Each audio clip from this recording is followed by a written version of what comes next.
prayer and pledge, please. Heavenly Father, thank you for allowing us all to get here safely.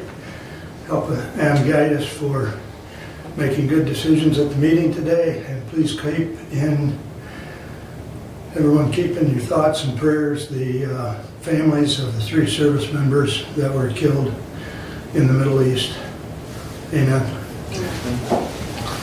Pledge allegiance to the flag of the United States of America and to the republic for which it stands, one nation, under God, indivisible, with liberty and justice for all.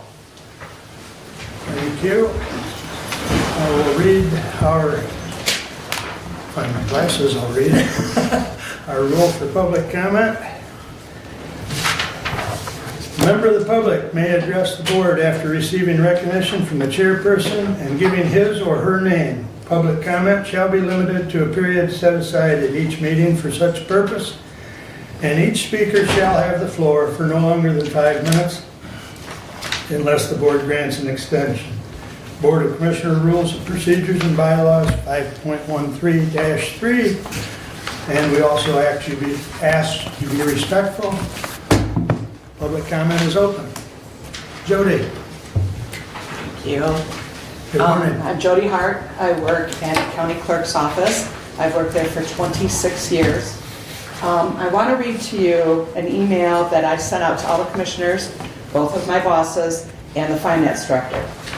I did get response back from Mr. Ringman, who explained a little bit to me, but I'm still not happy with what is my understanding is going to be presented. Says, good morning. I have some serious questions and concerns about the switch that is being proposed to change to PTO. Here's the scenario. I currently receive, along with others who have been employed by the county for many years, 4 weeks vacation on my anniversary date, which in my case is the 1st of September. Let's say I have a medical issue, and between that and planned vacations, I use my vacation time, 20 days, and my sick time, say I have 5 days. My anniversary date comes up, and I'm only going to receive 11.38 hours, 1+ hours per pay. Now I understand from what Derek said that is reoccurring. It will continuously do that.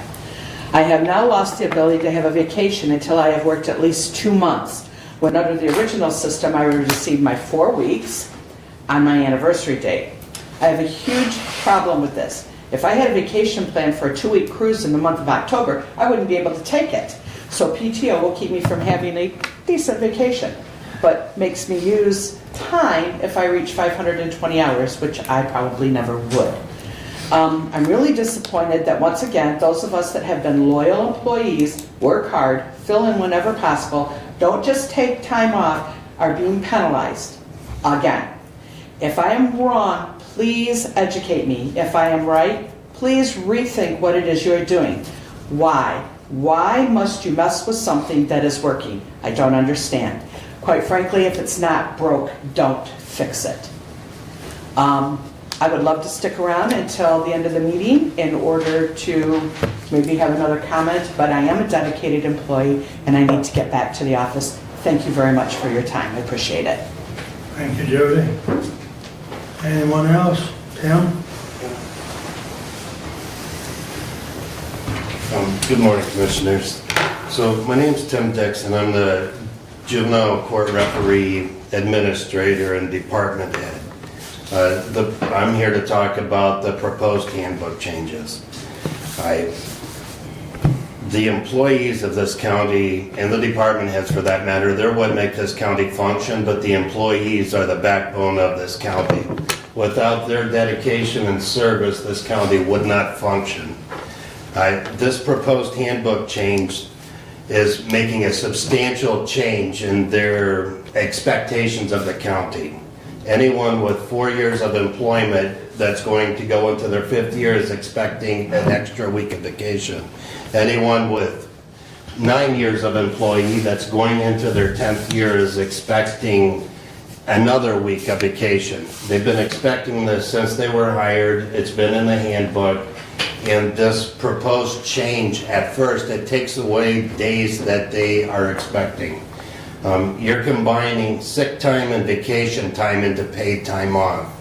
The total on almost every year is equal or greater than what they had before, but for the second-year employee, fifth-year employee, and 10th-year employee, they're losing 2 days on the second year, 5 days on the fifth year, and 5 days on the 10th year.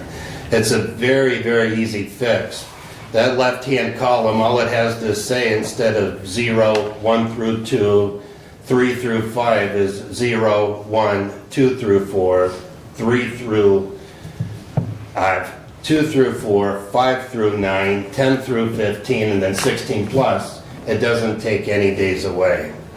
So it's an extremely easy fix, and it hasn't been changed. Employee morale is extremely important, and this is not creating a happy situation with those employees that know about it. Going back to the substantial change part, whenever the county's looking at something that affects the employees greatly, it would be nice if the committee that's dealing with that issue would include department heads and some employees so that their input can be put into this document and everybody can be accepting of it. The other change in this document is the hire date, anniversary date, January 1st date. Okay, up until now, the hire date was when vacation days were given, when pay raises were given if they were earned. Now it's going to a January 1st date. There's a major problem with hiring with a January 1st date increase because anybody hired between January 1st and June 30th is going to get an automatic pay raise. It doesn't matter what their performance is on January 1st.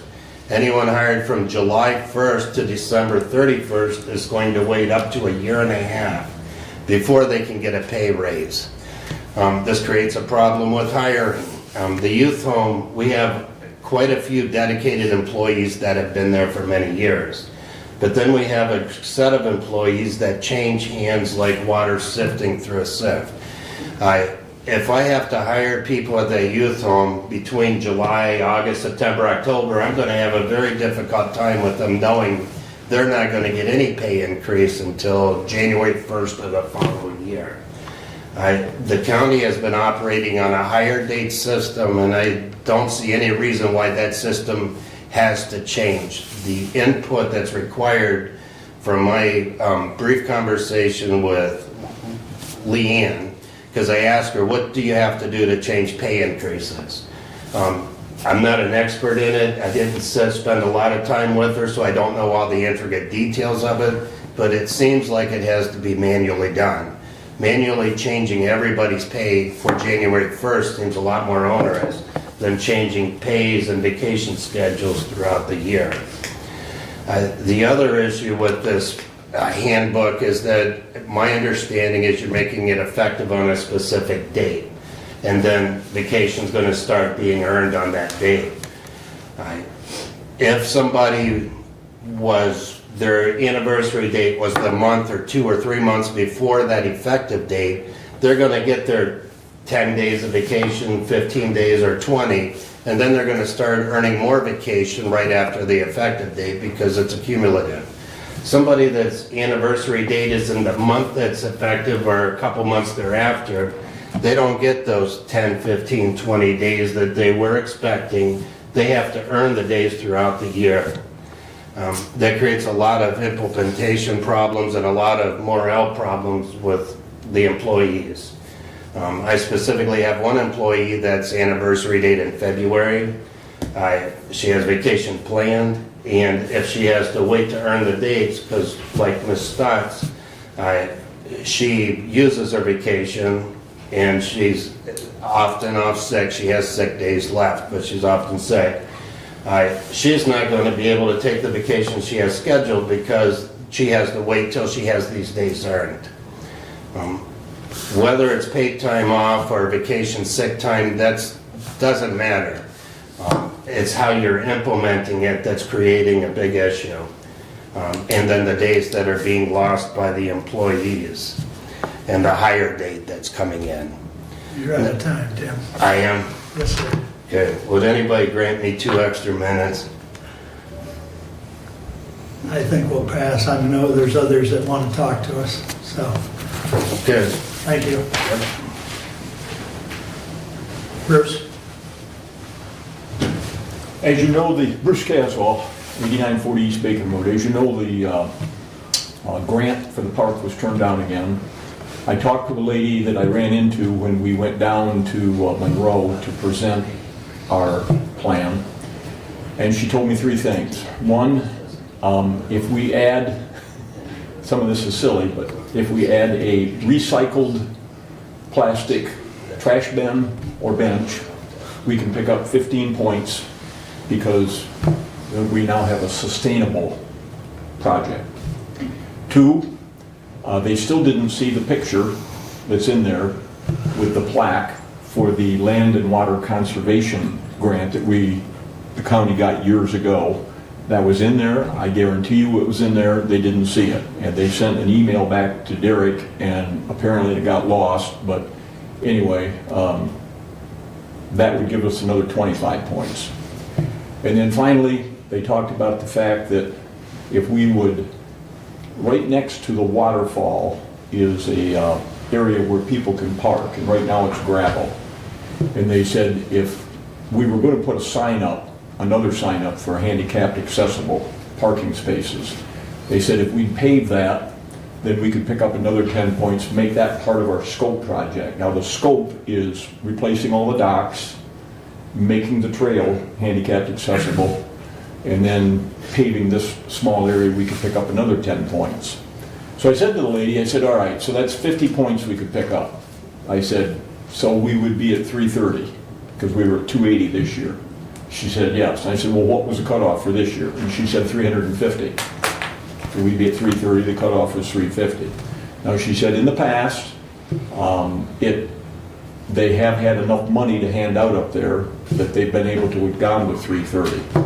She said there's also the possibility that the board that runs the whole thing, makes the decisions, can go, if they see a project that they really like, they can go below the in this case it was a 350 mark, they can go below that and grant one. And apparently there was a grant this year that had 330 points that was awarded money.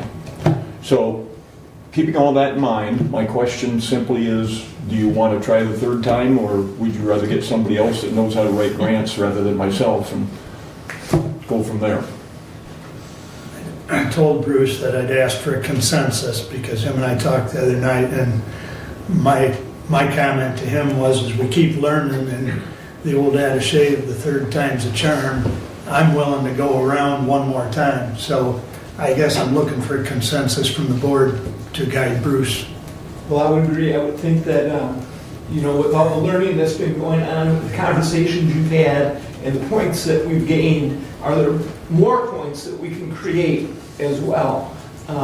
Even though 330 did get some money this year, were there several other counties between the 330 and the 350 that got jumped over?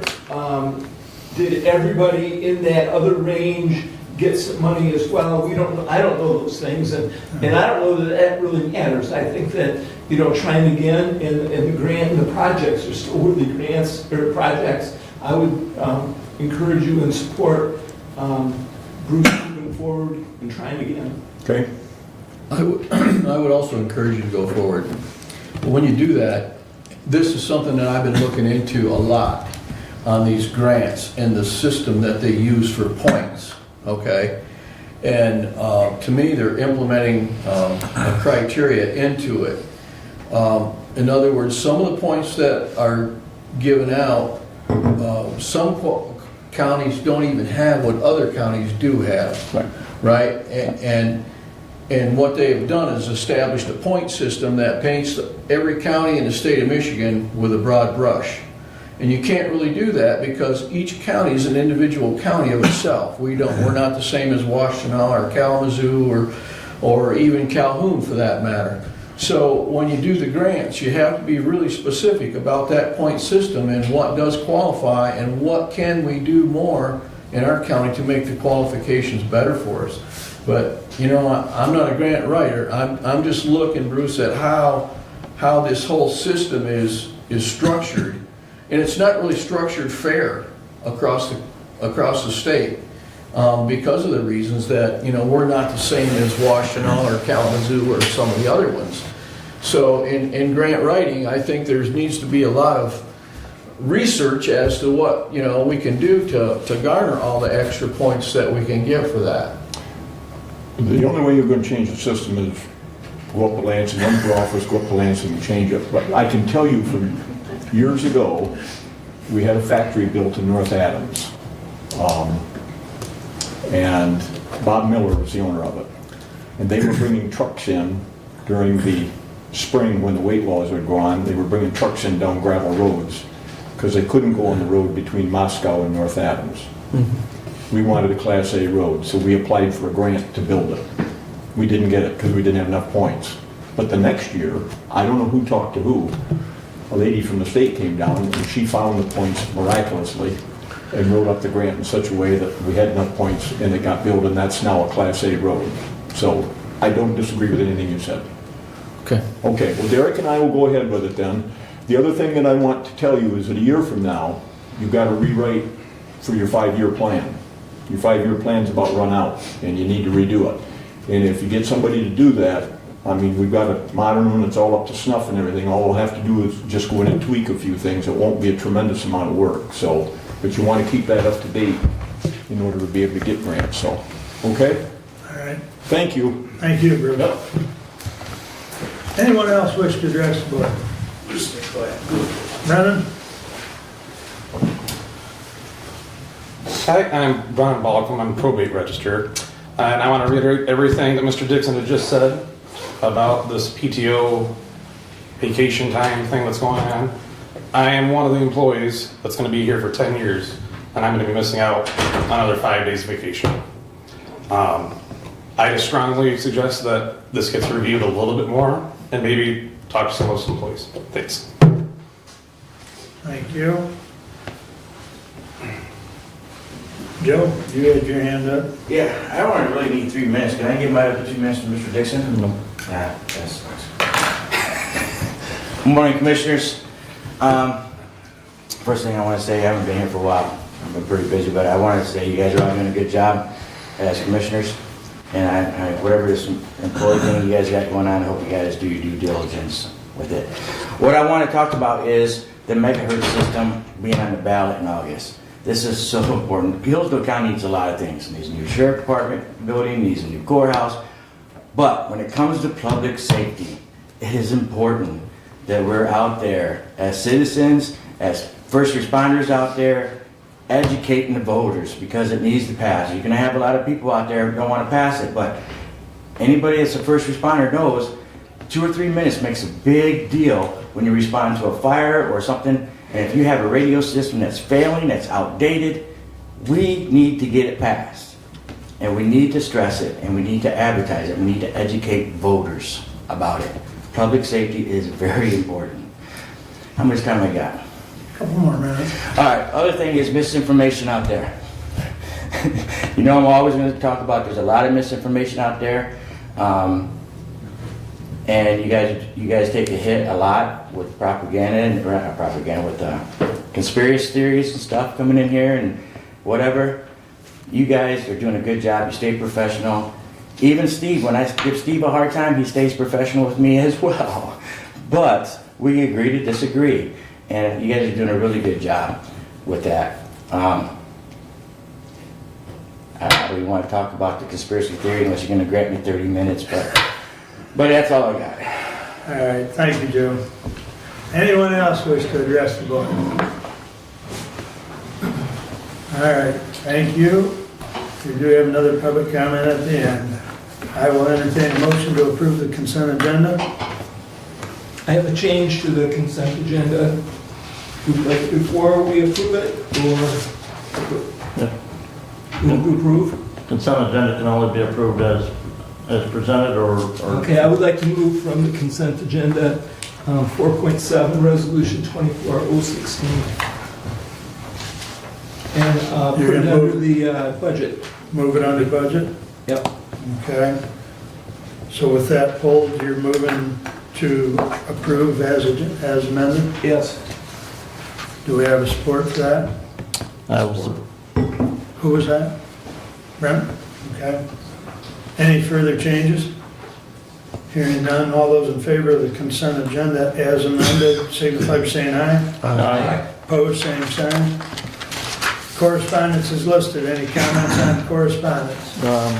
Just a couple, Commissioner, there were letters from fire and ambulance agencies there regarding the millage. Just a reminder that those letters are written, they say they want a renewal of the millage, and then they say they want the millages combined into one mill. And that is not a millage renewal. That would be a new millage, Correct. a replacement millage. So a renewal would be putting the two millage issues on the ballot as they were last approved by the voters. If they want to go to one flat millage at a 1 mill level, which is what the combined millages were last approved for, that would be a replacement new millage. So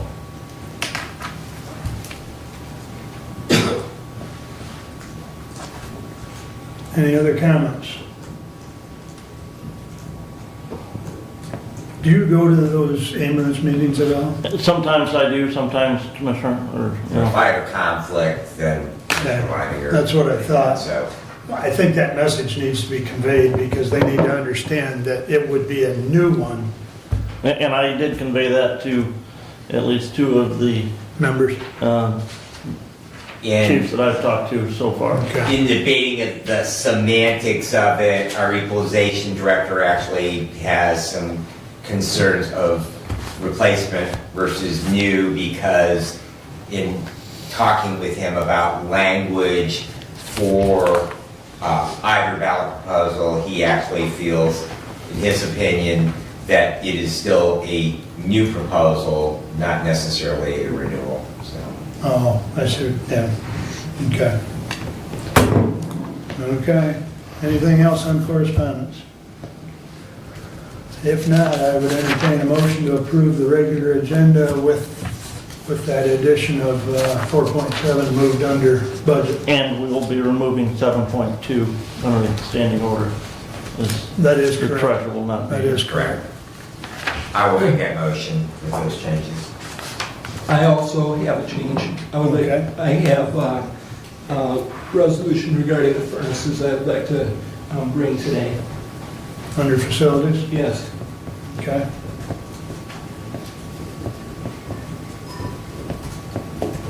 Is there any, did we have support on that? Support. Okay, thank you. Knew Abe was gonna ask. All right, 3 changes. Stephanie's removed because she couldn't be here this morning. 4.7 added under budget, and a resolution or motion of, on the furnace at the community building under facilities. Anything else? Just a comment, Commissioner. You and I have had this conversation. I don't believe that we can add that, Commissioner. I firmly believe that this is a special meeting. This was our meeting that was scheduled for last week. It did not happen last week. We did not meet as a body to re-vote to change our regularly scheduled meeting. And so I consider this a special meeting, and per our adopted rules and Robert's Rules of Order that we have adopted, we cannot deviate from the agenda that was presented and cannot add to it. We can subtract things, but we cannot add to it. And so I am not in favor of the addition of the resolution for furnaces at the Park House, or the Park Community Center. Mr. Benson? Thank you, Mr. Chair. I request that you read the communication from county's legal counsel into the record, please. I can do that.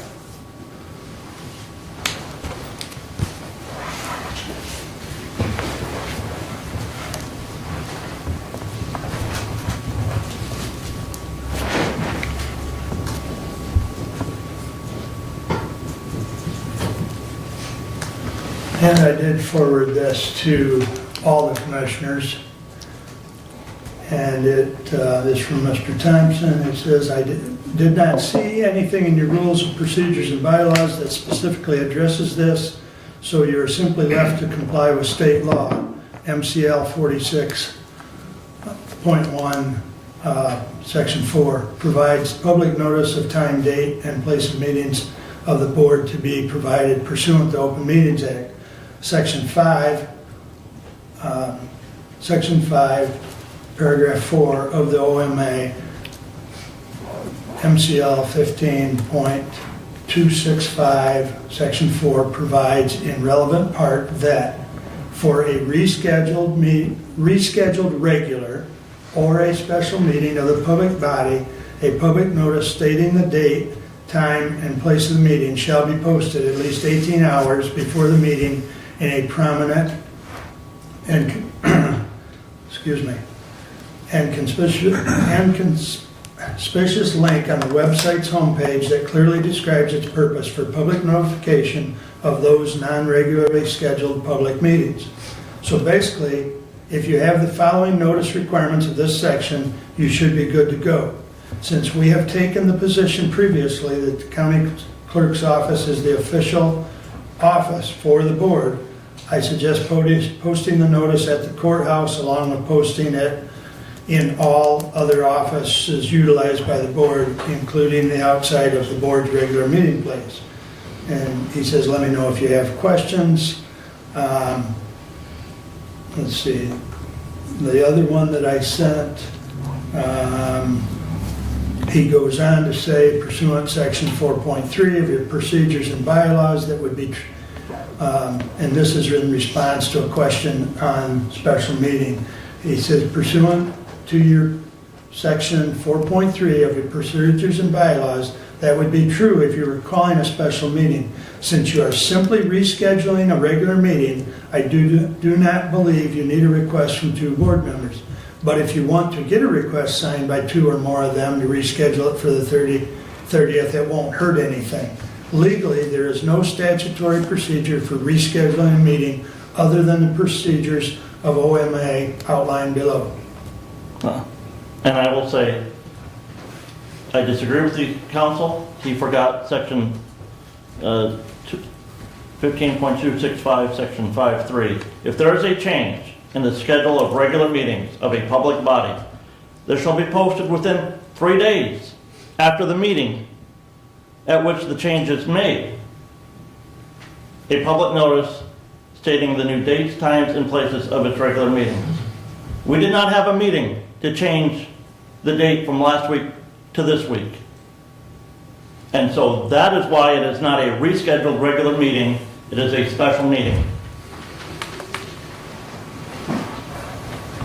Well, I guess we paid for legal counsel advice, and legal counsel advice, told us that we're rescheduling a regular meeting, it's not a special meeting, and we paid for his advice. And I'm willing to stand on his advice. So we can debate this further, or we can vote on the agenda. And it sounds like we better do a roll call, please. Commissioner Ingalls. Yes. Commissioner Lanius. Yes. Commissioner Wiley. Yes. Commissioner Benzing. Yes. Commissioner Leininger. No. Regular agenda is passed 4-1. And Maggie, thank you for your patience. We're a little late getting you to the podium, but good morning. Good morning.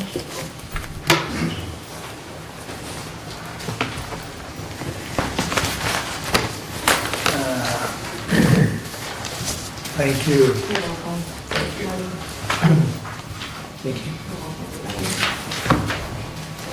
Thank you for having me this morning. As usual, I've provided our Golden Leaves newsletter, and inside that newsletter, you will find our consolidated 2024 to 2029 strategic plan, and also a flyer for our partnership with Wellwise Area Agency on Aging for our Connection Cafe that we continue to do.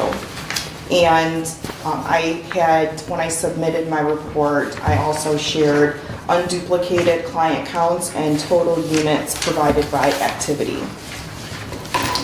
The center completed the Wellwise audit with Wellwise Area Agency on Aging satisfactorily on 12/22/23. And as I shared, we have completed our strategic plan. I will provide a brief summary, but I also provided more in-depth information in my From the Director article in the Golden Leaves newsletter. Our strategic plan includes financial stability and sustainability with sound fiscal management practices. We want to strive to be adaptive to the emerging needs of the people in the community, ensuring that our internal assets are available that are necessary to achieve the center's mission, and have a fully engaged, high-performing board, staff, and volunteers. Our full strategic plan is available on our website, and some of the things that we have done to work towards our strategic plan include collaborating with other organizations that provide similar or like services, such as Wellwise with the Connection Cafe, American Heart Association.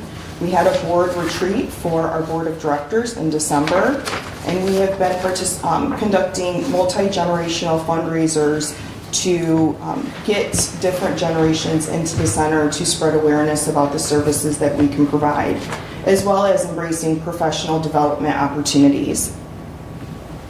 We had our Thanksgiving dinner hosted at the center on November 22nd. We served 195 people. In comparison, in 2022, we served 166. We participated in the Angel Tree program this year with Dr. Potok's office and Reading United Methodist Church. With their support, we were able to provide Christmas cheer to 85 seniors in Hillsdale County. The center staff made and delivered 90 dozen cookies. When we hosted our Christmas dinner on December 22nd, we served 186 people. In comparison, we served 137 in 2022. Our activity calendar remains full. That is available online. It is also available in the newsletter. Some of the things we continue to offer are our men's and women's breakfast. So in January, we welcomed Under Sheriff Nathan Lambright and our Safe Plus case manager, Maribeth Keltz, to discuss fraud cases within the community, resources, and strategies for prevention. We continue to collaborate with Hillsdale High School for technology assistance clinics once per month. Movie and Popcorn, David Attenborough Nature Series, Aroma Touch Massage are offered twice per month. All of our support groups are intact. That includes Alzheimer's support group, Parkinson's support group, Kinship Care support group, and Caregiver Cafe. Community collaboration and partnerships include American Red Cross. We continue to host quarterly blood drives, with our last blood drive being held on January 19th, where 25 participants presented to give a donation. We'll be having a Lifeline screening event in May.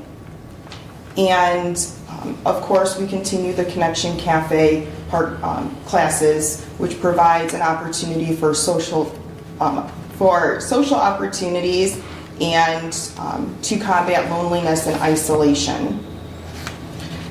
Our Safe Plus class program continues. Again, that is an opportunity that has been afforded to us through the Prevent 2024 grant through Michigan Department of Health and Human Services.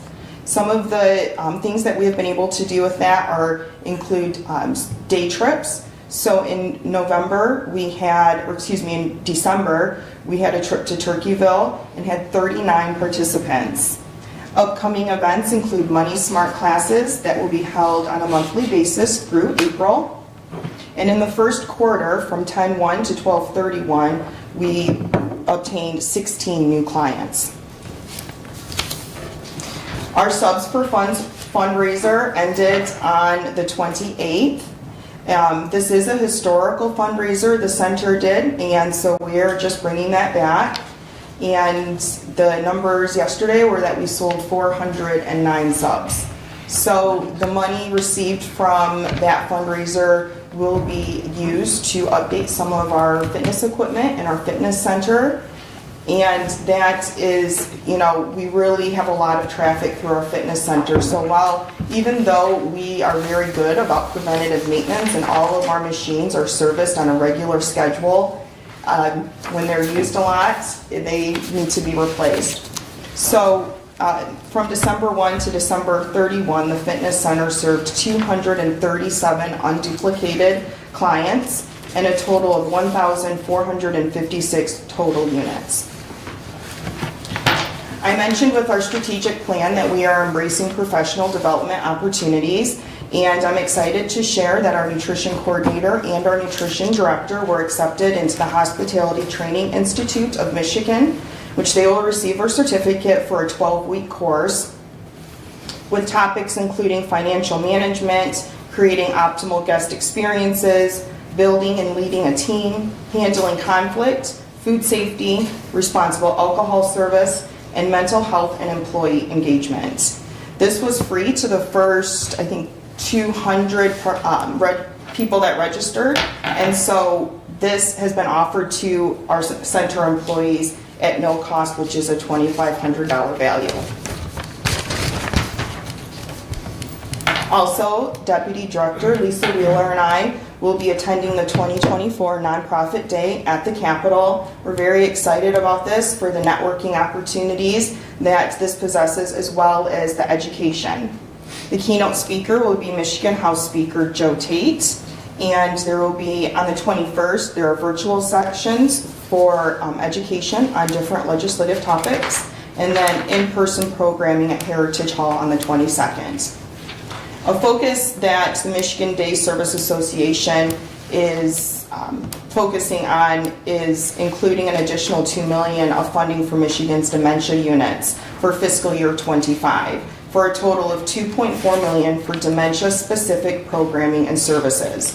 So this is a pertinent issue because 190,000 people in Michigan are living with dementia, and this number is expected to increase to 220,000 by 2025. Our support services program continues to provide Medicaid assistance programming with 2 certified counselors on site. And this year we served 110 clients, saving them a total of $82,260. So this, in 2022, we served approximately 83, and this surpassed our internal goal of 90. Innovative marketing is also a goal on our strategic plan, and so in a multi-generational approach to spread awareness of center programs and services, we will be doing cinema advertising, which is scheduled to start February 4th and will include a 30-second ad and will run for 17 weeks. The ad is created in-house utilizing Canva slideshow, pictures, animations, and transitions. And we will advertise our adult daycare services, congregate, Meals on Wheels, volunteer opportunities, and the fitness center. Facility improvements, I shared a picture of our fish tank that we got replaced that needed some attention. And a goal is to replace congregate tables and chairs, which are approximately 20 years old. Lastly, our fiscal year 23 audit is complete and is scheduled to be presented to our board of directors on Thursday, February 1st. And if there are no questions, I will welcome our finance director, Dan LaRue, to the podium to go over the finances. Did you replace it with the same size fish tank? It's the same width, but it's a little shorter. Okay. Yeah. Is that entertained the grandkids one of the times we've been there. Yeah, everybody loved the fish tank, so we couldn't part with it, but the other one was becoming a little bit of a safety issue, so. Yeah, don't need the fish swimming across the floor. Yes. Well, and for the price that we paid for this new one, you can't complain. Okay, good morning. Good morning, thank you everyone. We sent out the first quarter financials that should be included in your package. A few things I want to touch base on is in revenues. We had our Giving to Grow donation event during the month of November through December, I believe. And through that, we raised about $11,000. We also had our Purse Bingo event, which was a big success. Purse Bingo seems to be very popular in our county. We raised over $8,000 with that. With that being said, we're using a lot of new fundraising ideas to keep the people engaged and to keep increasing the revenue as expenses try to creep up on us. As far as expenses, a couple things I do want to point out is like our health insurance. We were able to switch health insurance companies thanks to the hard work of our HR coordinator, Susie Britton. She found us a really good deal with very similar coverage. More employees we get, though, the more insurance we're probably going to have to provide. Also, our raw food and consumables, that seems to be a big heavy hitter for us. Our nutrition director is doing a great job on monitoring that, making sure she's staying within budget. There's ups and downs in that market. With that said, too, we are looking at a new donor development management software that's going to help us keep the donors at foresight, keep them right in front of us so we can stay in front of them. We don't want to be forgotten about. So as you can see, we had a pretty good first quarter. Our net income was $31,394. So we're pretty happy with that, and hopefully we can only see it increase. Any questions? Just a comment, just a reminder, in the contract that we signed, you're to send those financials monthly to the clerk's office. Correct, yes. Yeah, and I haven't been doing that, have I? Okay, I'll get on that. Thank you. Thank you. Before I cut them loose, is there any other questions for Maggie or anyone else? I see they've got a couple staff. Just, Maggie, on that on the Connection Cafe, and I included a print-off of that in our agenda, because being on the Wellwise Board, I was made aware of that upcoming event at our last meeting. I think that's what, the second or third? Third Wednesday of every month. But this is the second or the third time of this? So this class coming up will be the fourth class. We've actually had 3. So, and my understanding is that's been well attended and well received by the community, by the seniors. Yes, actually I was looking for, we've had 3 classes. The first one yielded about 11 participants. The second one was 8. Our most recent one was 5. So there has been a trend downward, but hoping that with increased awareness we can get those numbers back up there. I'm sure weather probably has something to do with that as well. Anything else? Thank you all for coming. Thank you. Appreciate the reports. All right. Stephanie's not here, so that brings us up to committee reports. So Mr. Brown, you're up first. All righty. Lengthy today.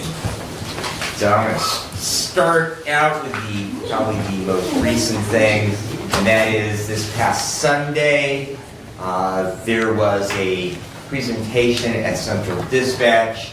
Commissioner Wiley and I both attended. Commissioner Ingalls, I believe that you were there for the portion that was presented by the Motorola folks as well. It was informational for our county public safety departments.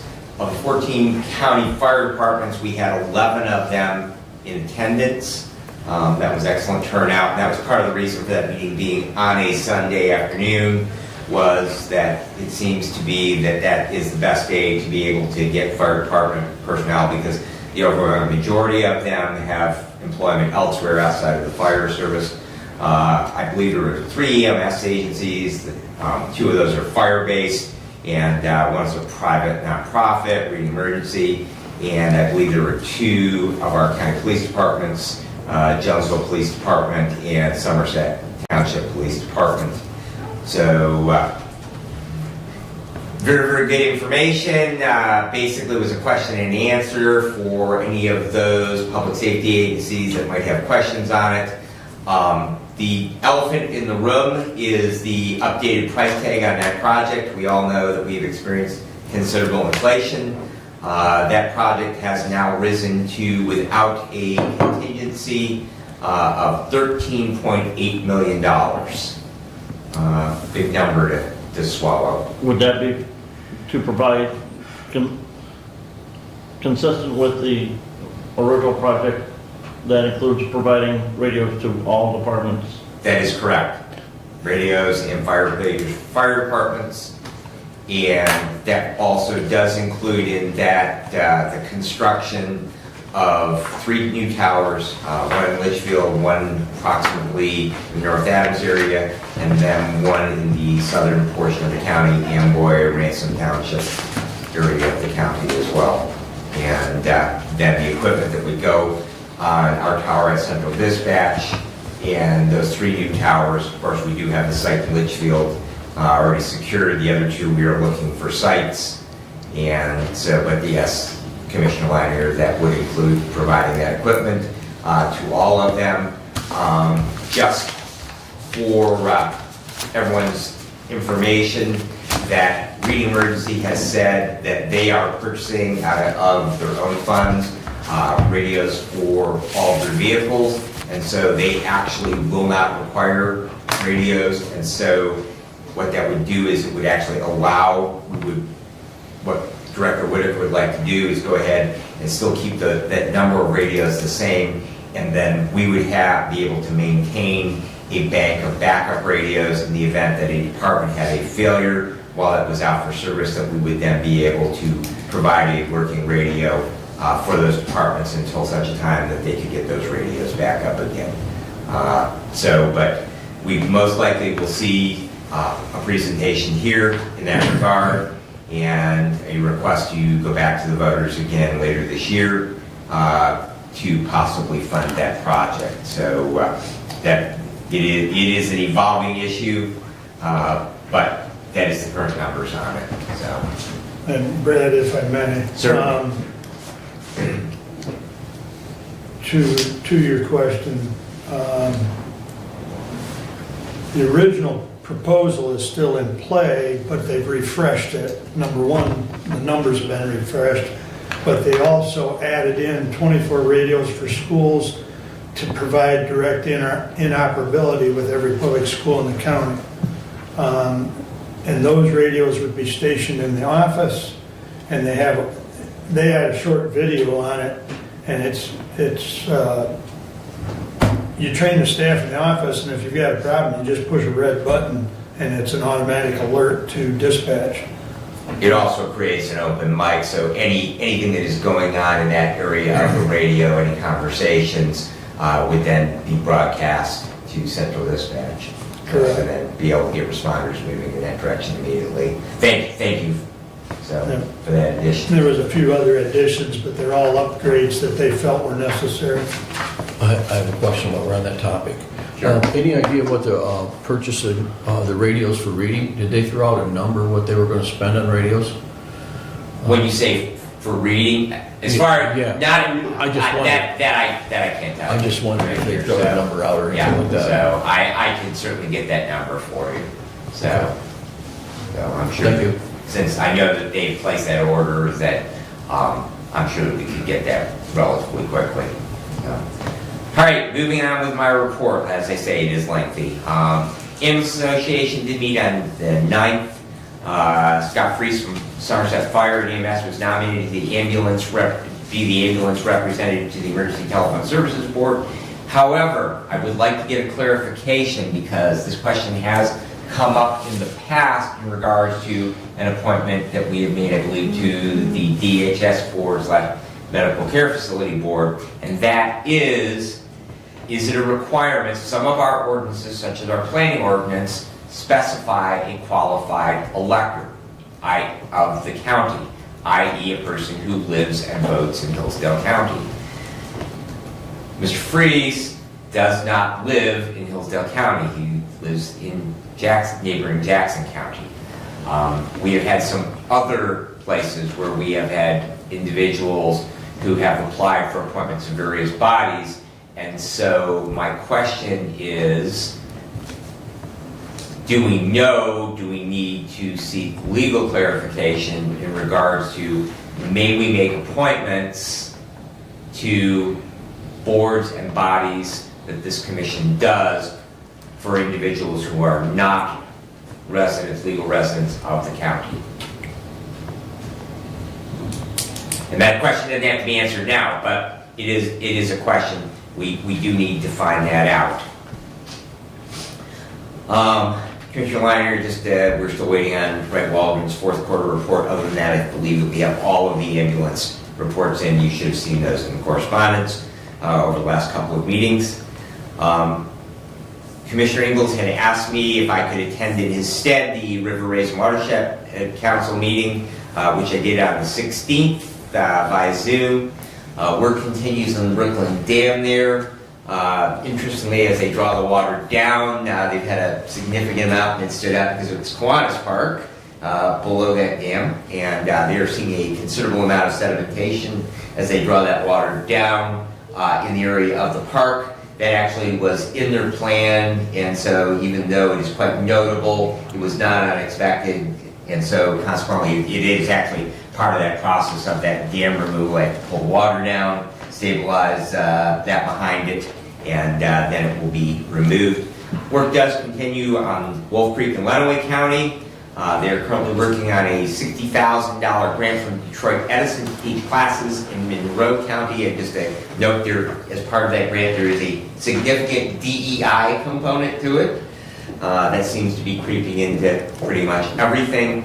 And they also, Commissioner, they did reschedule their April meeting, and unfortunately, because of the audio quality, I was unable to get what the date was on that, but I'm sure that they, in their notice, they will be sending that out. So, and you've got an extra month anyways, but when you see the minutes, you might want to make a note of that change for the April date.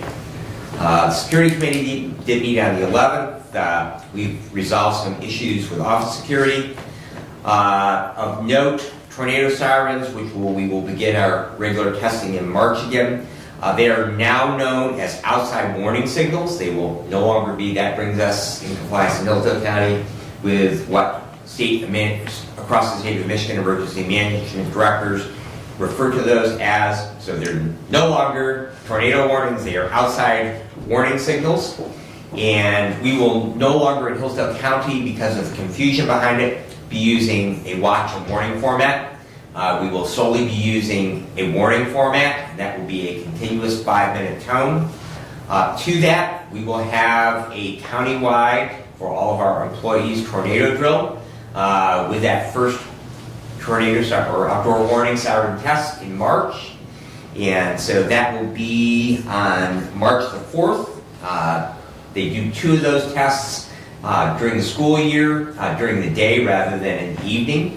And that one is during the day, so that will be at 10 a.m. and give our employees an opportunity to be able to participate in that. Brad, if I may. Yes. Just for information. At the Camden Village meeting, they were talking about their siren. Which they, I believe, have a new one. Right. And the way it's set up right now, they can't turn it off or turn it on. It is from set off Central. automatically.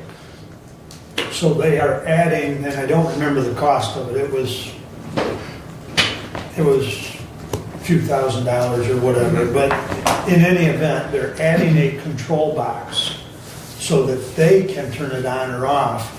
But it'll be on Central regardless. Whether anybody goes to the Right. station or not, it can automatically be set Because off. they've had a Right. situation where somebody ran to the fire barn knowing that some of the firemen were there and there was a fire down the street. Well, how do they had no ability to hit their siren. Mm-hmm. So they've decided they needed to add that component. So just for information. Very good. Thank you. Lifeways has agreed as part of, this is still under Security Committee, Lifeways has agreed to host another mental health first aid for our employees on Tuesday, March the 12th. We did ask all of our security captains throughout our various buildings to be trained in that, but that is open to any of our employees who are unable to take advantage of the 2 previous sessions that we had held. That will be on Tuesday, March the 12th from 8 to 5 at the Lifeways Boardroom. And there is an electronic sign-up sheet now for that. It is on the message of the day, but I know all of the commissioners, you received an email on that because you don't have direct access to that internal intraweb within the county to be able to see the MOD. So if you do have interest, I know that Commissioner Wiley participated last time around. Mine was a refresh and excellent. And for those people that do have EMS licenses, there is a nice amount of CDs that go along with that. We're still working with REU in regards to continuing training for our employees.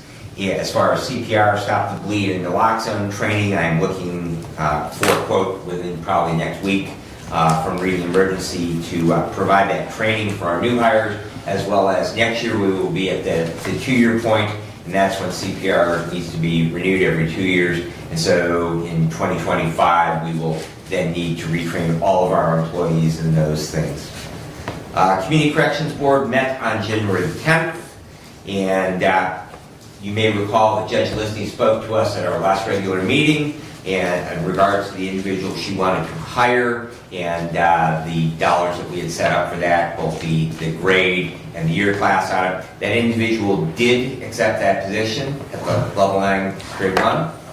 And so we have hired them. They are onboarded, and so we are moving forward with that. So and they will be, just for point of information, they will be housed upstairs in the annex building next door to the probation department. The 911 board met on the 17th. Work is continuing to progress, and the new servers are now actually up and being provisioned. And I believe at this point they are now off of our old server, so that is a good movement forward with that. First training for our employees on the new Tyler software will be on February the 12th. You may recall Director Whitaker reported they had hired a couple of new employees out there. One of those employees actually never started employment, and the second one worked for I believe 1 day and in the training, and then decided that it was not something that they wanted to continue to pursue. So we are back to that we have 2 full-time openings out at Central Dispatch.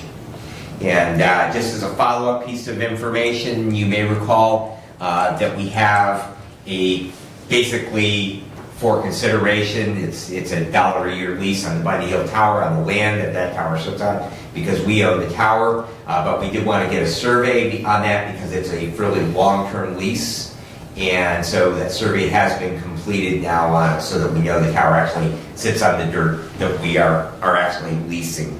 We have a legal description for that. Work continues on a 3-county agreement for the Office of the Medical Examiner. Commissioner Wiley and I did hear from the Lenawee administrator in regards to some concerns she has because evidently there was a pretty sharp increase in the rent that Lenawee County is paying Jackson County at the morgue in Jackson because they have an office there. And we are hoping to have a meeting. She was leaving for vacation, but we are hoping to have a meeting when she returns sometime next month. The Community Action Agency Board met on the 25th. That meeting was in Lenawee. They are currently working on some recovery housing in Lenawee County, very, very similar. If you have received any information or are aware of Andy's House in Jackson, that is some recovery housing that Community Action Agency is a partner in, and really a beautiful, nice facility doing good work in that community. And they are looking at building a similar type facility in Lenawee County. So we'll continue to have updates on that. And also Casey Sullivan, he's a Hillsdale County resident. He was appointed to the board by board action, and he will be a private sector representative. Casey works for Genoa Pharmaceuticals, which is based out of Lifeways, and he is also very, very active with the warming shelter here in Hillsdale County.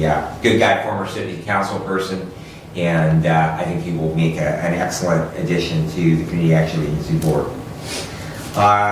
Did hear from the sheriff that we had, as of last Friday, 71 inmates out of the jail. He does have 2 recruits that will be finishing up the academy. They are actually in 2 separate academies, so one will finish in April, one will finish in May, and we still have 1 full-time opening that they are still in the interview process. If, in fact, that those 2 graduate from the academy in April and May, they will begin FTO, and the hope is that by August, with no more injuries, no more retirements, no one else for whatever reason leaves the department, that we would be back to having enough staff to resume 24/7 road patrols with the sheriff's department. But that would be most likely sometime in August, if all of those things fall into place. And just of note for everyone, the stoplight out on M99 in front of Myers is supposed to be activated on February the 19th. That is in the able hands of MDOT, because that is a state highway. But they did want to have that light up and going about 2 weeks before they start stocking that store. And that kind of goes hand in hand when the construction crew hands off. Building inspection has given the final approval for occupancy on that, so they can start stocking the stores. They wanted to have that up and going a couple weeks before they started that stocking. So look for that sometime about the 3rd week of February. And tomorrow I will be helping Director Whitaker teach CPR and first aid at Central Dispatch for our youth home employees. And I believe that covers everything, and I thank you for your patience as to my rather lengthy report. I would be happy to answer any questions. Questions or comments? Commissioner, back to the 800 megahertz. Yes, sir. You said they're going to buy 24 radios for schools. Yes. Why? The idea is, There's only 16 school buildings, public school buildings in the county. Why 24? that question I cannot answer why 24. It may be because of administrative offices that are separate from some of those buildings. I can give you an exact location for each of them. The other question I have is, has there been any discussion of buy-in from the local departments? In other words, them covering the cost for their radios on this system? There has been that part of that discussion, Commissioner, but I can tell you that in the case of my township, that the cost to provide those vehicle radios, base station radio, and handheld radios, that it would be more than the entire annual budget for the township. And so in regards to a buy-in, where this has been done previously to make it a possibility for all of the public safety agencies throughout the county, that in counties that have done this, that generally it has been done the way our proposal that we are bringing, and that is to provide those radios to each and every one of those departments. They would be responsible then for the ongoing, there's a 5-year warranty on those radios. So for the first 5 years, that anything that would happen to them would be taken care of. But anything beyond that, or replacement, because these radios have about a 10-year lifespan, that anything beyond that, then that burden would fall back on the individual departments. But I can just tell you from conversations, not just with my department, but with a number of different departments, it is just a simple impossibility for these local units to be able to provide radios for their own departments.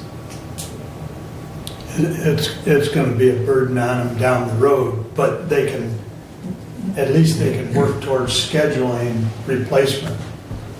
Because, you know, when it comes time to replace them, it's going to be a cost. Just like a fire truck. You know, Right, a fire truck is $600,000 now, and that they have a finite lifespan of about 20 years, so when you buy one, you have to think about buying the next one. Exactly. The same thing applies as far as the radios, that by taking and leveraging together with the group buy, all of the equipment, we're buying it through the My Deal, so we're getting a pretty significant discount through My Deal on it, and that's still almost $14 million. But again, the idea is then it gets those radios into the hands of all of those agencies. Even the city of Hillsdale, which, you know, is a relatively well-funded, they have a public safety millage. The cost of provisioning for their fire and their police department, it would be a burden that would be incredibly difficult for them to be able to do for themselves. And as far as the number of radios for the schools, I'm sure we can get an answer to that because they may have figured in some of the charter schools. I don't know. There are 10 public schools in Hillsdale County. That includes Will Carlton Academy and Hillsdale Preparatory. Okay. I guess the ones I did not include were the ISD buildings. Yeah. Right. And Yeah, they did. a number of buildings do have, multiple buildings. Well, Hillsdale Public Schools has 4. Jonesville has 3. Reading has 2. Every other district in the county has 1 building. And then the ISD location, which there are at least 2. We can certainly get an Right. answer to that. Right. They provided that information, but, they didn't give specific, which I don't think we want to talk about specific locations, but for security reasons, but we can get an idea for you as far as how they got that 24 number, so. That's kind of why I asked about what the cost that Reading was putting out for theirs, so that some of the other entities would have an idea where they might be, I can tell you that my fire department, our township, is buying 4 800 megahertz radios. They are used radios, and I believe that they are $2,500 a piece. $2,000 for the radio, $500 for the lapel mic, and then the cost of programming, because I believe it's like $300 a radio. They have to be programmed by the state. It's $250 or $500. I think, memory serves me right, reviewing the bills from the sheriff's radios, I Okay. think it's closer to $500. 500. So you got approximately $3,000 a radio, and so we're getting 4 for my, and those, again, those are used radios. New ones, you could easily double that cost.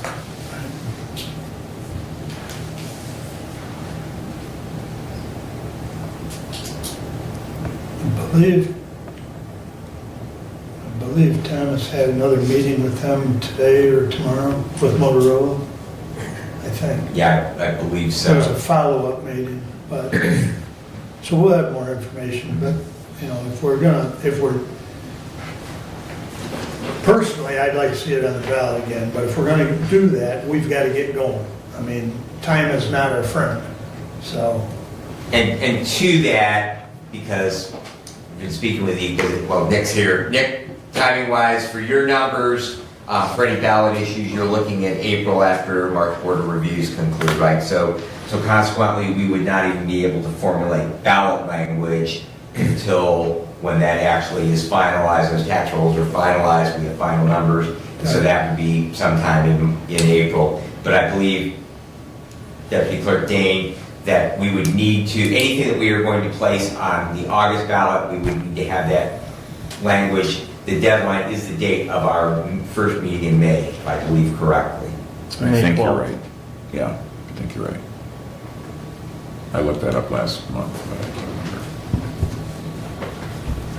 And obviously, those parties, those stakeholders in both the ambulance and 800 megahertz, they would like us to make the decision and approve that ballot language as early as we possibly could so that they can then therefore start working on the informational campaign on interacting with citizens of the county to inform them of the nature of those proposals. So the faster that we can have that language together and that we can get it before this body and approve, if we are going to placing it on the ballot, they would greatly appreciate it.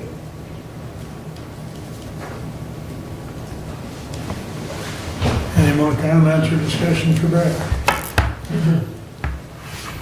All right, thank you for that report. Doug, you're up, sir. My first order of business today is the resolution that I would like to add. It's 24-120, to Honorable Board of Commissioners, whereas 2 furnaces have recently failed at the Lewis Emery Community Building, we recommend replacing both furnaces.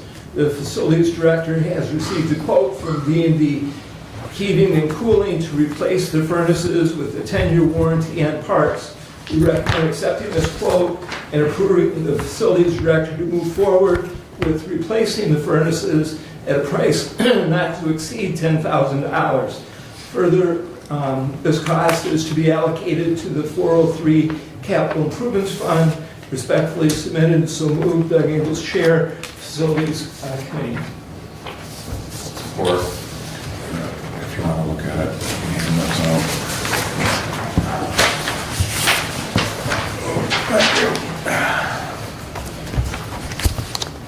During the last cold snap that we had, there are 2 furnaces at the Lewis Emery Park Community Center.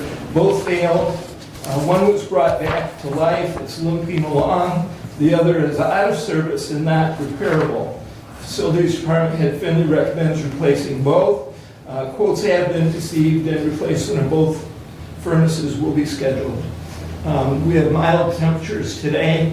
In 2 or 3 weeks, winter will return, and we so far have not had damage, no frozen pipes, no other damage, but we need to get some heat in that building for cold weather. Brad?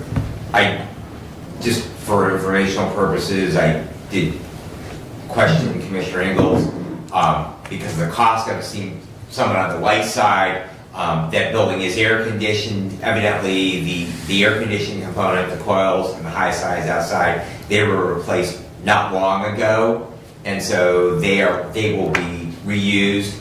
So within the new furnace cabinets, the new cabinets will work with those with no problem. So they will be transferred over. So this proposal is merely to replace the furnaces rather than the heating and air conditioning component, the existing air conditioning component. Because I said, man, that's pretty doggone cheap for 2 furnaces with air conditioning. So, but just so you do understand. Which leads me into my question. Go ahead. Did you get more than one quote? Yes, another quote came in, and it was at, D&D was at $9,000, the other quote was at $9,600. Okay.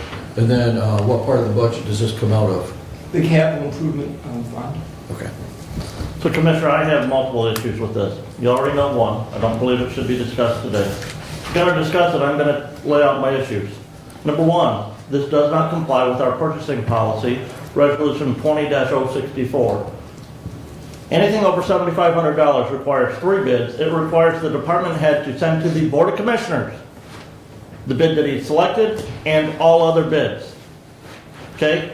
You just said we only have 2. That's not 3. So number one, it should be rejected because it doesn't comply with the purchasing policy. Number 2, when I was first made aware of this, I said, this sounds like an equipment breakdown issue that is covered by our property insurance. I sent that reply to you, and I sent that to the treasurer who is in charge of our property insurance. Have we followed through with that? Yes. And? No result yet. However, I could say that, as you well know, in insurance, if the bill gets paid, insurance will do the reimbursement. Insurance is going to require the equipment and material to be able to review things as they are. Well, So- as you know, and I think I responded to you, is that this is original furnace. It's 30 years old, wear and tear. And when do you expect a failure to occur? Naturally, a failure is going to occur when it's in use. A 30-year-old furnace, that would question whether... And that, Commissioner, is specifically the reason for equipment breakdown.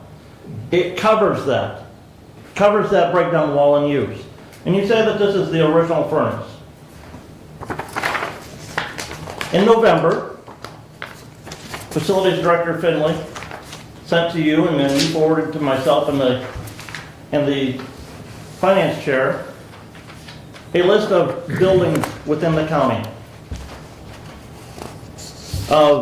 And that list included updates. When were things updated? Roof, furnace. And that list said that the HVAC systems at the Park House and the Park Community Building were both replaced in 2020. It says last update. HVAC last update, 2020. And as I mentioned, Commissioner, that the air conditioning was What updated. was it? Was there a permit pulled to do that? Can you answer that question? What does update actually entail? Is it just service, Okay. which does not require a permit? There's another column right next to it that says next HVAC update target, 2040. Again, what is an update? Is it just service, filters, and duct cleaning? No, Or- this is replacement. Randy, this sheet, showing the sheet you were looking at, please. We're looking at the park community building, and the last HVAC update you've got indicated is 2020. And I guess the question is did that involve the furnace or just the AC? AC. And Brent wanted to know if there was a permit pulled when that work was done.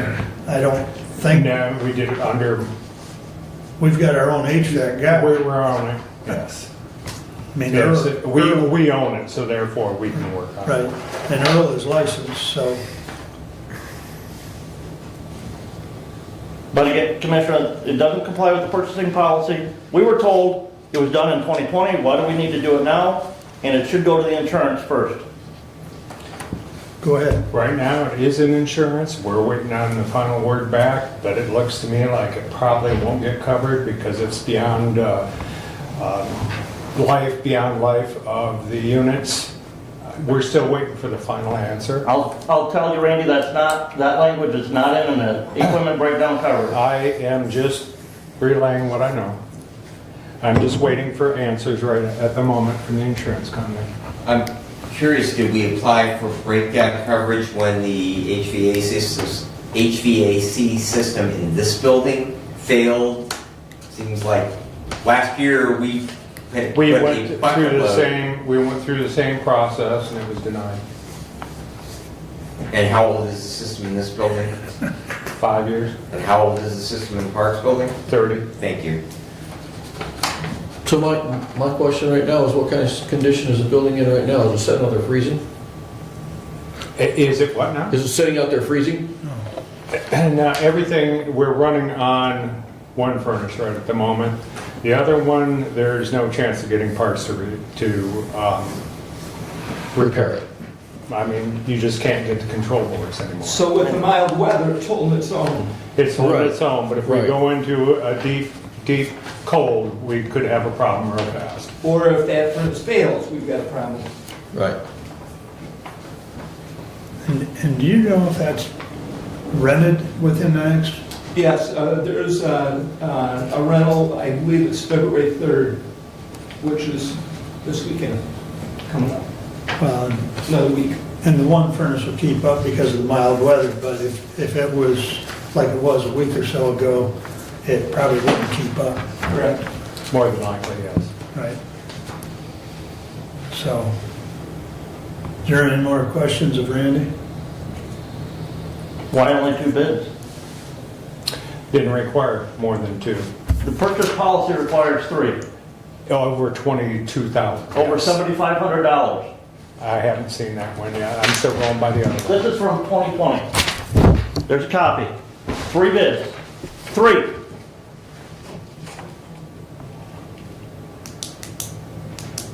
Not 2, not 1, 3. Anything over 7,500? Anything over 7,500. Okay. We have 2. Can you get a third? We can start calling around, not an issue. Okay, okay. See how easy that was?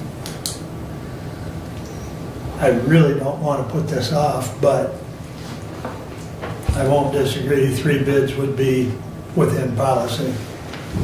So Go we ahead. have a high bid right now, correct? Right? So let's go ahead and get a third bid, but let's move forward with directing the facilities manager to take the low bid on the project up to the high bid that we currently have, which is $9,600. Which is under 10,000 Right. that we have price not to exceed. Has this bid been published? You mean if there was an RFP? Well, no, it has not, other than in our comments and discussion here today. Yes, and you are on social media, YouTube. So yes, it has been published. Okay.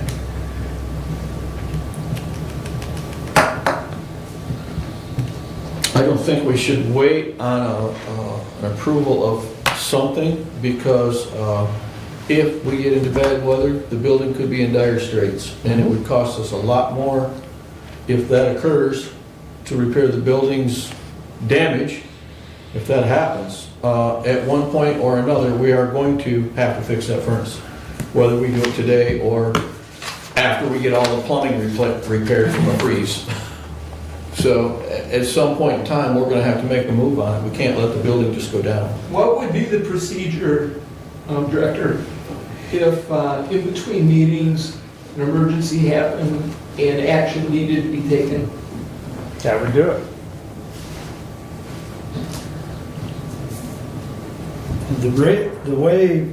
The way Doug's resolution reads is he's got a price in here to not But exceed. he has a contractor as well. Pardon me? There's a named entity to be paid. Well, that's true. That's true.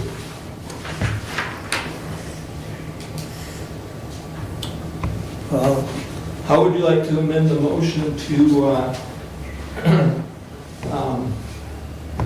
approve the not to exceed number without the contractor? Well, again, I truly believe, having had courses on equipment breakdown, this is a flat, clear equipment breakdown issue. And our insurance, we have a separate line item to cover our deductibles for insurance issues, and it's not the capital improvement fund. I guess you'd have to know the wording in the equipment breakdown on what they're considering equipment that they're covering. Okay, because there is life cycles on everything, and the insurance companies know that. And you know that as well. If they go into a contract and they got a 20-year-old furnace, they're gonna say, hey, we're really not gonna cover that 20-year-old furnace. No. So, I mean, it depends on the wording of that contract.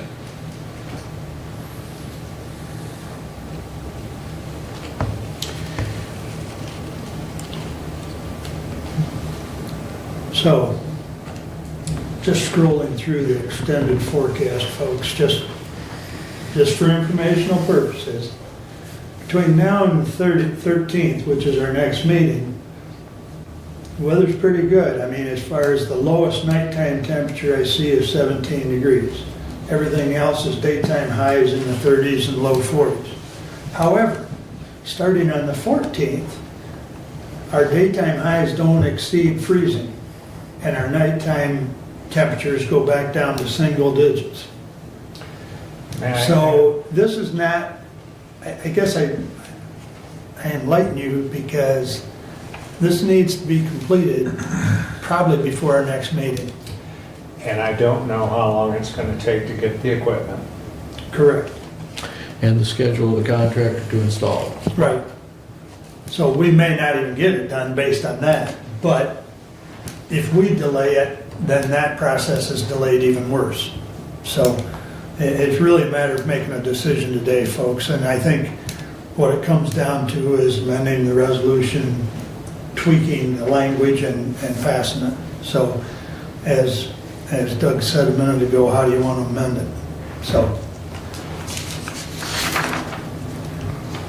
and I am confident that Randy can get a third quote and send that out to everyone to satisfy the policy.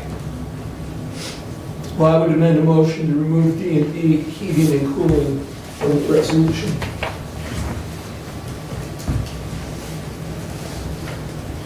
Just remove that entire sentence. Or what do you want? Well, then the second paragraph has problems.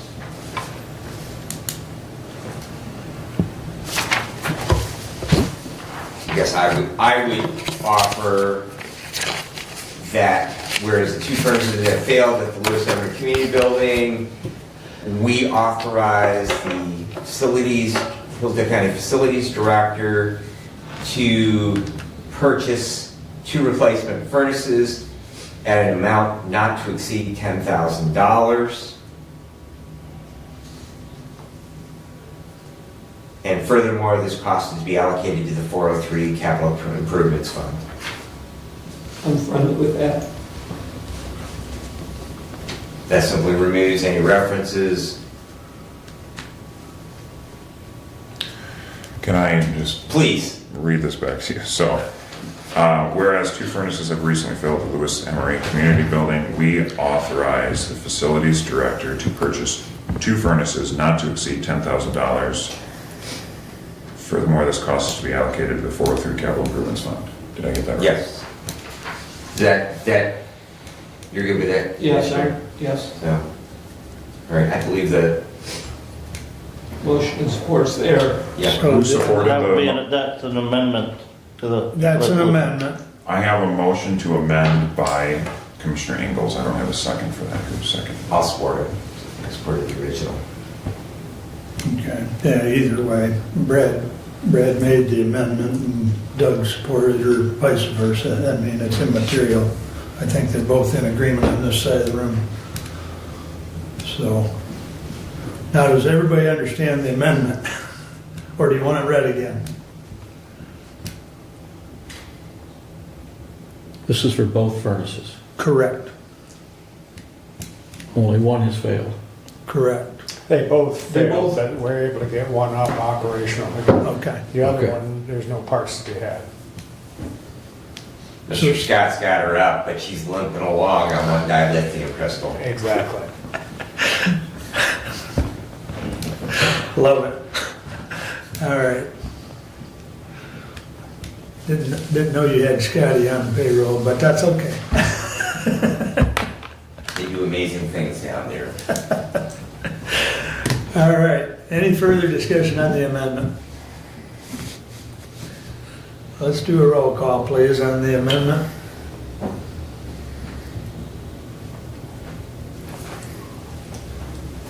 Commissioner Lanius, Yes. Commissioner Wiley, Yes. Commissioner Benzing, Yes. Commissioner Leininger, No, Commissioner Ingalls. Yes. All right, the amendment passes 4-1. So now we're back to the, what's left of the original resolution. So is there further discussion on resolution 24-020 as amended? I guess I'll just add that, get that third one and send it to us, please. And we'll hope for insurance claim. Yeah, there you go. Good comment. All right, since there's no further discussion on 24-020 as amended, where we're voting on the whole thing, please roll call. Commissioner Wiley, Yes. Commissioner Benzing, Yes. Commissioner Leininger, no, Commissioner Ingalls, Yes. Commissioner Lanius. Yes. Passes 4-1. and for your reference, I voted no because, again, I don't believe it should have been discussed today, and I believe that it should come from the 27006 budget.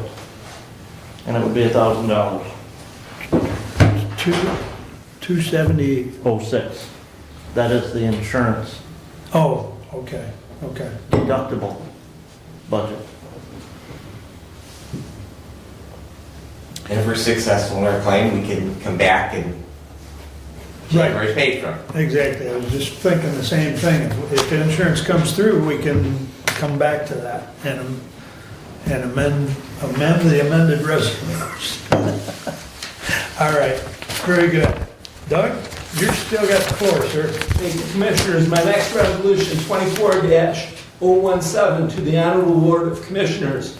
We recommend approval of a countywide buy option to 6-inch resolution aerial imagery from the 12-inch resolution aerial imagery as part of the Michigan statewide authoritative imagery and LiDAR, which is MSAL program, through the state of Michigan and partner agreement. This agreement is in accordance with the intergovernment agreement for data exchange between Hillsdale County and the Michigan Department of Technology, Management and Budget, previously approved by the Hillsdale County Board of Commissioners in Resolution 19-144 on December 26, 2019. We further recommend the cost for this project be paid from the Mapping Aerial Replacement Fund, account number 701-000-288.000, and not to exceed $56.48 per square mile, and further not to exceed $36,203.68 countywide for this option as stated in the attached agreement. We further recommend that for each city or township agreeing to buy up option of 3-inch resolution aerial imagery for their designated area of interest, the buy-up cost to 3-inch resolution be invoiced by the Equalization Department to the cities or townships agreeing to this option, and the funds collected be deposited into the Mapping Aerial Replacement Fund, account number 701-000-288.000. The cost of this option shall then be paid to DTNB from the Mapping Aerial Replacement Fund, account number 701-000-288.000. We further recommend that Nicholas Wheeler, Equalization Director, be the principal representative to serve as the county's central point of contact on matters relating to this agreement, and authorized to sign the agreement on behalf of the County of Hillsdale. Respectfully submitted and so moved, Doug Ingles, Chair. Support. Nick, you want to comment at all? No.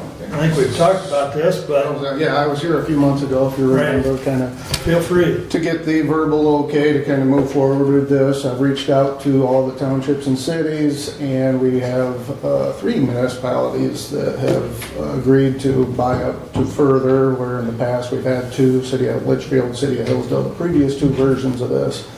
And this time the City of Reading has agreed to buy up for a designated area of their choice, kind of working with them to have a 10 square mile minimum to buy up in that case. So it's kind of tricky sometimes to come up with a 1 square mile city to expand that to 10 miles, but through their water resource down south of town and some areas around, we were able to fit that in almost perfectly to the 10 miles. Are there wells actually in Camden Township? Yep. Yeah. So Reading City is buying up part of Camden Township. Yeah, because that goes down to Denver's Road is Yeah. where the wells, and I believe the lagoons are as well. The lagoons are still in Reading Township. Yeah, the lagoons are on Lilac Yes. Road, right? That's right, yeah, the lagoons are on Lilac, Yeah. and the wells are down around. Every time I walk, every time I drive by there, I say I play T-ball Northwest where the corner. lagoons Yeah. are. So that kind of tells you where things are. And So the 3 cities have bought up then? This 3 of the 4 cities. City of Jonesville, I've never heard Oh, okay, so, okay. but yeah. Keep forgetting their city now. How soon before we'll have this new inventory? Well, the acquisition date, and that's where that's key is me as contact. I basically give approval when I feel that the conditions are right. Obviously, the guys in the plains know when the sun's just right and everything. I'm kind of eyes on the ground to make sure there's no snow or limited snow. Ice, we don't like to see, even though in the last one we did, if you looked at the 2020 imagery, there's significant ice, which for our purposes, it's not really relevant that ice. In fact, it defines more of the boundaries of the lake. So that was kind of interesting to have that, even though normally they don't like to have ice on the water at the time of flight. But it'll occur, the acquisition, sometime between, say, early, middle March to no later than early April, we don't like to see because there's, start to get budding on the trees. And, we want less foliage. Right. The better. I think our 2010 imagery, we kind of pushed the limit into April, and people like it because it's brighter, it's greener, but that's really not the goal in this case. We like it gloomy and no green as much as possible, so. Too bright to get a lot of shadow on the ground, Yeah. trees. Yeah. USDA did some mapping, I don't know, it's probably been 10, 15 years ago at least, and they did it with the foliage on, and then they redesignated the acreage per field. Lost And a lot? Oh, it was all screwed up because they were doing the shadows, Right, yeah. so they got it straightened out, but to your point, having the foliage on is problematic. Yeah, USDA likes it because they do it, they want to see. They want crop nice cover- green crop maps. coverage and stuff. So they fly in the summer generally, and Right. I think fairly regularly. And we generally have access to that. A lot of what you see there might be on Google or things like that for our area, because generally they don't. Google does not spend money in Hillsdale County. They take what's free out there. So Right. Steve? This is new software, right? No. it's not software. Okay. It's used in our software. It'll Okay. be used in our GIS website. Okay. Our imagery is generally put on the website. For And more it's of an actually, We do have a new GIS server though, right? what's that? We do have a new GIS server. A GIS website. We're hoping to roll that out fairly soon here. I've actually given Commissioner Ingalls and Commissioner Leininger credentials, and along with a handful of others. The goal is in the next couple weeks to push credentials, because everybody's going to have to be set up with a new username more than likely. With this software or this web interaction, we can't use a lot of the existing usernames, so kind of getting off the subject here, but not so much. Yeah. But hopefully we'll be hearing more on that, and Yeah. if any other commissioners are interested, it's still got some fine tuning to do the tabular data as far as it, so. And this new imagery that we're authorizing to purchase will be used in that GIS software. Right. But anyway, I kind of side We skirted do here. sell access. The acquisition will be in March, no later than April, but we won't have access because they got some post-processing to do till probably late summer. Okay. So, because they're doing pretty much the whole southeast part of the state. So, they've got a lot of coverage area to fly and then post-process for use in applications. Okay. Any other comments or questions? All right. Thank you, Nick. We'll take a roll call vote on the resolution, please. Commissioner Benzing, Yes. Commissioner Leininger, Yes. Commissioner Ingalls, Yes. Commissioner Lanius, Yes. Commissioner Wiley. Yes. 24-018 passes 5-0. Thank you. Please continue, Doug. Thank you. I've attended a couple of road meetings, road commission meetings since our last meeting regarding closed bridges on Hog Creek Road. They're awaiting Eagle to determine their requirements. It's estimated to be a $400,000 project. That should be done, and hopefully, and they're pushing to have it done in 2024. Elm Road culvert should be done in 2024. Trip Road culvert to be done in 2024. The goal from the manager's comments in 2024 is to work on primary roads, in particular Peter Patch and Chip Skill and Foddy. OSHA training has been completed for new employees. 2 new mechanics have been hired and they have started. The 3 purchased trucks have been delivered. Final prep will be put in service when completed. All our tandem axle plow trucks for state roads, and at their most recent road commission meeting, those trucks have been prepped and are in service. At the recent snowstorm we had a week or 10 days ago or so, an update on how much work actually they put in for those plowing of the roads. Roughly 420 man-hours of regular time and 1,260 hours of overtime. The crews worked all weekend from 4 in the morning to 7 at night, and for the most part, all reports that I've heard, are very positive on how the roads, in particular the paved roads, it was very difficult with cold weather.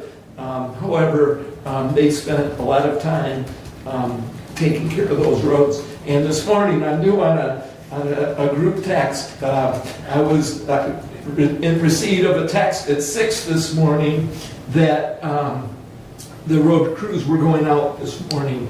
And so they are right on top of doing what they can to take care of the roads. And the text that Doug is referring to, Bob Griffiths set up to keep the road commissioners and myself and Doug informed of when crews are being called in early or when they're being dispatched because of bad weather. And so that was something he wanted to start doing. Yes, Which it's I think is- greatly appreciated. It helps out and answers many questions, Right. So that'll be good. At Michigan Works, at the meeting last week, no quorums, so no business could be conducted. Both Commissioner Lenius and I attended. Livingston County was absent. And so they have rescheduled that meeting, which will happen tomorrow in Ann Arbor. Interesting point that did come out of that meeting, though, is that Michigan Works Southeast has 78 current employees, 13 employees are in Hillsdale County. Region-wide, they had 16 new hires, 2 of which were in Hillsdale County, 5 promotions, 2 of which were in Hillsdale County, 14 terminations, 2 in Hillsdale County, 84 interviews, 16 in Hillsdale County. And as I said, tomorrow we have the rescheduled meeting in Ann Arbor.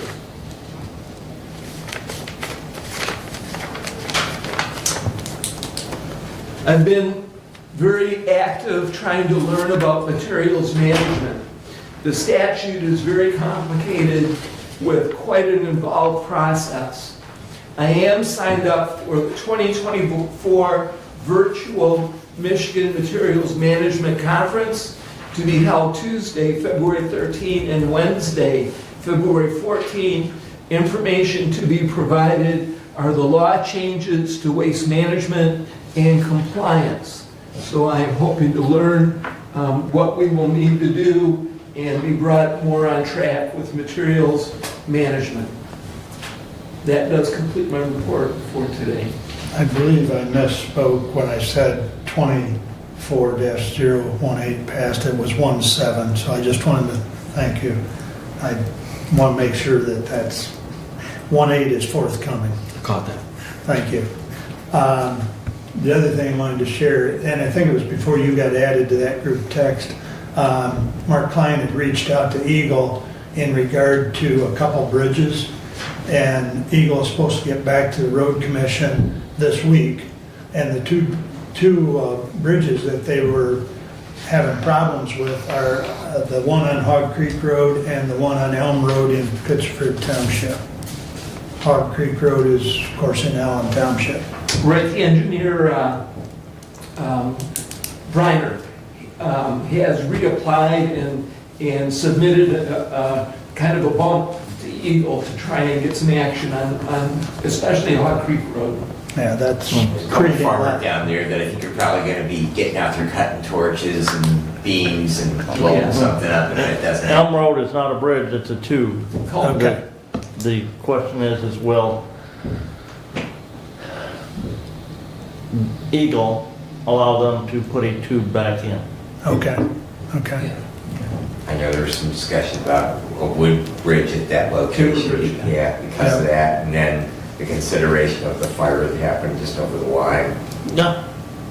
It's amazing, wood burns. Especially wood that has that Yeah, I was treatment gonna on say, it. if you creosote it or pressure treat it, boy, does it help with the combustibility. Go ahead. To Commissioner Ingles' comment about the solid waste management, but materials management waste plan, just again, I would like to ask, has Hillsdale County received a letter from Eagle notifying of that? Because this whole process doesn't start, and we were told, when I was involved with this, we were told that was going to happen in October November, December, January, the end of the week is February. So we're 4 months beyond the date that they told us. I'm good with that. It's just that we do want to stay on top of, because it does, once we actually get that letter, that notification, it does start the clock ticking. So I'm certainly not going to make any inquiries as to why we haven't gotten it yet, but that, it speaks to, I don't think they know what direction they're going in yet. And it is a very complicated process. That's my attendance in the conference. And so I hope to come back with more information. Thank you. Thank you. And as soon as I get any form of a letter from Eagle, I will pass it along. But I haven't seen anything official from them yet. Good point. Anything else for Doug? Brent, you're up, sir. All right, I will start off with the resolution that was moved from consent, 24-016. To the Honorable Board of Commissioners, we recommend payment of $250 for a one-year membership ending December 31, 2024 to the River Raisin Watershed Council, 320 Springbrook Avenue, Suite 102, Adrian, Michigan, 49221. We further recommend payment of the $250 be taken from the membership and dues budget, account number 101-101.00-810.000. Respectfully submitted, Brent Leininger, Chair, Budget Committee, and I move for adoption. I'll support it so that we can get it discussed. So my discussion and reason for pulling it from the consent agenda is that the invoice amount is $500.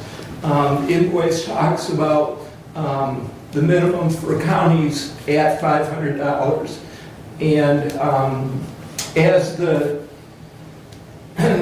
Hillsdale County Commissioner who represents Hillsdale County on that board, if I'm to be a participating member, the $500 is the amount that I feel should be paid. And if we're going to pay an amount less than that, then this commissioner is more of a spectator rather than a participant. In regards to that, the $250 is what we have been paying to River Raisin since we started and rejoined that 3 years ago at Commissioner Bensing's request. All the time they continue to send, these are the membership dues levels. If you look on their website, there are various different membership dues levels that you can select. We were told by the executive director when he was here that, anything that we send is agreeable. To be honest, I don't think we need to pay it. The $250 is what was built the budget on, not $500. And I'm not in favor of any changes. So I will not be voting for the resolution because I don't think it's necessary to be a member of this organization.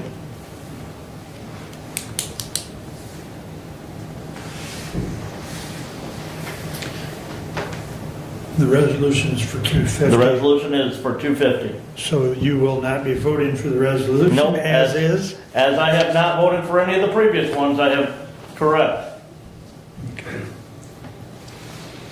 Well, that being said, I would amend the motion and I move to strike $250 and replace with $500. And I'll support that amendment, and I would ask the comment. Please. Thank you.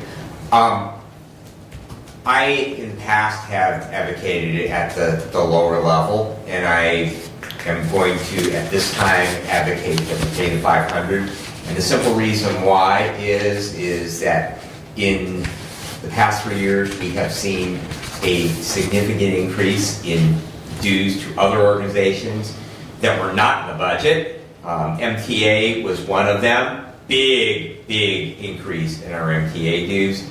We have increased our contribution to the Economic Development Partnership, a large increase, a sizable increase from what we were paying, and I think $250 more to River Raisin Watershed Council in light of the other increases that we have seen is not an unfair ask, and particularly in what this body has been supportive of. And very honestly, I voted against paying the extra money to the MTA. But collectively, the consensus within this body, when these dues increases have come along, we've said, well, we're going to do it. And so to that end, I think that it is important that we be involved. We have 5 rivers that flow out of our county. River Raisin is the only watershed council that has come to this body and asked us to join. I would be supportive if other ones were to come and ask us, but they are the only ones who have asked. I have participated in that. I think they're doing good work. They are leveraging grant money, unbelievable amounts of grant money. They are not reliant upon membership dues, but the membership dues certainly help, in particularly with the education, the environmental education that is done in the community, and I think that they are doing good work, and I am willing to support the additional $250 for a total of $500. Commissioner, a couple of comments, if I may. Please. The increase to the county's contribution to the economic development, that was requested through a budgeting process. And through the budgeting process, we decided to increase the county's contribution to that agency. That wasn't after the budget was adopted. Yes, we had the discussion last year regarding the increase to the MTA dues. Our equalization department relies heavily on MTA and working with our local township assessors. And so having that membership to MTA is vital to our equalization department.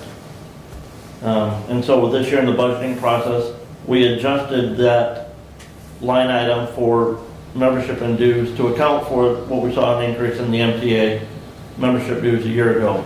This was not discussed at the time.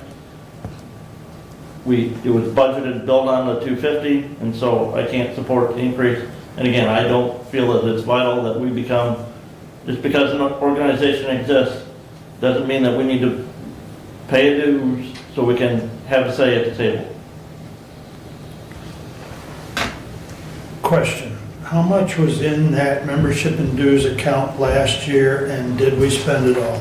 We exceeded the Everybody gets amount a that was budget budgeted. amendment because But we blew that budget because of the MTA. Part of the MTA, correct. Right. If you, I guess you'd have to factor that out because that was unexpected. But we factored it in for this year. It was- I guess my question's kind of convoluted. If it was a normal year where we didn't have that increase, I would get an answer as far as what was left over or what if we overspent. But MTA blew it all up. Okay. if you'll. Because I I think have not seen a final year-end number on that yet, but most years we've had a little money left over in that, if I recall correctly, most years. But MTA took care of that last year. Okay. Further discussion on the amendment, unless you're still looking there, Brent, but, I am just. okay, I'll be patient. Did you have any comments, Steve? I was not in favor of being a member of this organization almost 1 year ago, and I still stand on that position. Okay. Reason? Just because a organization exists, we don't have to be part of it. Okay. So, our projected activity for the end of the year was $12,000 for the membership and dues line, which exceeded the 10,000 that was in that line item when we approved the budget in December. Again, that was adjusted as part of our budget amendments. We do have 12,250 budgeted there this year. Okay. So we went over Yeah. budget, what, if I heard you correctly, we went over budget on that by $2,000. We did, and the Okay. prior year, 22 activity, we spent $5,052. Out of a $10,000 budget. Man, I don't have the 22 budget in Okay. front of me. I think it was 10, but I understand, yeah. But it just shows the difference between 22, 23, and now potentially 24. But, okay, thank you. Any further discussion on the amendment to change it to 500? We will roll call that amendment, please.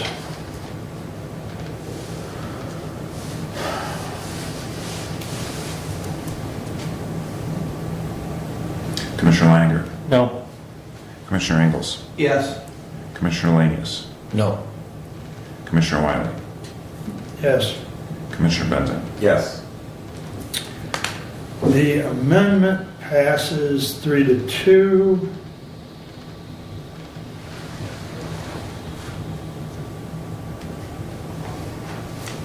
So now further discussion on the resolution as amended. Anyone? Any final comments? Can we have the amended resolution read back, please? Just for clarity. It would be the resolution with 500 inserted, correct? Right. Okay. Is that good enough? You want me to Yeah. read it? Okay, it's just, yeah, I'm Yeah. gonna just strike the amount Okay, yep. and replace. Just want to make sure we're, Yeah, there's nothing else in the language changed other than 250 is stricken and 500 is added, correct? Yes. Okay.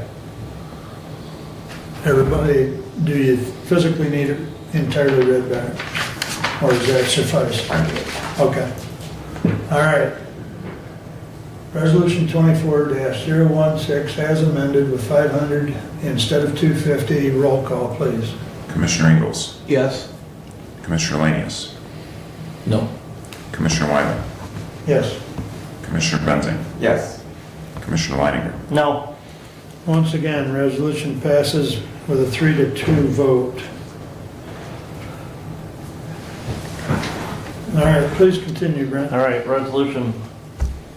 Dave would quit making stuff pop up on my screen. Yeah, I keep having to close those pop-ups too.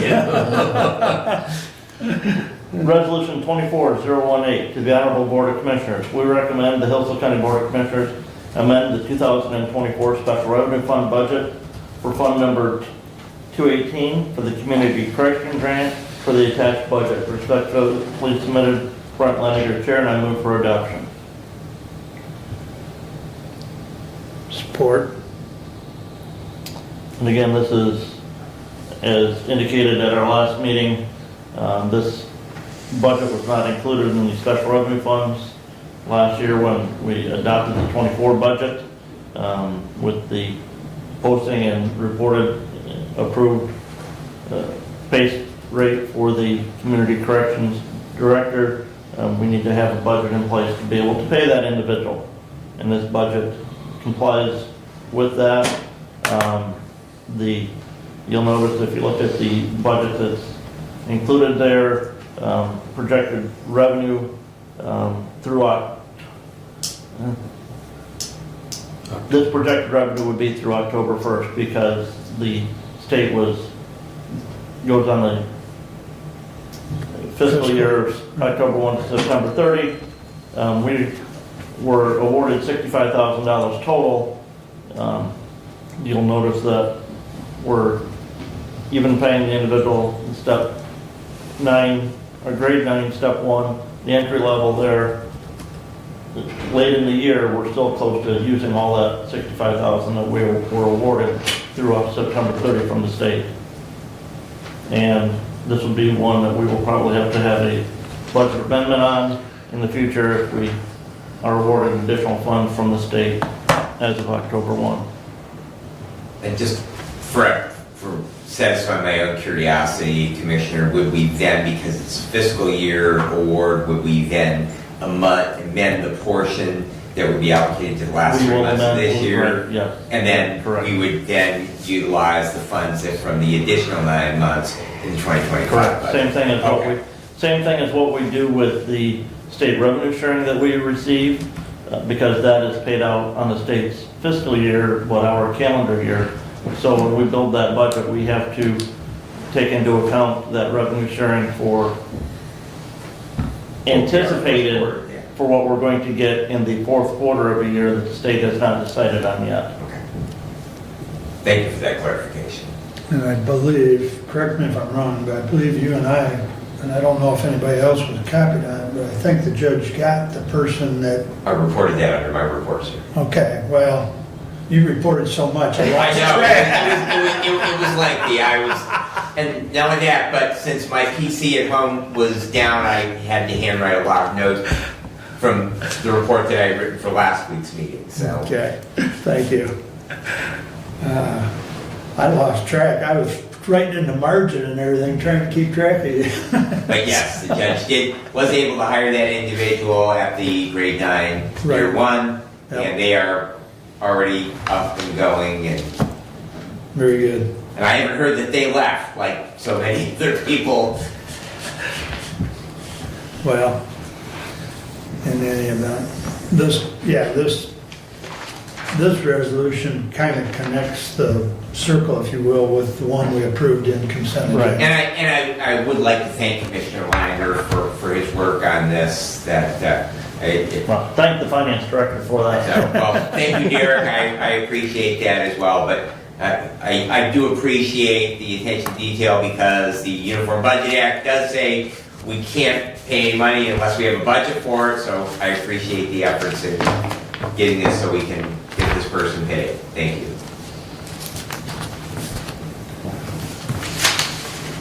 Okay.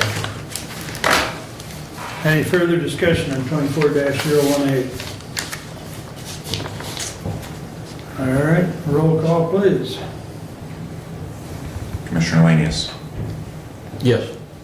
Commissioner Wiley, Yes. Commissioner Benzing, Yes. Commissioner Leiniger, No. Commissioner Ingles. Yes. You did it on purpose. I did. Pass Again, He's consistent. I continue to be an individual who thinks that we don't have the space, we don't have the need. By the way, it passed 4-1. So, thank We you. may have the need, but I'm more concerned about space and other costs borne by the Duly county. noted, duly noted. So, we just need to start hoteling those rooms. That's a discussion for another day. Go The ahead. opioid committee met after our last meeting on January 10th, discussed the resolution regarding the Stop the Bleed training kit. And the opioid committee is not recommending that opioid funds be used for that. Commissioner Ingles and I have not had a chance to meet to discuss that regarding the budgeting committee and where it may fall there. I will say that last week at the Board of Health meeting, we were informed that the health department has received Stop the Bleed training kits for all counties in the Tri-County Health Department area and has the capability of training over 100 employees, or over 100 individuals in a calendar year. Waiting to get some more information on that, and when I do, I'll meet with Commissioner Ingles and we'll see what we come back with for a recommendation on that budget that was, or that resolution that was referred to the opioid committee. You all should have received an email yesterday from Equalization Director Wheeler with the tentative ratios on it for the state equalized values for the townships and cities to use in Hillsdale County in their border review process. That has been posted on the county website, so the citizens can go and review that as well. I reviewed those fairly in detail. I think there's only a few that were over on that, over 50% on that tentative ratio. So in a select areas around the county. So, again, the health department meeting last week, we had some lengthy discussion on some bidding process there. As you all are reminded, to remind you all, the lease that this body entered into with the health department in, I do believe it was December of 2020, that was agreed to and started January 1st, 2021. The health department is responsible for the maintenance and upkeep of the health department building. They pay the county $1 a year rent as part of that agreement, but they maintain that building. That lease arrangement requires them to set aside at a minimum of $2,000 a month into a capital improvement fund until that fund has $76,000 in it. And if they expend any money out of that, they have to then start contributing back to that capital improvement fund to make updates to that building. They were awarded a grant through the state for facility upgrades. Some of the work they've already done out there at the health department is they replaced all of the drinking fountains with new drinking fountains that also include water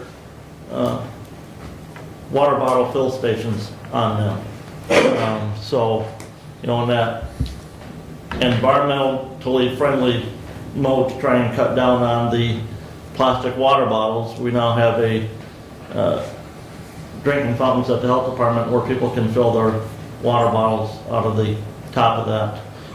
That was covered through a grant, so it's not using the capital improvement fund. They're working on bids right now to paint the rest of the building out there. A lot of that building has not been painted since it was maybe built back in the 1990s. The other thing that they're working on is bids for carpet, to replace the carpet in that building. So, and again, that'll be covered through that grant process, and so not subject to spend down of their capital improvement fund. But just some of the updates the health department is doing at that building. Wellwise Services are meeting the 15th to the 18th of January. Wellwise is, for the last 5 years, has contracted out for financial CFO services with Financial One, Inc. They received an offer for a revised contract from Financial One, and it was rejected because they wanted a increase in the $1 per hour that would be paid for the CFO that's housed there at Wellwise, in addition to a increase in a buyout clause, where if the agency was to hire an employee of Financial One is reimbursed a percentage of that employee's first year's salary. So there's some negotiations going on, and Wellwise may actually take that step to look at hiring in-house a CFO, which is a very expensive proposition to undertake, but one that we feel that if we had a full-time CFO, right now the CFO there only works 24 hours a week, so, and hard to get everything that you need done in that time frame.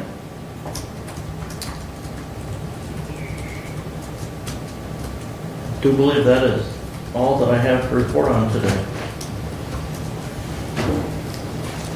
Commissioner. Number one, with the water bottle stations, they're nice. I regularly use one of those, and it's really nice to be able to fill my hydro flask from that.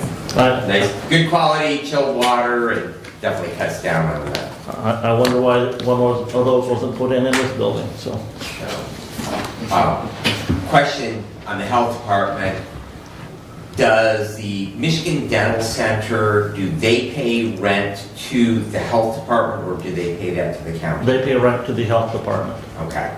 And, so they are deriving revenue, correct, which then could be utilized for maintenance on right, that building, yeah, from the rents on that. In addition to that, we house our MSU Extension department there in the basement of that building. And we don't pay the health department any rent for that space that is taken up by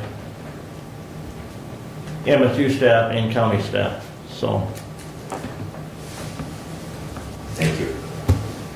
So if we house the MSU in the bottom of the building, and we don't pay the health department any rent, why would we even be responsible to pay the health department any rent when they're paying us $1 for rent for that building? So why would we pay the rentee? That, because, again, Commissioner, that was an agreement, that's it written into the agreement, Okay, into the rental agreement between Hillsdale County and the Branch Hillsdale St. Joseph Health Department. That, number one, $1 per year is their rent to the county for the use of the building. They can subrent any part of that building out that they so choose to. They rent out to Mike Community Center Dental Clinic. They also subrent out to the county. They subrent They cap to have space in the building as well. I do believe so as well. They've got some space there. They subrent the space that we occupy for MSU Extension from back to the county. And again, we don't pay maintenance on that building. Anything that our maintenance staff does out there is reimbursed back to the county from the health department for that work that our maintenance staff would do. And the parking lots that were paved out there a year ago were paid for by the health department. The painting that will be done in that building will be paid for by the health department. The painting, technically that comes out of the grant they just received. but it'll still be paid for by the health department. Right. The soffit and fascia on that building, which are wood and need to be Redone. changed over to a, So my real question here is the cost of the rent and the maintenance, is that in our best interest? Or should we be maintaining that building ourselves and charging the health department rent for that building? Would we be money ahead to do it that way? And if so, why aren't we doing it that way? because number one, Commissioner, that would We have an be, agreement, I that understand would be that. violating the 20-year agreement that was entered into. When does that agreement expire? That started January 1st, 2021, and that was a 20-year agreement. Okay. But I believe it was Commissioner Laney's example that preceded that agreement, that we rented that building, they paid us rent, and then we contracted for the maintenance. But Commissioner, that was at a point in time when there was A lien on the building we were repaying, yes. or that was being repaid. Right. And now it has been satisfied, and thus the reason that we entered into the new agreement. Because I believe that actually, the original debt was satisfied, but then when the Community Dental Center addition, that was an addition that was put on, Commissioner Watson was still on the board at that point, so that probably would have been 2009, 2010, when we entered into that agreement to build that addition onto that building, and we refinanced that. Well, we didn't refinance, it was refinanced. Well, it was refinanced, yes, through Northern Michigan Health. Foundation, correct. Right, And that who was the not- original financing entity for both the Life-Based building and the health department building. That's correct, but that was not us refinancing, that was done by By Northern the Michigan health Health Foundation and the health department.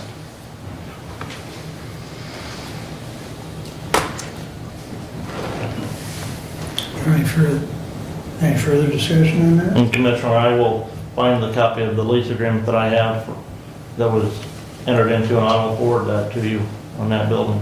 Thank you, I appreciate that. And as a side note on that, the health department in St. Joe County have done the same thing on the building in Three Rivers. Yeah. Yes.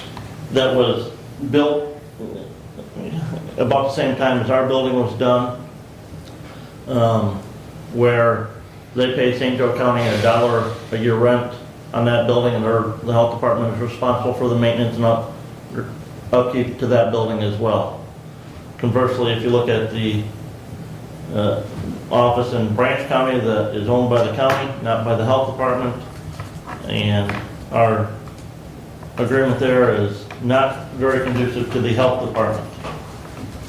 And a reminder, Commissioner, the health department is funded by the 3 counties. We pay a per capita rate of $5.30 for every citizen to the health department a year. You say, well, we should be paying some of that back to the county in rent. That's just going to increase the amount that we're going to have to pay to the health department. And that 530 is based on the 2020 census. Correct. As a kind of a side note, and it's not really connected to what we've been, but we had snow on Martin Luther King Day. Yes. And Becky contacted me. I have talked to Randy. I think I hope I mentioned it to you. I don't recall, but Yes, thank you for we've now reminding me. we've added that lower parking lot at least to the 24/7 because they're right there. Facilities is right there at the Sheriff's Department. And MIDC was not closed on that Monday. The Health Department was closed, but MIDC had clients coming in. MCDC. Or MCDC. MCDC, excuse me. But, so the dental clinic, the lower parking lot where the dental clinic is now on the 24/7 scrape. So. Yes. Yes, thank you for bringing that up. I forgot that had been an issue, and I know it was addressed, but yes. Yeah. So the reason why I brought that up was for our constituents listening. All right, very good. Well, Steve, that brings us up to you. Okay, well, I got a page or so here, so start out with Moscow Township on the 11th of January, and the reason I brought them up is because they did receive an award for their tax assessments. They had a perfect score on their tax assessments, and they were given an award for that, and I just want to recognize them for that work that they've done out there. Then on the 11th, also had an EDP meeting, and we had a whole lot of discussion at that meeting. A lot of it was on the buildings around the area. Hillsdale Tool Building on the Olds Road, or the old M99, if you know where that's at, the big building out there. That is very near a state of disrepair, and there's been a couple companies looking at it, and there's a lot of discussion of what might happen with that building. All the windows and doors are now gone, and I'm not sure where that building is going to end up. It might just be demolished for the price that was put on it at the meeting, and what they were talking about its value was. The Meyer project, Meyer 50 Acres project was a topic of discussion out there also.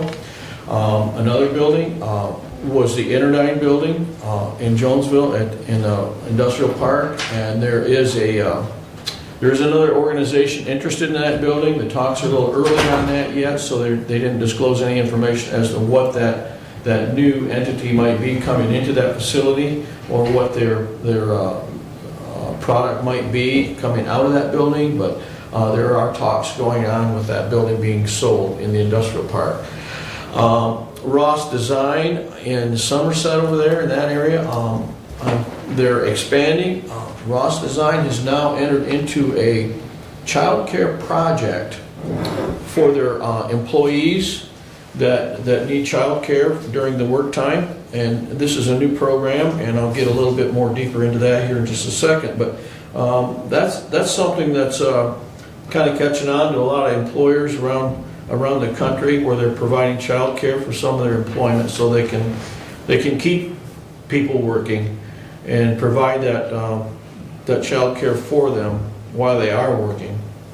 I think that's a great program, and I'd like to see more of that. But anyway, the EDP board members approved Chris Poling as a board member now, and that'll be a good asset for the board. On the 12th of January, I had a Board of Health Finance meeting, and we moved to the full board. The painting quote, which Commissioner Leininger discussed, So I won't go any further on that Board of Health and beat that dog to death. On the 16th, I had Health and Human Services Network.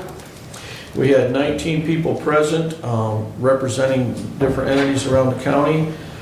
We had a presentation from Christy Wood on Child Care Network, and she informed us that we do have 27 licensed centers in the Hillsdale area. And if anyone needs to contact her for assistance in child care, you would go to www.greatstarttoquality5967@youtube.com. Or you can get a hold of Brandy Donovan at greatstartstoquality.org. So those are two contacts for child care in our area, which is a great thing. So on the 17th, Commissioner Engels touched on the fact that we had Michigan Works and we didn't have a quorum, so we didn't have any business on that. Be looking forward to that meeting tomorrow, which was rescheduled. So on the 17th, I had the Planning Commission, and at the Planning Commission, we moved to elect officers until we had a full board present. We were short some board members, so we just felt that it was the best thing to do when everyone was present to elect officers. We also were informed that Jack McLean is no longer eligible to be on the Planning Commission. He has retired from that position, so we'll be looking for a person for township representative on the Planning Commission board. So if you know anybody that might be interested in that position, that position is open. The Senior Center meeting on the 23rd was canceled. And on the 25th, I had a Board of Health meeting, and we only had 4 commissioners present, and Mr. Leininger explained all of that. So tomorrow, Michigan Works in Ann Arbor, and we'll go forward. And that's it for me today. Just to comment, the Personnel and Management Committee will be bringing forth at the next meeting some recommendations to the board for the Planning Commission. An economic development and a city and village. So For the Planning Commission. For the Planning Commission, Right, yes. we So have- that will help with Yep. getting you back. I know that Commissioner Well, if you're, I don't Go want to ahead. interrupt. I know that I have spoken with 2 separate individuals, one from the Ransom Township Board, one from the Jefferson Township Board. Both considered appointment to that as to replace Mr. McLean. Good. And Good. they both did decline. So the search does continue. And just as we begin again, so our monthly meeting cycle, that would be a good thing to let all of your townships know that we are looking for another representative from the township side of the house. But we do have at least a couple of people, and we should have recommendations for our next meeting. Good. On those. Good, I'll look forward to that. Thank you. Also, to your, in regards to childcare, there are, because the Community Action Agency does run a Head Start program in Jackson County and in Hillsdale County, they have in Jackson one that is already under construction or completed, and another that is in the process of planning right now and will begin construction of housing that actually have Head Start classrooms as part of the housing project, and it helps to address, by having that Head Start classroom, that employability of the parents that live in that Right. building, because then that is providing access to Head Start for them and helps with that child care through the day.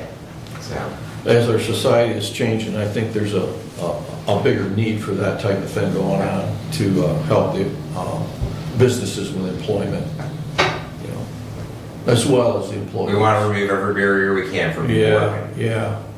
Don't call in because you don't have a babysitter. Okay. Anything else for Steve? Thank you for that report. Commissioner, I would ask for at least a 5-minute recess at this time. I can appreciate that. 5-minute recess is granted. Thank you, Commissioner. I was going to do the same. We will reconvene at 11:35.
He didn't hear it. And he didn't hear it. So, thank you, Derek. I think the Board of Commissioners should wear electric collars so we can zap. What made you think we don't? Bark collars, Joe.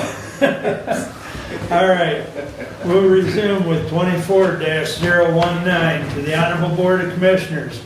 We recommend, we recommend that the revised County of Hillsdale handbook be adopted effective January 29th, 2024. Also, the County of Hillsdale Employee Handbook will be posted on the Employee Navigator website, where all employees will be required to sign the acknowledgement and/or any revised handbook on an annual basis. Furthermore, this resolution repeals all previous versions of the County of Hillsdale Employee Policy and Procedure Guidelines and/or employee handbooks as of today's date. Respectfully submitted for adoption, Chairman Mark Wiley. Support. Thank you. Now, before we get going, I know Brent's got some changes. We will also have an amendment as far as the effective date. Derek and I have discussed it, and he has recommended February 12th as the effective date in regards to payroll. So that effective date will be changed so that payroll can get everything. So we'll take that up at some point, just FYI. Would you want to make that amendment right now? I would be happy to. So I would amend that the effective date be February 12th, 2024. I will support that amendment. Thank you. Any discussion on that amendment? We'll vote on that amendment at this time. All in favor signify by saying aye. Aye. Opposed, same sign. No. So it passed 4-1. Correct. Thank you. That stays consistent with 4-1 votes. Thank you. And the reason for that change was because with the paid time off calculation, it needs to be at the beginning of a pay period. Right. Correct. And that's why that date was changed from what was published in the agenda. And I guess before I entertain Brent, I sent a letter out, or I forwarded you a communication from the attorney, and she looked over that PTO section. Also within the body of her email, she indicated that, we can't take anything away. So all efforts were made to not take anything away, and anything that they already have accrued on the books moves forward. So, I think that was spelled out pretty clearly in the body of the And it text. will just simply be converted to hours rather than, that will be the biggest. Right. But it will That's be- another one of those things, as Brent indicated with payroll, the conversion of all this to hours instead of days. Right. So, okay, with that said, All right. I will recognize Brent. And Commissioners, as you know, I sent this out to you all by email, so you had it beforehand. Commissioner Laney did point out that I do have a spelling error, and I didn't even catch that, and Word apparently didn't catch that. On one of those items there, but, Forward, right now. huh? Statement forward right now. Sure. Thou shalt write the word higher on the board for 500 times, so you know how to spell it correct. We'll talk to facilities about getting a chalkboard up there. We'll forgive you because you went to public school, like I It did. was 3 a.m. in the morning when I was working on this that day, Commissioner. I'm not going to talk about my change on page 9 right now, but I think I want to start on page 18, and I would propose that we amend the employee compensation language found on page 18 by striking in the second line the word should and inserting the word shall, and adding in after municipal consulting Inc. or any revision to the schedule approved by the board. Going to the next paragraph, striking the word anyone and inserting the word employees. And in the last paragraph, as part of the budgeting process, it would be inserted after the word annually. Read that whole sentence, The please. county board of commissioners will review the county pay schedule annually as part of the budgeting process and may apply increases to the pay schedule. And striking the words, a cost of living increase each year. Okay. I would move for those amendments, that amended language to be adopted. Who is the supporter of the resolution to adopt? I was. And I would just suggest those are, to me, housekeeping things. I would just ask if the maker of the resolution and the support were friendly to those changes. And I would agree, those are housekeeping items. I mean, it's pretty much verbiage. And to that, Commissioner Leiter, since you have a lengthy list, I would encourage that on the ones that are housekeeping, we should probably have consensus from the body that they're housekeeping, but on the ones that are housekeeping, I'm perfectly amenable to the idea that we handle them in a likewise manner. I agree. The maker of the motion's friendly if the supporter's friendly. Right. Let's make it so then on that one. That one's done by housekeeping consensus, unless there's any objections. I don't like the idea that a cost of living increase has been taken out. And I think a cost of living increase for our employees is very, very important for two reasons. Number one, if you're not going forward in your pay scale, then you essentially are going backwards because you don't get the cost of living. But the cost of living continues to rise and you don't keep up with it. And Commissioner, the reason I don't like cost of living increases as a governmental entity is because our property tax revenue can increase no more than 5% in a calendar year. Okay? Just last year, the consumer price index, and this is for the 24 property tax values that residents are going to see, it's going to be capped at 5% again because of the Proposal A. The prior year, that inflationary factor for the state was actually 7.9%. All right? But the property tax values and the revenue that the county receives would increase no more than 5%. So again, not that we're not going to apply increases to that wage schedule, and that clearly outlines it there. We're just removing the word a cost of living increase because somebody sees that and they say, well, the consumer price index is a 8.2% increase. That means I should get, say, an 8.2% increase on that wage schedule. That's not affordable at the government level. And so I don't, again, my personal preference, that's why I don't like the word cost of living increase. It's still going to see an increase, but it can't, to me, we can't use cost of living. And just to piggyback on that. Go ahead. Is that you might recall what happened in Michigan in 2008, 2009, that Oakland County in particular lost 50% of the value of the real estate. When you look at our budget, one of the principal forms of income that the county has, in addition to state revenue sharing, is in fact property taxes. And if the value of our property falls significantly, again, it becomes incredibly budgetary confining to be able to be tied into, because inflation can continue to rise even as the value of those properties fall.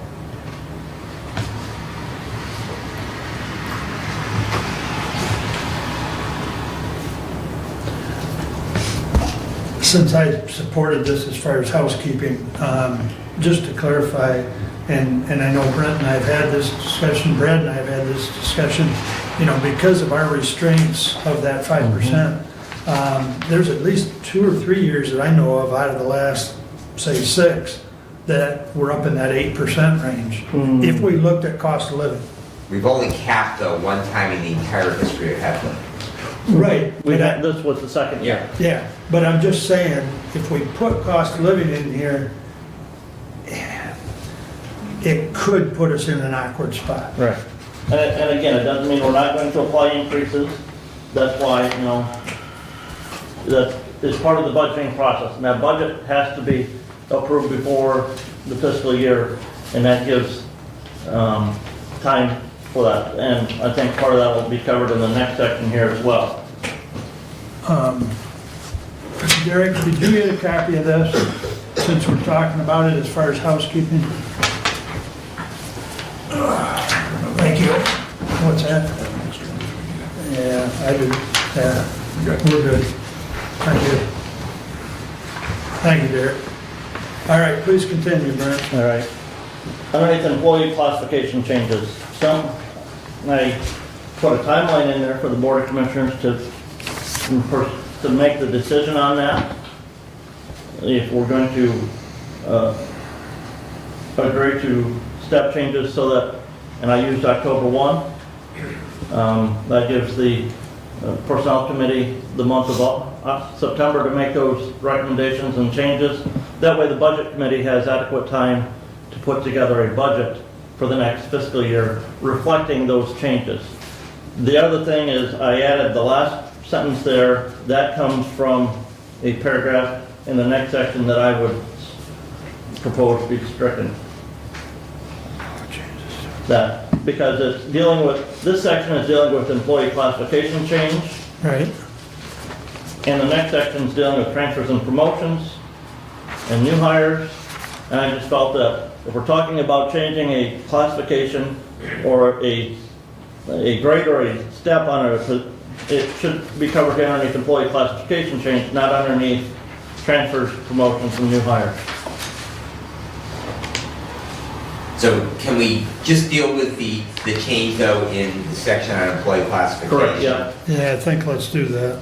Thank you. So, and if I might just speak to that, all right? My only concern with that, Commissioner, and I completely understand, and having, as management and personnel, been, I won't say inundated, but we've had a number of requests for reclassification. However, my only concern to that is that we cannot control what the state legislature does. And if the state legislature has a new mandate of something that we have to do, a new reporting requirement, new duties, things like that, I understand that they're not supposed to give us unfunded mandates, but unfortunately, many, many times that they do make changes that we have to comply with, and to completely tie the hands to the budgeting process and that October 1st date. I don't want to see where we need to have exceptions at all. I want to be able to say, if you want to change the job description, if you want to change the classification of an employee, it has to be part of the budgeting process. But I am concerned that if we make this as part of our established policy, that we could place ourselves in a very, very difficult position should some mandate come down from the legislature, that we would then have to wait till the next fiscal year to be able to make that change. That's already in the proposed policy as it was presented, is that those changes will come in to the Management and Personnel Committee by August 31st. I'm just adding in language that committee now has a deadline to get that done so that the Budget Committee can build the budget. And again, this other line is found written into the policy that was proposed online before. I just feel it's much better suited in this section as opposed to the following section. And I guess my concern is for the last sentence. But again, that sentence was in what you and Commissioner Wiley proposed to the board. Right. You're just moving the location. I'm just moving where that is. Okay, I just like to say that I've expressed my concern, and if that goes hand in hand, then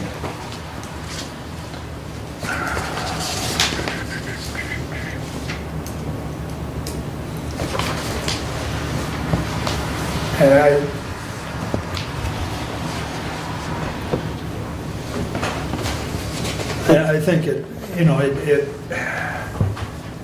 puts a little burden on the Personnel Committee, but it also is responsible as far as getting the information to the budget committee. So it's, I mean, it basically gives us 30 days, more or less. Well, and it puts a burden on the personnel committee, but it also puts that same burden on the board of commissioners, because it's Right. our job as board of commissioners to, A, help hold that personnel budget to the feet to the fire on that, saying get that done, but it still has to come back, that recommendation from that committee still has to come back to this body for approval. So that brings up a good point, Brendan. So, I mean, this is a new process. So, would it be the desire of the board for the personnel committee to hand this off to budget, or to bring it to the full board and present our recommendation to the full board? I would contend, Commissioner, my view is that those changes in, if any change in grade or Right. any advancement in step over an annual advancement in step should be approved by the board, because this board approved the grade and step schedule Right. and approved the placement of employees into that grade and step schedule as presented and recommended for municipal consulting. And so any change from that, I think, recommendation comes from the personnel committee, comes to the board for approval. So I guess, No different than, Yeah. this board approved the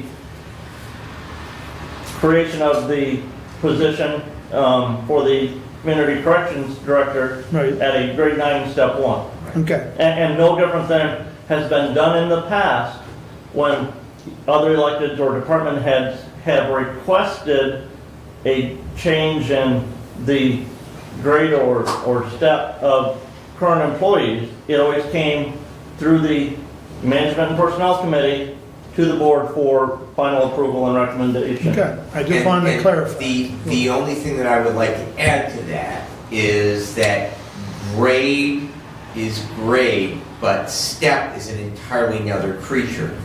The only reason we should have deviations in year steps is because with the classification study, that it would have created a decrease, and so they were placed at a year that would keep that employee equal to or greater than their current rate of pay, so no one received a decrease in pay. We should not have any deviations from the year going forward. In other words, that should not be, and that was the argument that I made when Judge Lisby came before us and wanted at a higher year. That opens the floodgates. We simply need to have, when we hire someone, they need to be at year 1. And I understand the necessity that sometimes that we want to hire a specific employee and in order to pay them more, and that's been the practice in the past. But the idea with our classification study is to get away from that. And so consequently, we are bringing people up as we move forward, but there will be adjustments to that schedule. But we really need to hold fast on that. When somebody is hired, they're hired at the first year for the grade that position paid. And the exception to that, if there is an exception at all, is when we have a lateral transfer within, so that an employee that they're on a year 4, that they stay at a year 4. But when we hire somebody from outside new for that position, we need to be adamant, because if not, we are going to be perpetually inundated with requests to deviate from that schedule. Well, and you're kind of going off into new hires where employee reclassifications really. But I'm speaking to the comment. I understand what you're saying. Yeah, and again, like I said, there was, I do believe that it dealt with, and it deals with, grade and step. Mhm. And it's step, not year. Right, it's step. Right. If you look at the, Commissioner, if you look at the, Page, please. right there underneath the employee classification change, Okay. the third line down, the results provided a grade and step. So we're talking about, employee classification change, we're talking about grade and step. So,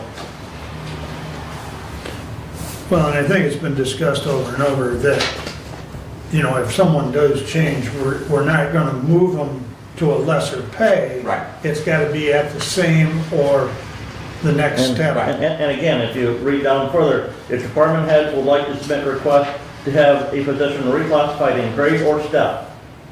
So, again, the language that's presented says that it can be looked at for grade and step. No. If you want to strike that, you know, No. now's the time. No. And again, I'm sorry, I don't know how many times I looked at that. The next section, I would reclassify it to new hires, transfers, and promotions. And I say that because Well, before you get going, let's deal with this one under employee classification change, because I think that two sentences that you're adding, Brent, needs to be a motion, because I think it's more than I would housekeeping. move to add that, the two sentences at the end of employee classification change. I'll support it, so we can further discuss it.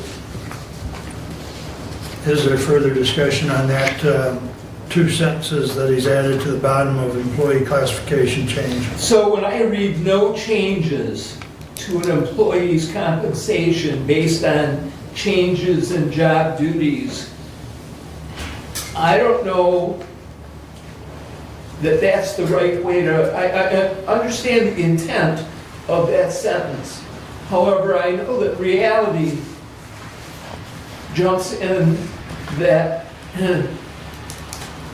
rather than saying no, there are times when it is justified, and I don't know that I like that sentence. I would prefer that sentence not being there, understanding what the intent is, not to have changes, but the reality, I think, is not the case that matches up with the intent. And, and again, Commissioner, I took that language, I copied it from the next section. Understood. I would have the same comment, okay? I would have the same comment. And again, I did that because if that language is going to be there, to me, it needs to be underneath this section and not. So, I know Brad and I and Derek talked about this sentence, and feel free to chime in, but this sentence, as Brent indicated, will be stricken out of the next section. But we collectively have talked about, you know, an annual process going forward, and adhering to the comp study that we did, and adhering to an annual process of reclassification.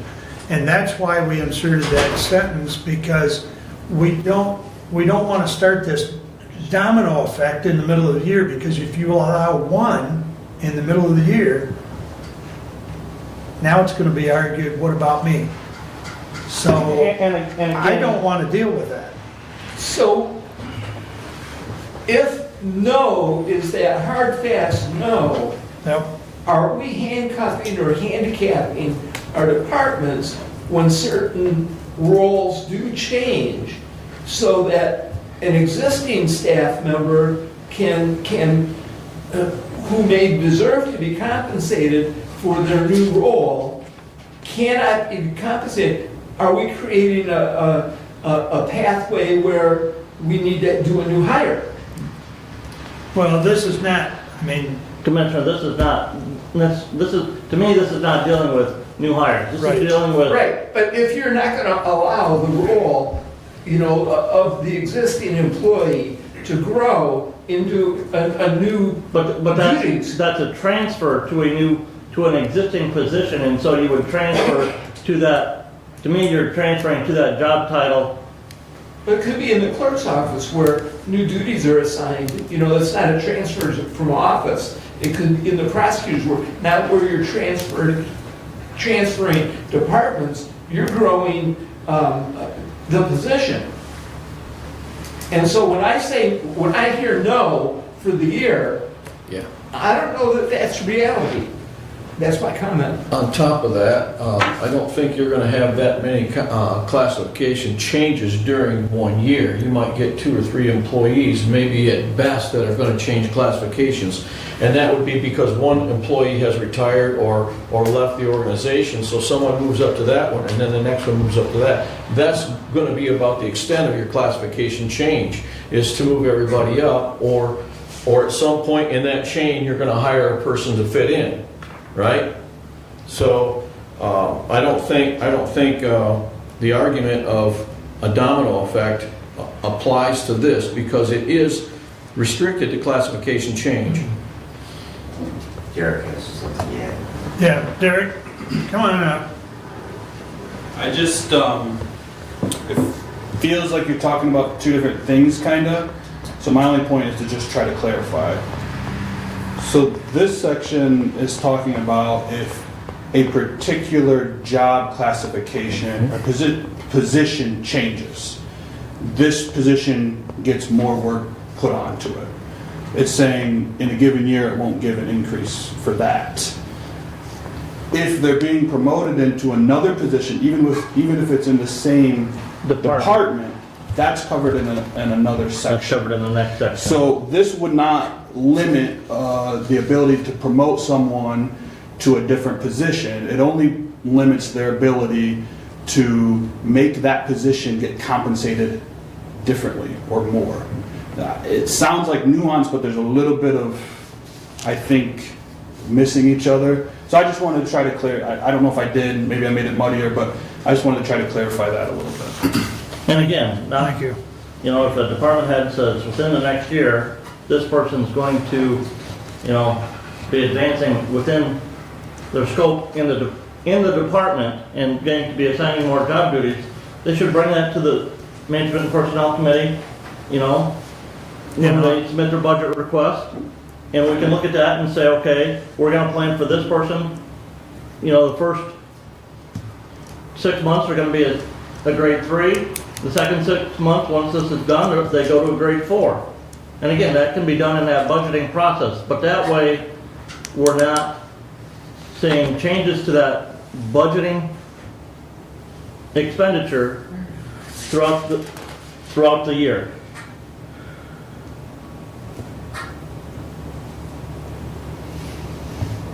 So, in the very next, and I know we're new, hang on here just a second, bear with me for just a second, because the next one is transfers and promotions. Right. And transfers and promotions. Transfers actually fits in with an employee classification change. So in the second paragraph, a vacant position shall be filled at the same grade level as when the position was last occupied. Okay, so how are you going to do that when you come back here and says no changes to an employee's compensation based on changes in job duties? So again, this is dealing with reclassification and regrading of existing positions. This section that we're dealing with. Right. Okay? Okay. All right? And But you've contradicted the whole thing in the next. But no, and maybe the title on this needs to be changed to, as opposed to employee, just, you know, if you strike out the word employee, because we're talking about the positions themselves. The grading and the step on the position.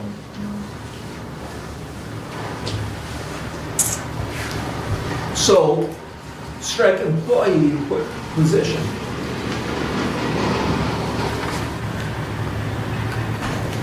First of all, before we do start striking things, you've got a motion on the floor. We have a motion on the floor. But right, yes. Can I clarify with that motion? Please. The motion is to add the language at the end of this. In red. Right, but there was also some talk of The motion, removing we'll language. get to that in the next section. All right, just want to make sure that's separate from your motion. Yes. A So, motion to amend the word, to strike employee, to amend the motion and strike employee and insert position. Support. So that would be an amendment to the amendment. you guys don't pay me enough. No. No, we can't move you up because you're at that grade level in pay scale, so you can't. And Mr. nothing Budget till Chair, we're October. gonna need a board. I wish, okay. I'll accept it, but I wish you'd waited on that. So let me make this clear. We're striking, in the second proposed sentence, we're No, changing. no, No. in the header. The header of the Okay. paragraph. It's, let's wait for that, please. Okay. That, I mean, we can do that. Let's get this motion done. Because striking that's not germane to that Okay. Thank two you. sentences. So I gotta draw the line here. So- I'm thinking we're talking up here. So We can maybe change we'll it get to down that here. though. I'm coming. Okay. So let's stay focused on the two sentences that are in red at the bottom of that employee or position, whatever, classification change. So are we all looking at the two sentences at the bottom of that? And the Yeah. motion was to insert that language. Is there further discussion on those two sentences? Brad? My only discussion, I'm just not comfortable, will be permitted in the middle, and if we could perhaps consider just making that during a fiscal year, if it was not budgeted for, because to me, saying middle is the midpoint. And so during, it extends it to the entirety of the fiscal year. And I would be much more comfortable with that sentence if we could do that, just by the maker and the... Yeah, Brent, are you okay with the housekeeping on that? Yeah, where, as opposed to will be permitted during a fiscal year if it was not budgeted Correct. for. We'll be- I'm a lot more comfortable if we could do that. So what are we striking, In the please? middle. Right here. In the Yep, middle. Yep. And you're And gonna. just insert the word during. During, Yep, I got it. okay, so you're striking in the middle of, Correct. and then you're gonna insert the word during. As housekeeping, I'm good with that if you are. Okay, so now the motion is still for those two sentences with that housekeeping change in those few words.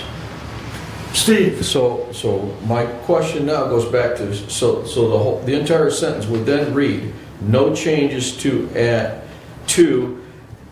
a position compensation based on changes in job duties will be permitted during a fiscal year if it was not budgeted for. Is that what you want the sentence to read? So if I heard you correctly, you're asking for housekeeping here of changing employees to position. Yes, And then you're asking if that's the way that we want that to read. yes. I'm okay with the housekeeping thing because we've stressed all along, the study was done by position, not by employee. Correct? Yes. So I'm okay with the housekeeping, and I guess to Steve's question, anybody wish to comment on whether or not that is the way you want that to read? I'm good. I'm good. Brent? That's, yes. I'm good as No well. changes to a position's compensation based on change in job duties will be permitted during a fiscal year. Can I read it before we vote? Yes, You may.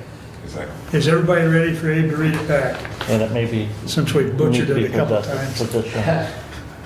This is almost as fun as the organizational meeting. All right, go ahead, Abe.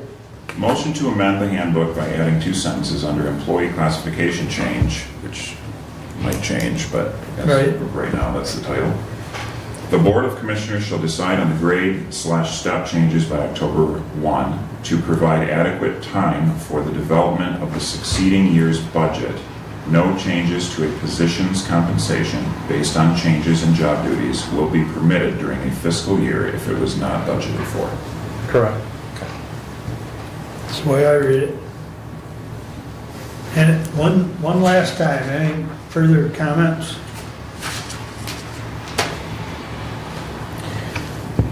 I'm gonna make it simple. We're gonna go A's and A's on this one. All in favor signify by saying aye. Aye. Opposed, same sign. Aye. Okay, so that motion passes 4-1. Now Doug, you wanted to change the title, please. Yes, move to strike the word employee on the title and insert the word position. Support. Any discussion? Hearing none, all in favor signify by saying aye. Aye. Opposed, same sign. Aye. Passes 4-1. Okay, please continue, Brent. The next section I would like to retitle New Hire, Transfers, and Promotions. With the spelling With correct. the spelling correction. Can I, hold on, because I was getting that. Who seconded Commissioner Ingles'? Commissioner I do. Langer. Thank you. Yes. Okay. Thank you. I'm sorry, I got moving. We gotta keep No, going. that's fine. I'm hungry. Yeah, roger that. All right, Brent, you're on page 20, And correct? we'll deal with the title first if we, deal with that. Okay, that's fine. You want to deal with that as a separate item? Yeah. Can we okay. do that by consensus? I'm good with that. That should be, because, It's housekeeping? because your third paragraph in has all new hires, so it's not just dealing with, you're not just dealing with transfers and promotions, you're dealing with new hires. Okay, make it so then. New hires, the title will read new hire. New hire, transfers, and promotions. Correct. Okay. Housekeeping issue taken care And of. Commissioner Benting just said that all new hires should be hired at step one. Yeah, But the language as presented said, new hires should be hired at step one, but you can hire them up to the step that they were last filled at. And again, I think my proposal is to strike the word should and insert the word shall be hired at step one of the respective grades associated with the position. all right, so you're on page 20 now, just I'm to on page clarify. 20, correct. Okay, moving along. A department head may be granted permission from the board to fill a position anywhere from step one to whatever step the position was budgeted at the time the position is being filled. And to strike the last, so to strike the word should, strike the word when possible, however, when filling a vacant position, strike the word have the discretion, and strike the last sentence, because that was covered underneath the. That was part of the addition in the previous section. Correct. And current policy, I think, aligns with what's being talked about because we already have department heads contact personnel, contact budget, the process of filling a vacant position.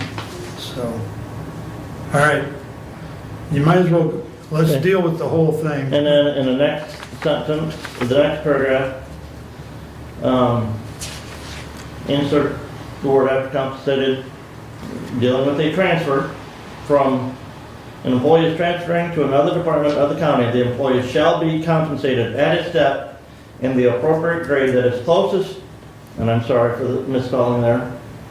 You missed the at too. Yeah, we need to housekeeping word, add the word at. And I thought I had copied from the sentence down, or from the paragraph on the closest to but not less than their current rate of pay.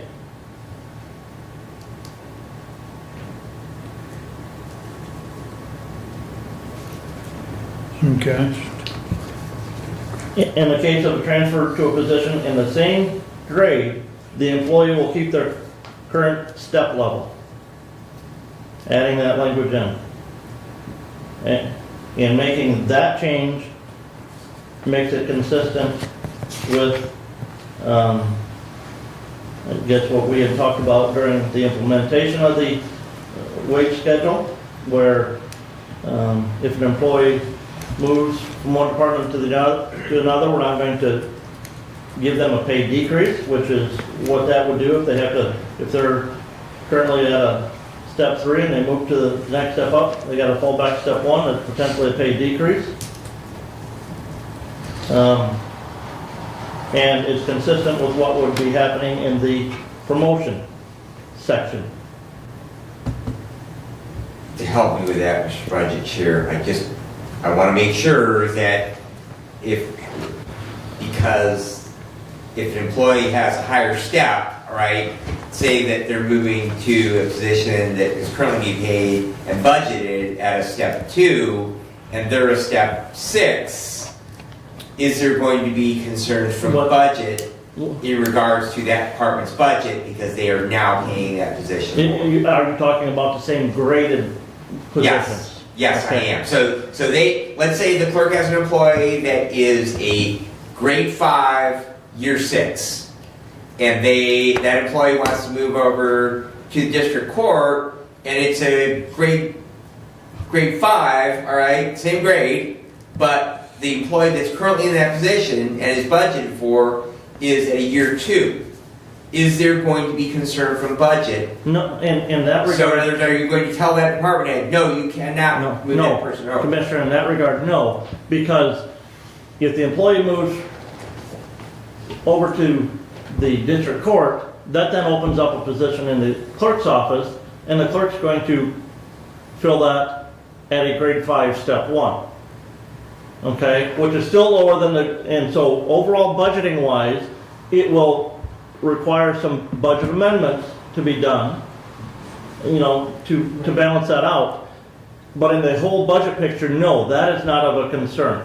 Because in the budgeting process, we look at attrition of employees retiring out and leaving over time and new employees coming in at a lower step than what the previous employee was getting to provide, savings to the county that we can use to then pay increases to the employees that are still here. And so in that case, moving from a intertransfer amongst departments, that would not be a concern on the budgeting side. Okay. I just want to make sure that we're not going to tell a department head, elected or appointed, at some point, you can't hire that individual because they make more than your budget No, can sustain. I will tell you what concerns me is if we have department heads or employees try to start the system and they go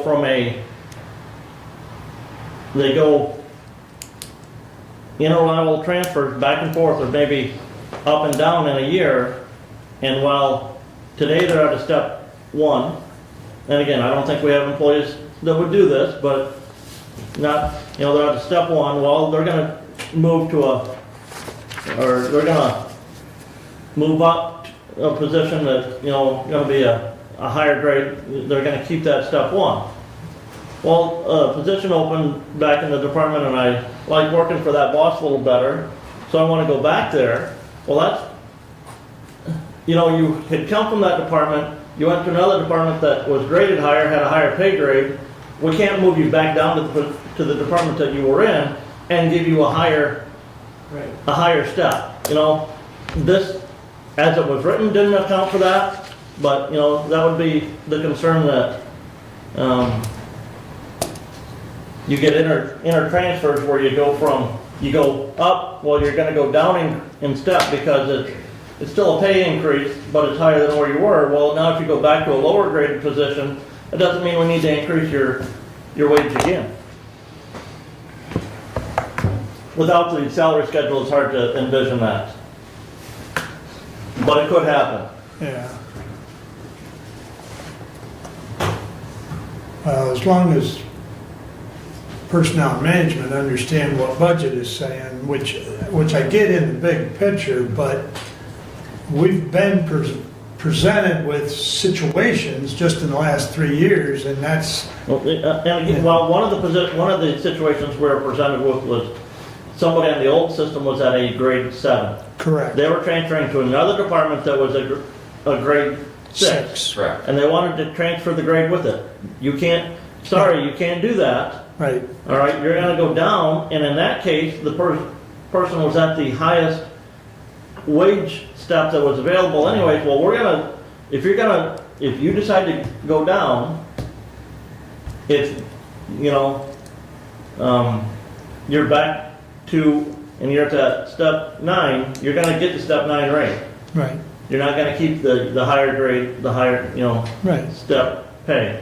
Again, my concern is if somebody tries to finagle the system and they move up and move back and move up all in the same calendar year. Well, I don't know of any cases like that. Yeah, I don't know that we have anyone gaming the system, but the reason why I'm asking for consistency is just as Commissioner Wiley just mentioned.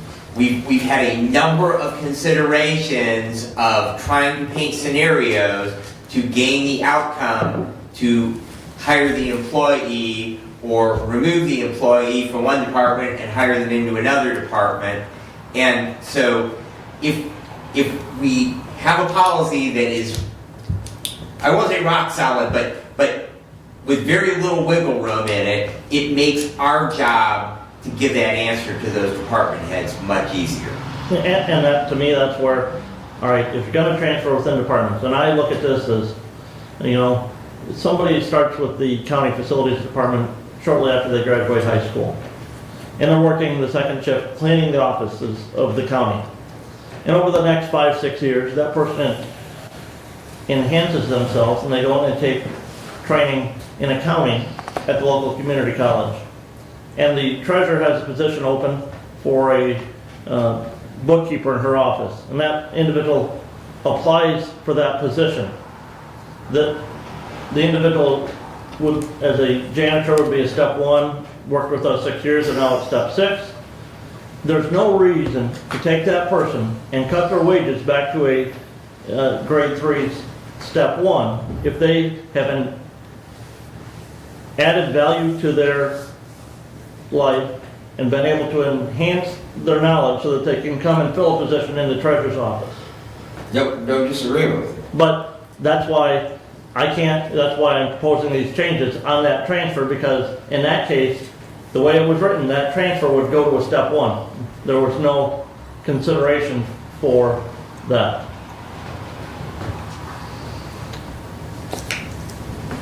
Okay, And then to strike the last paragraph here.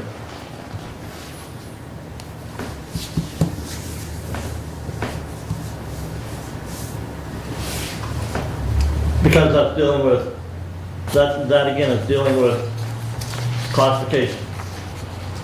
And that was covered in the previous section.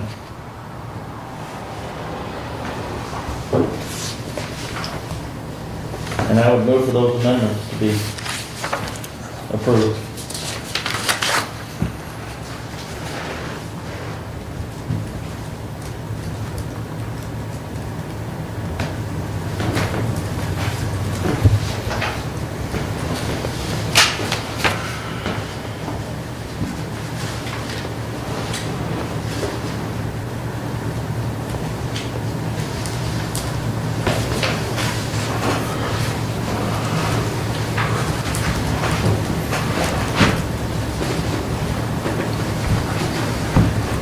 there's a motion, is there support?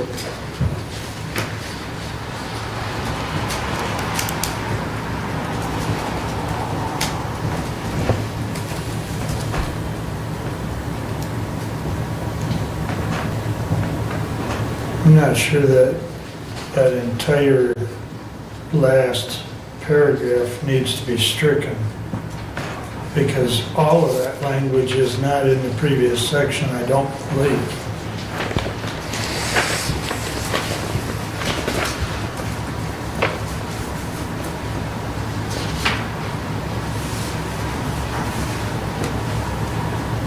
Well, some of that paragraph has already been moved. Yes, I will agree with that, Doug.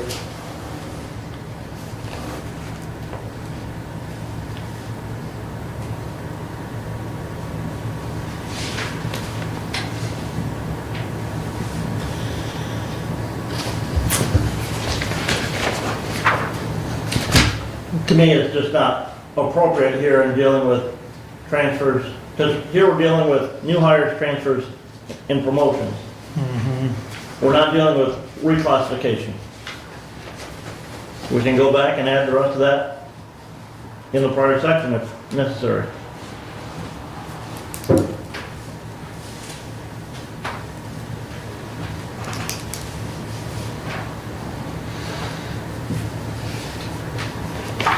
You want to treat that last paragraph as a We can, separate yeah. motion? Yeah. So we'll deal with the second and third paragraph. Okay, yeah,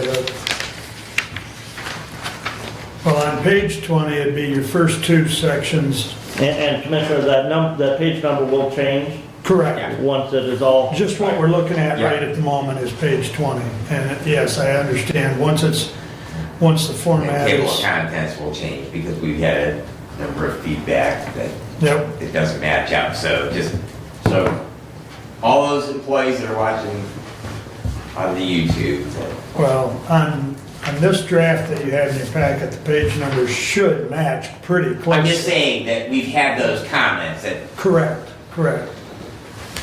But after we get done adding, Right, deleting, yes. it's quite likely Yes. they might shift again. All right, so Brent's motion is The two paragraphs. at the two top of page paragraphs 20. at the top of page 20, and I'll support that so we can further discuss his proposal on those two paragraphs.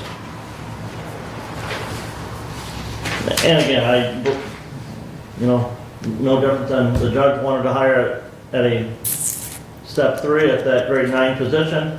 The board said no, hire at the step 1. So if we have a position that's open, not that a department head can't do that, but they've got to have, not at their discretion, but have approval from this board to bring them in at higher than the step 1.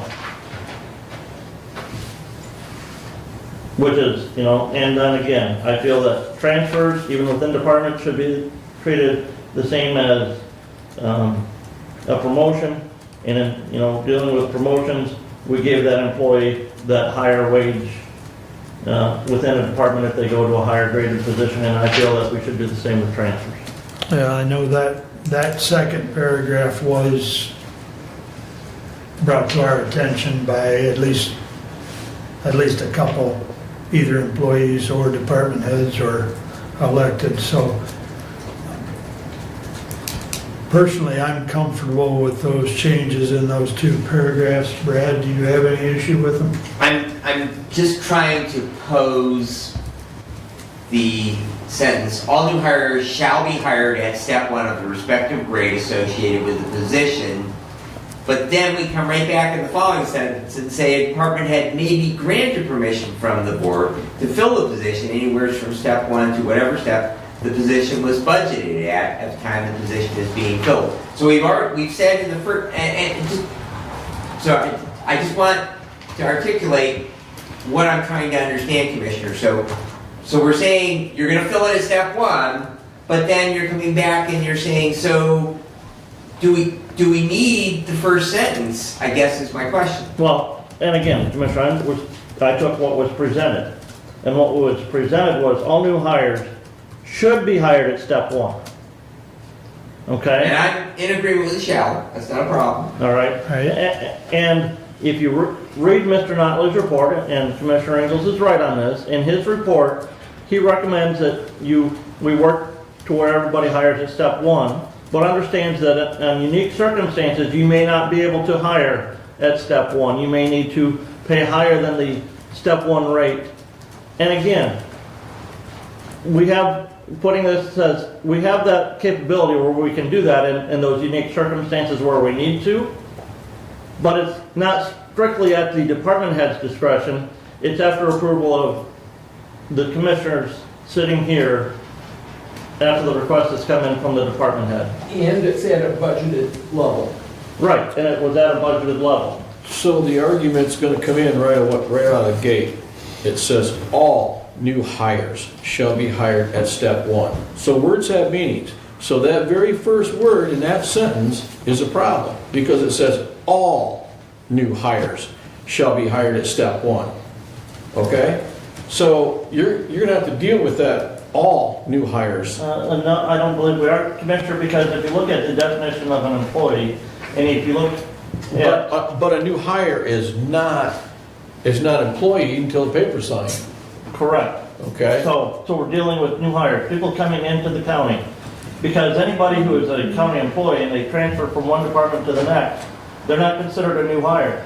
Because their date of hire, even if they're transferred from departments, is based on their original date hired with the county. I get that, but we gotta go back to where it says all new hires.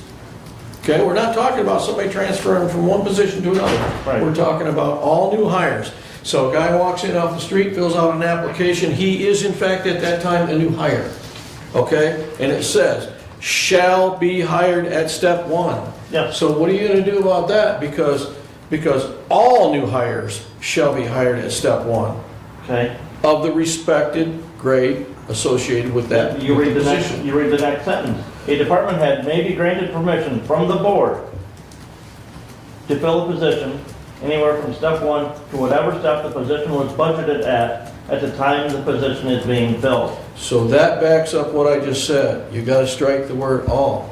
Yeah, I agree with Steve. I'll put you in a corner. Go ahead. Let's get Derek's input, please. Well, I think the exact point that Commissioner Leininger is making is why the word should, when possible, was in there before. If the intent is to urge everyone to go into step one, except for in these different scenarios, that's the way the language was written before, in my opinion. I think one of the things to do here is to focus on the intent of how you want to treat new hires and then make the wording match that. Do we want them to have the ability, or the department has that ability to come to the board and ask for a new hire to be hired at something other than step one? If we agree on that, then it's just a matter of making the language match that. But if we don't agree on that, then talking about the language to me is less important. I think that's just my opinion. So. And to speak to that here, I guess my concern is that I think that it's going to be more the rule than the exception, that those department heads are going to be coming to us and asking to hire at a level higher than step one. Because they're going to want to offer the best table to a new employee. So the best table is the highest rate, which is the rate the position was last filled at, and therefore what it's budgeted at. Yeah, I don't disagree. Like I say, I think that's the first thing to sort out is, do you want them to have that ability to come to you and ask that or not? And that's why I'm just, again, going back to, I'm trying to take away as much wiggle room as possible, because if you add the wiggle room, they're going to wiggle. Mm-hmm.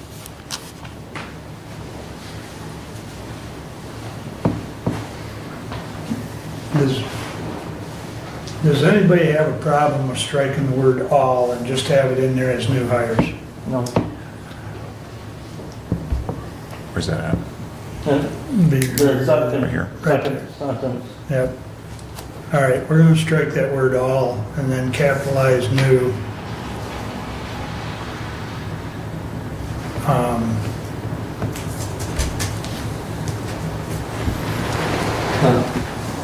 So is there, I mean, it seems like this is getting a little contentious on this change. What, I mean, the last sentence we've already moved, correct? I mean, the last sentence in that first paragraph, that's been moved over to the previous section. Is that correct? We may need to add some more of that language in that previous section. If Commissioner wants more of that language there, if Commissioner English wants more of that language there. On the last paragraph? Even the last sentence of that first paragraph on that page. Yeah, we're Which just is dealing with, consistent with the language that's in the last paragraph of this section. Are we keeping a department head may be granted permission from, we're keeping that? I think that needs to stay there. That's the motion as it was made to it. And you're asking again, Commissioner. I'm asking, does that sentence stay? A department head may be granted permission from the board to fill a position anywhere from step one to whatever step the position was budgeted at the time the position was filled. And so to your Right. point, Yes, I think the two sentences are in conflict with each other. yeah, And I realize it's in what was presented. yeah. And again, I put it here for that occasion where, doesn't mean the board has to grant it. Right. But the department head can ask for it. And again, to me, you need it there to be consistent with the recommendation that we received from Mr. Notley in that report. Well, let's agree on the first part first. The first sentence, not the second sentence. I think the motion's for the first two paragraphs. Yeah. So, one way or another, we've got to work through the whole thing. But, you know, I don't disagree with Brad. They are a little bit in conflict, but in the same token, they also, they follow what was recommended, but they also follow what we've been doing for years. So, you know, if you separate them, where do you put the other sentence? But, you know, it still connects back. You know, there again, this document right in the start of it, if you remember the first page or first couple pages, it says it's going to be reviewed annually. So if this doesn't work the way it's written, we'll find out. And I hate to say it that way because some things are trial and error, but I think we're spending a lot of time on this paragraph alone. So I guess I'm inclined to move to the next item. Well, we need to vote on that. I understand, but the next item being the second paragraph, which hasn't even been discussed other than we needed to insert the word "at." And I guess I would ask if there's any comments on the second paragraph at this time. Yeah, I do have a comment. Go ahead, Steve. In the first line of the first paragraph, it states, "A vacant position shall be filled at the same grade level as when the position was last occupied." Okay. Now, we go down to the second paragraph and the third line, and it starts, "In the case of a transfer to a position that has the same grade, the employee will keep their current step level."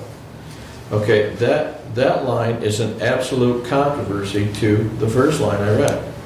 So if you are transferring to a position that has the same grade level, the employee will keep their current step level. But up here it says, "A vacant position shall be filled at the same grade level as when the position was occupied." Yeah. So what are you going to do? Are you going to Commissioner, occupy? grade and step are different, okay? Every position was assigned a grade in the schedule, okay? So if the clerk's office has grade 3 employees, and if one of those transfers to the treasurer's office, they're going to transfer and they're going to keep the grade 3 step, or the grade 3, which is because the treasurer's office has the same grade 3 positions. All right? I believe the clerk's office has one step 4 individual. If that were to happen, it would happen the other way around. Yes, we have a step 4. Okay. You know, and the treasurer's office has a step 4 position. You remember, serves me correct. So if the person in the clerk's office moves to the treasurer's office and they're a grade 4 in the clerk's office, they're going to keep the grade 4 when they go to the treasurer's office. And they're going to keep the step level that they were at. They're not going to come, that is, the grade is the grade that was assigned to the position. That's where the same thing, if in the clerk's office, if the person who is the grade 5 position decides to take a grade 4 position, they're going to go down the grade from the grade 5 to grade 4. They don't keep the grade 5 wage in that position. But they would keep their year step. They would, in that language, they would go to transferring, they would go to a step higher than where they're currently at.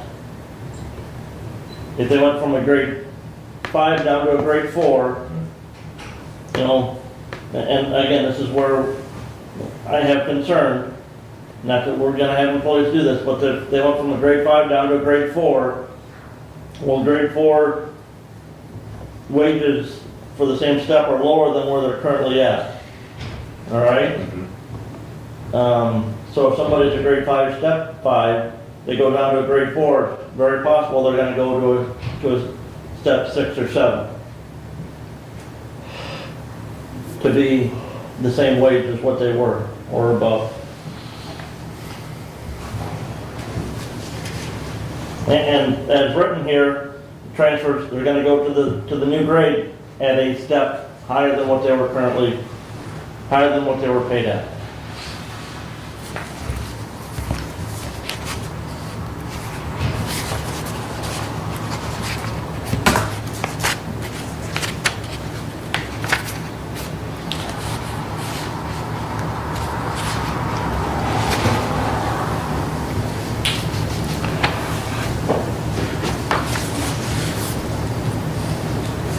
And if they're going to, again, if they're on step 6, they go to a step 6, they keep this, or grade 6, they go to another grade 6, they keep the same steps that where they were.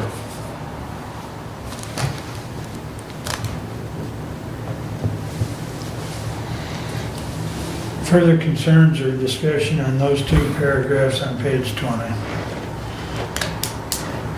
The motion's on the floor to accept the substitute language.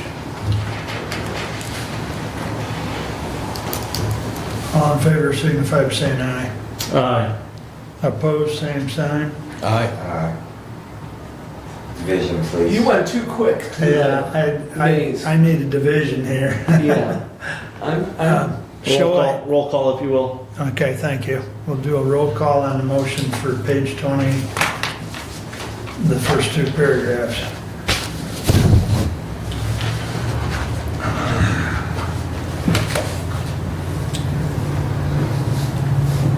Okay, Commissioner Wiley, Yes. Commissioner Benzing, No. Commissioner Leininger, Yes. Commissioner Ingalls, Yes.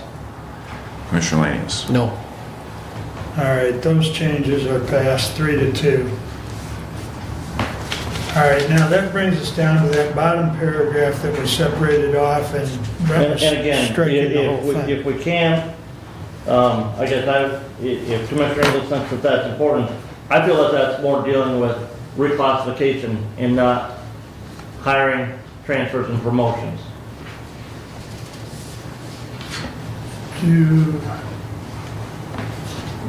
Well, I guess, do you want the whole paragraph moved back to reclassification? I guess is my Right, if question. Commissioner English thinks that we need that, all of that language, yes, it should be moved to the I fire will make that motion that we move that entire paragraph to position classification changes. I say. All right, I don't know that there needs to be any discussion, but I mean, it's pretty straightforward. We're moving the whole language back. Yep. All It right, stays and it just goes there. So we're keeping it, all the blue. Yep. okay. But it's going to the previous Yeah. section. And I would suggest that it be inserted as a new paragraph. Correct.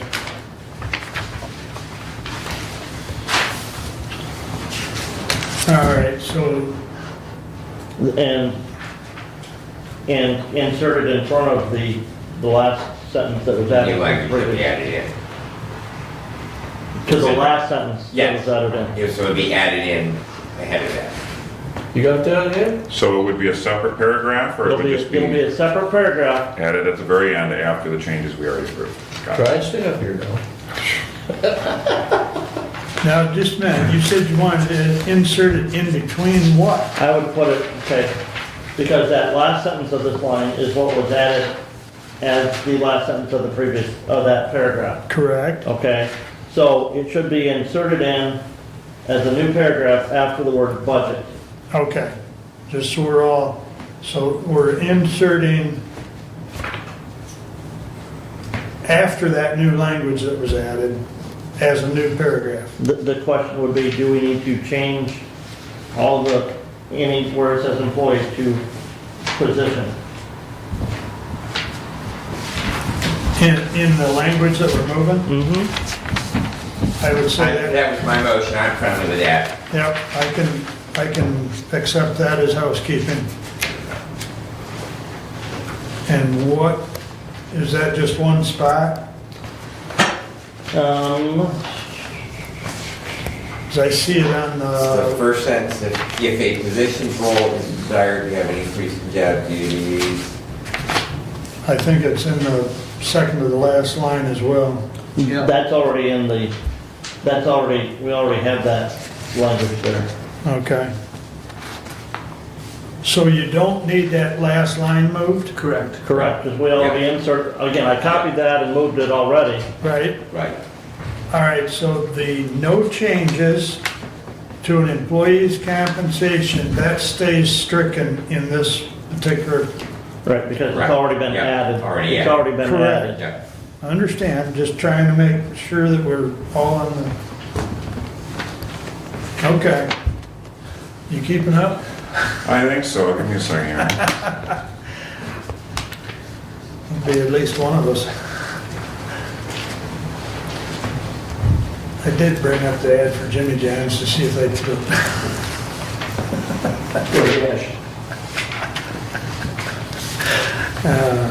Anyways. All right, as soon as Abe gets caught up, just to clarify, the language that was stricken, which is the fourth paragraph on the current page 20, will be moved over to position 19. classification change as a new paragraph under that we already added. And the last line of that stays stricken because it's already been moved. And in that first sentence, if an employee is changed to if and a position role. Have I recapitulated everything? I'll read what I have as the motion to. Just Please, Motion please. to move the third paragraph. You say for the Fourth. The fourth It would be the fourth paragraph. paragraph. I just thought of that. Motion to move the fourth paragraph of new hires, transfers, and promotions, with the exception of the last sentence, and inserting it at the end of the previous section of position classification change, with the striking the word employee and replacing with the word position. I kind of did that in order of how I heard it. So. Okay. Yeah. I think that's I think, encapsulated. yeah, I think you've got it. Okay, Okay. all right. So I think we've got the clarity of the motion. Is there any discussion? Hearing none, all in favor signify by saying aye. Aye. Opposed, same sign. Aye. 4-1. All right. All right.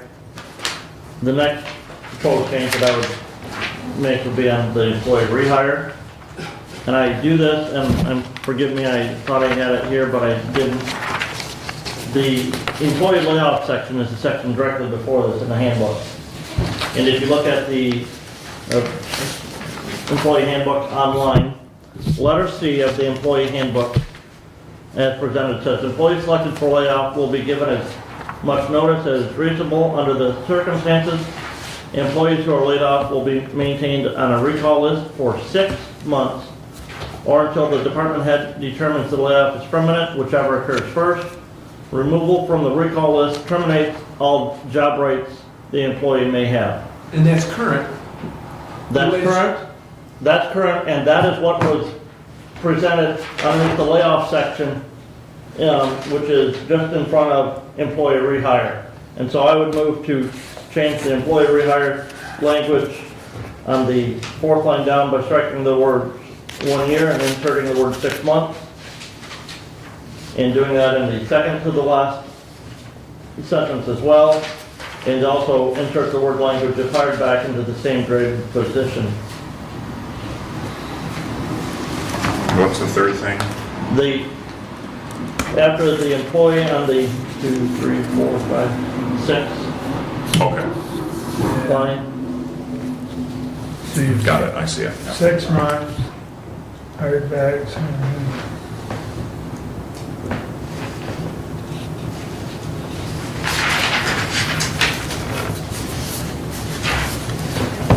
Just so I'm clear, Commissioner, because we're jumping, we don't have page 21, at least I don't have page 21 here. So, because the rehire, and that was a subject of great discussion, I just want to make sure, are we considering the language with your changes on page 22, or is this something that I don't have in front of me? No, okay, so Because it again, was excluded. the language that I'm proposing is in the employee rehire language. Page 22. Okay, if you look on your iPad and pull up the personnel handbook, and Commissioner, if we could get a second first to discuss the motion on the floor. I'll support it, so we can discuss it. Okay, if you look at the employee handbook that was part of the packet, Right. and it's actually on page 20 of the last section on page 20, what is this, described as page 20 in the handbook that was presented online. Yeah, the virtual It's part. 2468. But that, Yeah. the header doesn't take into account the cover page. The header numbering doesn't take into account the cover page and the index, Virtual part, yes. okay? And again, this is underneath the layoff section, letter C. I'm getting there.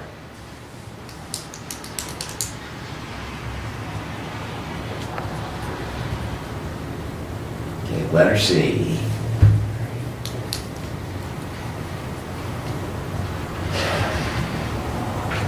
Okay, so you currently read 6 months, or so the department head determines, and you're proposing, And I'm proposing underneath the rehire. Okay, so if we're gonna lay somebody off, we call them back in 6 months, they keep the same grading position that they had. Okay, they keep the same benefits as what they had. And that's underneath that's underneath the layoff section. I'm proposing we make the rehire have the same terms as layoff. Which okay, so layoff is- that's right.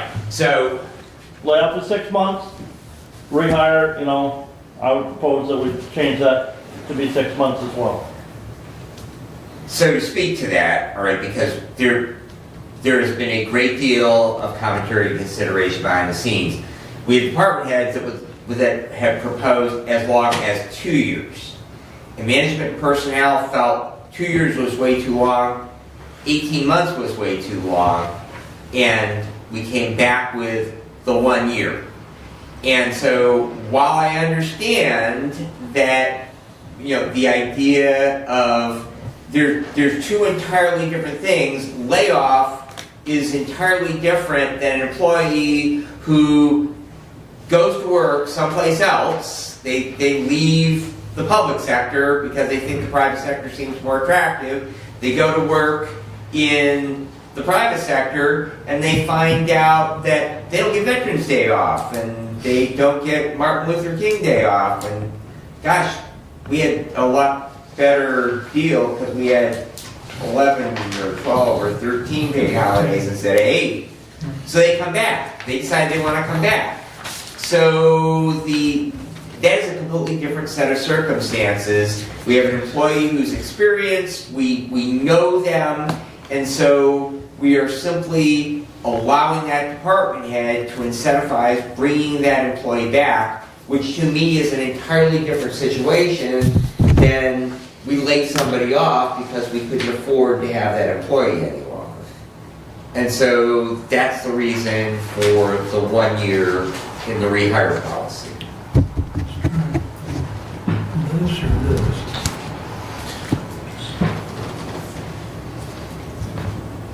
And Commissioner, I would say on the budgeting side, this is what concerns me more than the transfers and promotions does. Because we say new hires are going to be hired in at that step 1 without board approval. But, oh, well, wait a minute, this person had worked for us, they left, they were a step 5, they want to come back. We could have built that budget on a step 1 and now we don't have the room in the budget to cover that expense. But you're still within that single year of the budget, and that person left, and you already accounted for that person's wages. So it's not like you have to redo the budget because that money was already appropriated to that position. So if that person leaves and comes back within 1 year, then you're within that budget. Commissioner, if that person leaves during or before budgeting time and that position is open at budgeting time, that position is budgeted at a step, if it's vacant, we budget it at a step 1.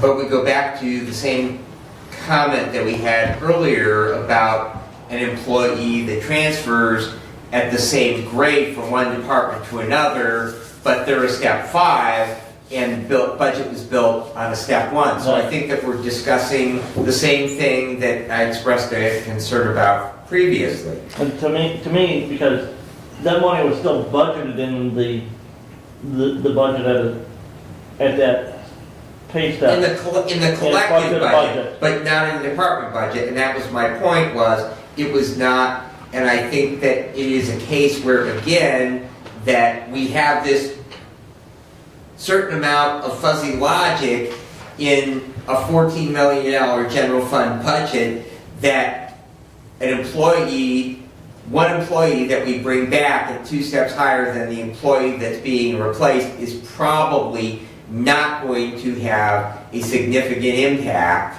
on the overall budget, which was the argument that I heard made earlier, that transfer of classification, it may affect that one budget and we may need to make a budget amendment, but it's not going to have a significant impact on the overall budget. But here I'm hearing that it is going to have an impact for budgeting purposes on the overall budget. There's potential for more so here on the overall budget. But now you're down to dates and times of when the employee comes and goes. Okay? Within that budget fiscal year, it's relative to when he comes and goes. Okay? Right? Correct. Whether he's already been paid for in that fiscal year, the budget has been appropriated for that fiscal year. So dates and times of departure and rehire would be specifically relative to the budget, right? Doug?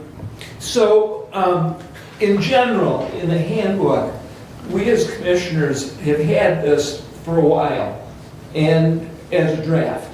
And I know that I had my input to the committee, and, we're seeing this input, I'm kind of saying this at the last, while we had it Friday or Thursday. I had shared this with the committee before. Yeah, Sure. so my point is that most of this document that we see here has already had the considerations that have been brought. And I saw in this particular question of 1 year of their last date of employment, initially it was 2 years, and now we've bumped it back to 1.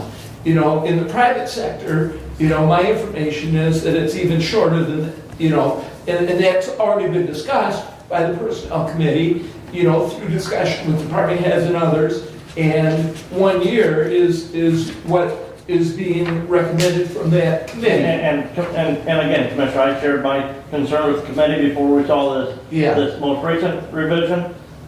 I pointed out, layoff says 6 months, even then. Yeah. I'm sorry, I want it consistent. If layoff is 6 months, then this should be 6 months, is my feeling. Okay. Well. And again, I'm also concerned about, if they're rehired into a different department within the county, what grade and stuff do they come back on? Because, Well, the grade's easy. The grade's whatever the position is. No, it's not, Commissioner. Says right here it is. No. So we placed at the same grade and stuff on the county's pay schedule as they had on their last date of employment. So if they were a grade 7 position and they leave and they come back to a grade 5 position, the position's a grade 5, but you said in the employee rehire that you're going to give them the same grade and stuff that they had when they left. A vacant position shall be filled at the same grade level as when the position was last occupied. So I think that the intent is to hire them back because the idea is that they have the experience in that position. And so perhaps we need to tighten the language that would allow them to be rehired back into the same department and position. You'll notice that I inserted that red language that are hired back into the same graded position. They get that same grading step if they come back to the same graded position.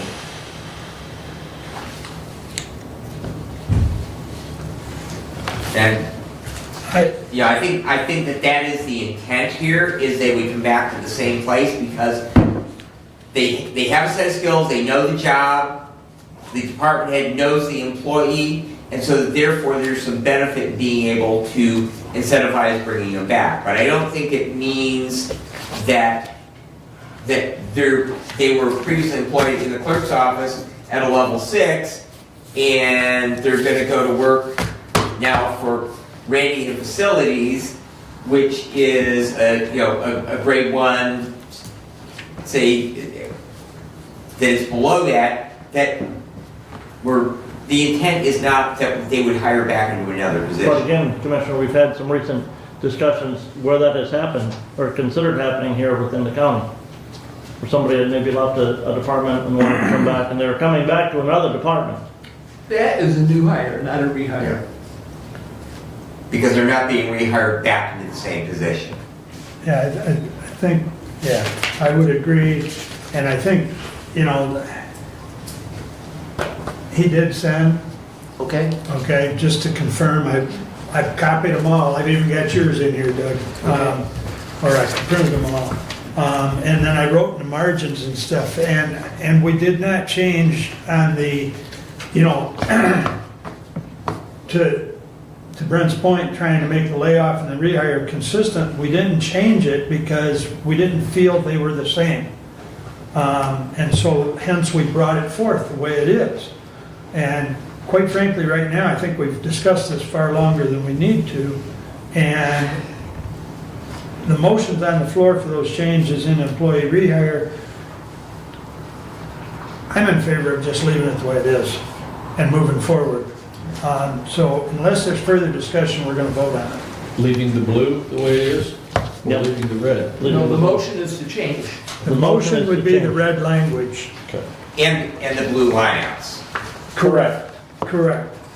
So if you look at the copy that's in your packet, it contains none of the red or blue. So if you want the red and blue, you vote yes on the motion. If you want what's in the packet, you go no on the motion. Correct? Correct. It's not very long, I can read what I have, just to clarify. Please do.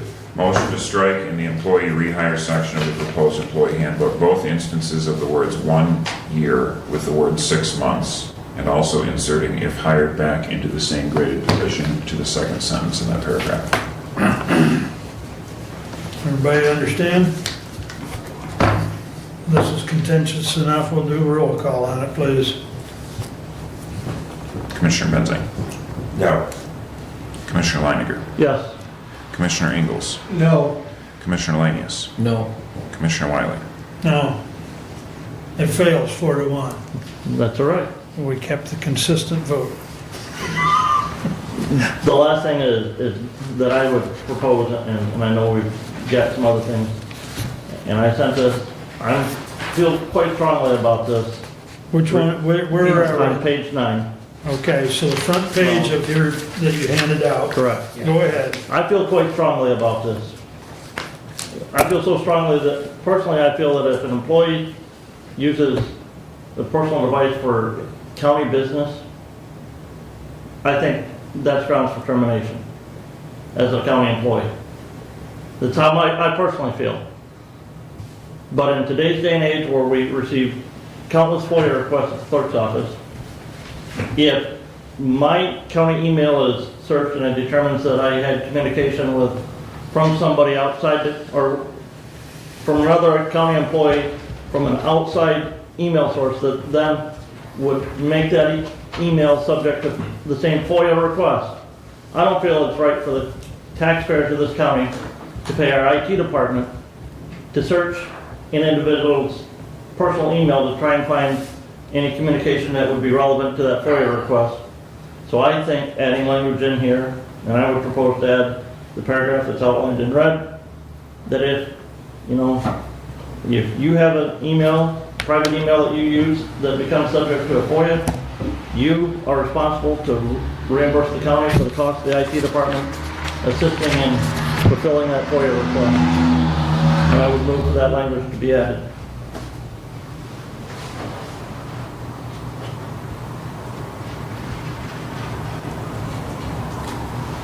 I will ask one time, is there support?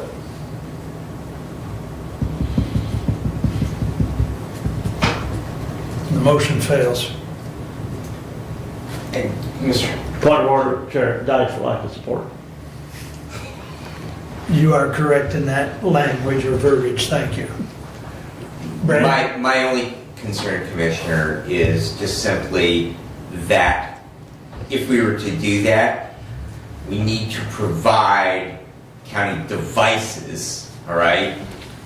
Devices which would have a significant, I understand we have an iPad, but I can't make phone calls on that kind of device, right? So we need to have, and not just for the Board of Commissioners, for everybody who does county business. I am in complete agreement with the idea. I tell my township boards and my village councils, don't use your private email. Go to Gmail, it doesn't cost anything, and or have your village buy a domain. But don't use your private email for public business. So I'm in complete agreement with you, but I'm deeply concerned that if we say you're going to have to pay for the cost of that, then we're going to have devices for every single employee that say, thou shalt only use those devices under grounds of termination. Doug, you? The other aspect is that it's very first of all, I don't always have my iPad with me, point one. Point two, it's very cumbersome to go from the county email on my mobile device. It's very, and so for convenience and efficiency, I do have a Gmail account that receives my email so that I can get to them in a fashion that's reasonable. I try and always wait on my response until I have my iPad and my county email for responses. On occasion, there are slip-ups that do happen. And I can't say that I'm 100% on my Gmail, off my Gmail, on responses, but I am very aware and very determined to keep my county emails separate. Sometimes it is impossible. And for that reason, I think that the way we have it, unless it's an abuse situation, I can't support that strict of a... And again, I didn't go as strict as I would like. Yeah. Well, but that's my explanation for how my... That's the concerning part. And as long as we're sharing things, and I know I've shared this with several of you, I don't know that I've shared it with Steve, but, during COVID, when we had all the schools operating online, at least my internet over in that part of the county was terrible. And the story that I'll share is a case in point where I got an 11th hour call from one of the courts to sign in for one of the grants. And it wasn't it could be signed tomorrow. It had to be signed today. And I could not access it. And I was physically on the phone with the gal from the state. And she sent it to both emails. It showed up in the Yahoo mail. I signed it, got it done. It did not show up in the county email until 24 hours later. And so, in a crisis situation, and God help us about COVID, but I'm 99% converted back to the county now. Well, let's hope that maybe some of these enhancements that the IT department has asked for our email system. Right. But I know David's listening, and I still think we need another enhancement to that. Yeah. But, we went through a crisis situation where things, and thank God we're through it and moving forward, but, you know, that hasn't been a problem recently, but I'm just saying, that's a kind of a isolated case, but yet it was important, because we were gonna miss out on a pretty substantial amount of money. Well, Commissioners, I thank you for entertaining those changes and amendments that I presented. Do we have any, Commissioner, were you guys going to? Yeah, is there anything further on the handbook? Um, Well, Let me get Steve's, Go ahead. Okay. I want her This is first. simple. yeah? Department head and department director are not consistently used. I mean, you're either doing a department head or a department director throughout the manual. Okay, so that's a little housekeeping that, That's a real easy thing in Word to fix. yeah, we can look at that, I think. Derek? Thank you. Noted. Steve? I would move to table the final vote on this resolution due to the confusion and lack of clarity on everything. So for a final draft, I would move to table this until we have the absolute final draft for a final vote. Do I have support?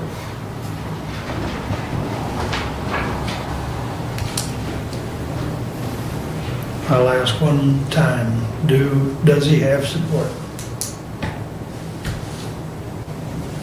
Hearing none, it fails for lack of support.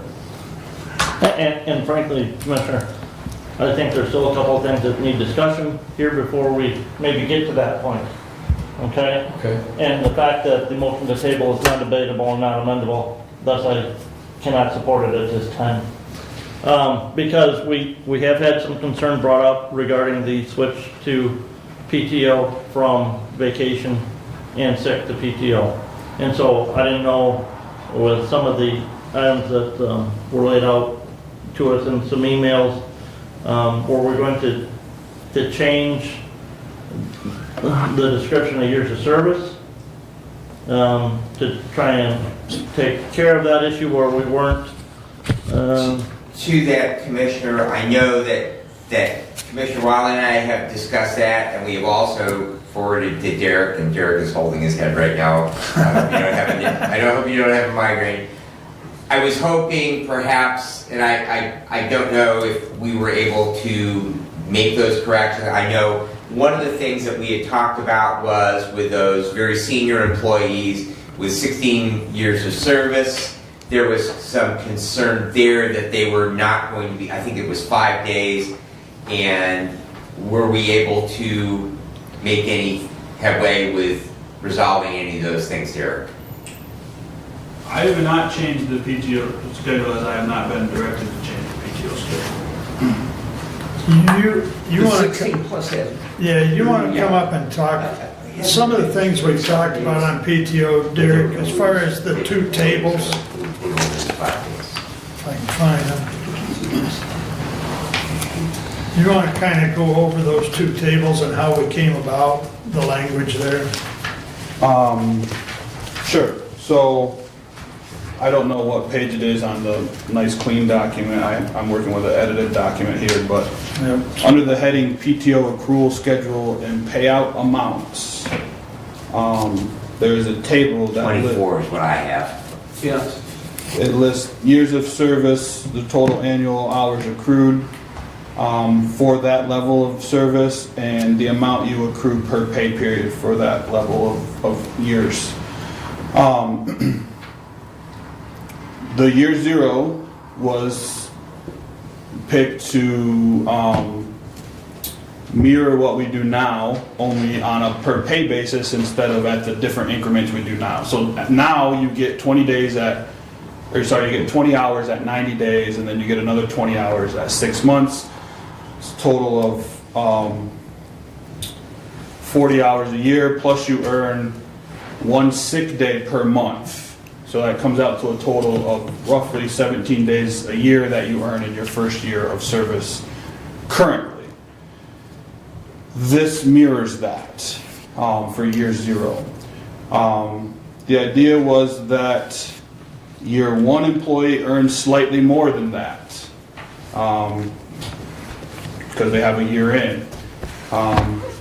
Year 2, so I kind of picked different brackets based on examples that I had seen when I researched PTO schedules.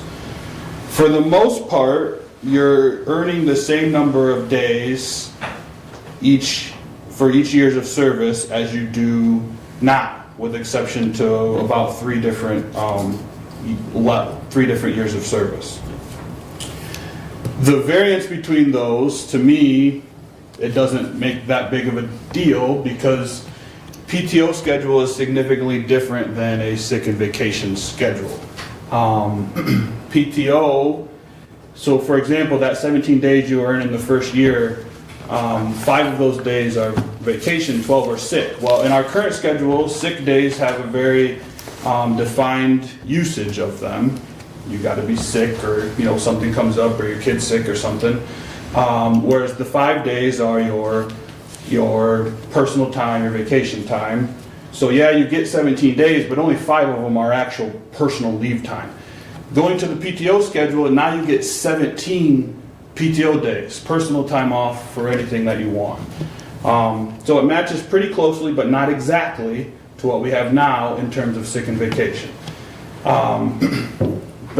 I've said probably 100 times, it's an easy change, if that's the direction of the board, to make those match exactly, but it's not my decision to do that.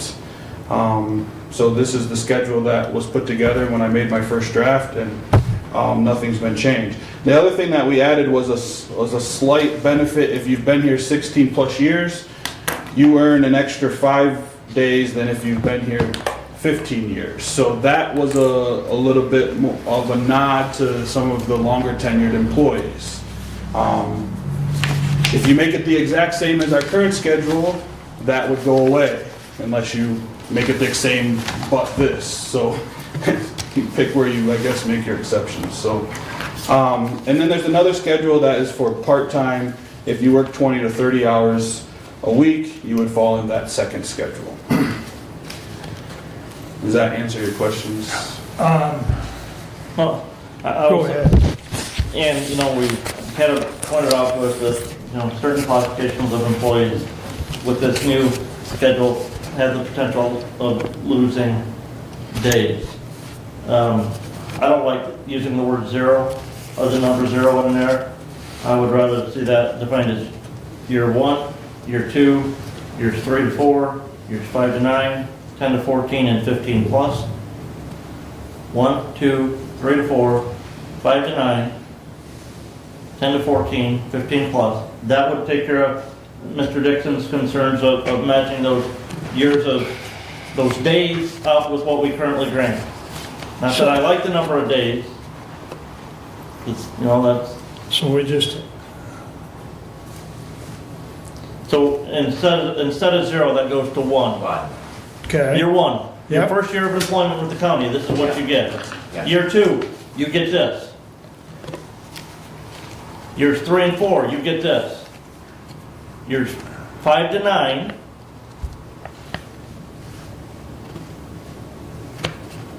So that would, You're basically talking about restructuring that No, whole no, No, scale. just changing the class. instead of year 0, where it says year 0, that's year 1. Right, Right. The next one is not 1 and 2, it's just 2. okay, Then it's 3 and 4, 5 to 9, okay. 10 to 14, and 15 plus. So my only concern with that is it might look like someone who is newly hired doesn't accrue days. No, year 1. And again, I don't know where the language is, but it's not years of service, it's. Well, it says year- years of service on the chart. It may need to change to year of employment. Year of employment. That's One fine. year. Years of Change service. the header of that column to Year of employment. You- What if we said first, second? I just want it to be clear. Believe me, I want it to be clear too, Derek.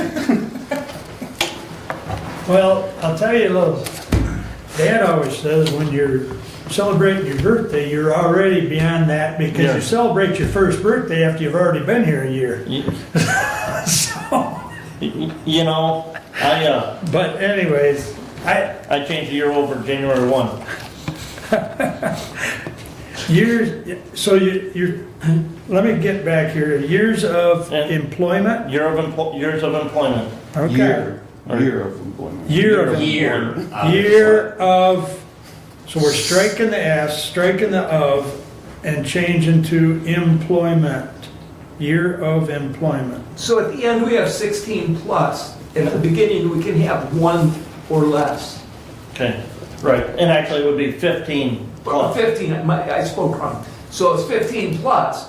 In year 1, it can be One, 1 or less. well, it's year of employment, so it's year 1. Yeah. It's your First year you've worked here. It's So from do day you- 1, you're in year Doug, 1. do you want a less than symbol in there? That would be one suggestion, you know. I It mean, does plus help it- clarify probably. I'm good with that. Okay. I, I think back to third grade, we went Euro points, but I'm not sure how you get to less than 1 year of employment because the minute you're hired, you're in year 1. So they have hired. They're not complete year though. But again, it's year of employment, it's year 1. Where's man? yeah, and to that, you know, Thank you. we've heard department heads say, you know, we need to match the private sector and give our employees, and to me, that's a big plus. And to be honest, Commissioner, we talk about matching the private sector, this far exceeds the private sector. Yeah. Far and, you All know, right. It's starting to be the witching hour here, folks, and let's move along. So I'll read. That shit is blood sugar. Yeah, exactly. yeah, go get him a candy bar. There is a few snacks in the back drawer because Brent knows what happens to me. I get hypoglycemic. There, it's not sugar free. Thank you. So on the header there, it's going to be year Of service, or year of employment, of employment. and it would be year 1, year 2, 3 and 4, 5 to 9, 10 to 14, 15 plus.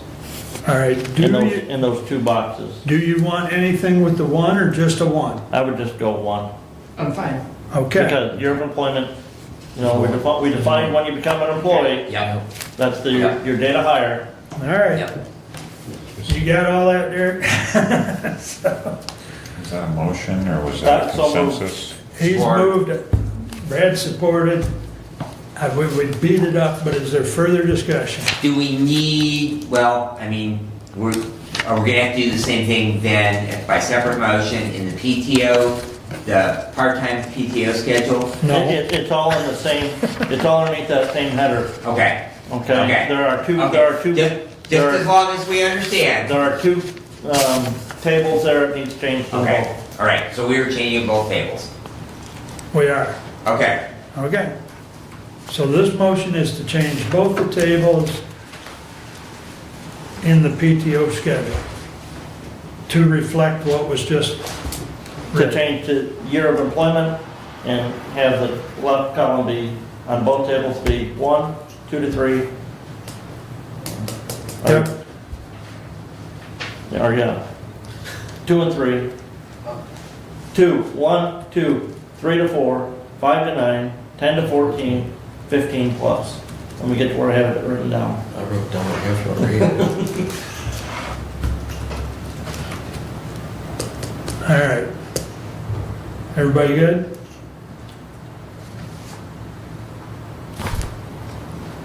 Probably need a vote on this one. Roll call, please. Commissioner Leininger, Yes. Commissioner Ingalls, Yes. Commissioner Lanius, Yes. Commissioner Wiley, Yes, Commissioner Benzing. yes. We were unanimous. that means we're done for the day, folks.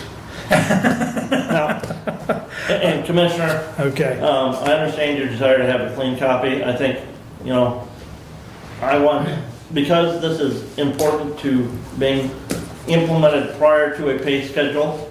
We've already missed one pay schedule when this could be implemented. I'm not agreeable to table at this time because of that. I think and again, it's a document that can be changed at any time through action of this body. Yep. These changes will be implemented by the clerk, a clean copy will be sent out, and if we find something else, that, any of us is more than capable of bringing that back up at a future meeting. Absolutely. All right, at this point, is there any further changes? I just want to thank Derek because he did a lot of behind the scenes work on this. Derek, thank you very, very much for all your help. And I would like to thank our employees that provided feedback and also our department heads that provided feedback. I agree. It's been a process, and I will also say that Derek has been a tremendous help in this process. And again, once it's adopted today, we've spelled out in here that we're responsible to review it annually. But it doesn't mean that it can only be reviewed annually. Yeah. So if, it's a living document. Yeah, that's a minimum. But the major review should be done annually. If we find things during the course of the year, like Brent said earlier, we can certainly bring them up and make an amendment. But with that said, to keep moving along, we have 24-019, which I read earlier. If anyone would like me to reread it, but it's basically the approval of the handbook, which we changed. We will have to change the effective date, which we already voted on, to 2/12/24. We amended that earlier, so 24-019, roll call, please.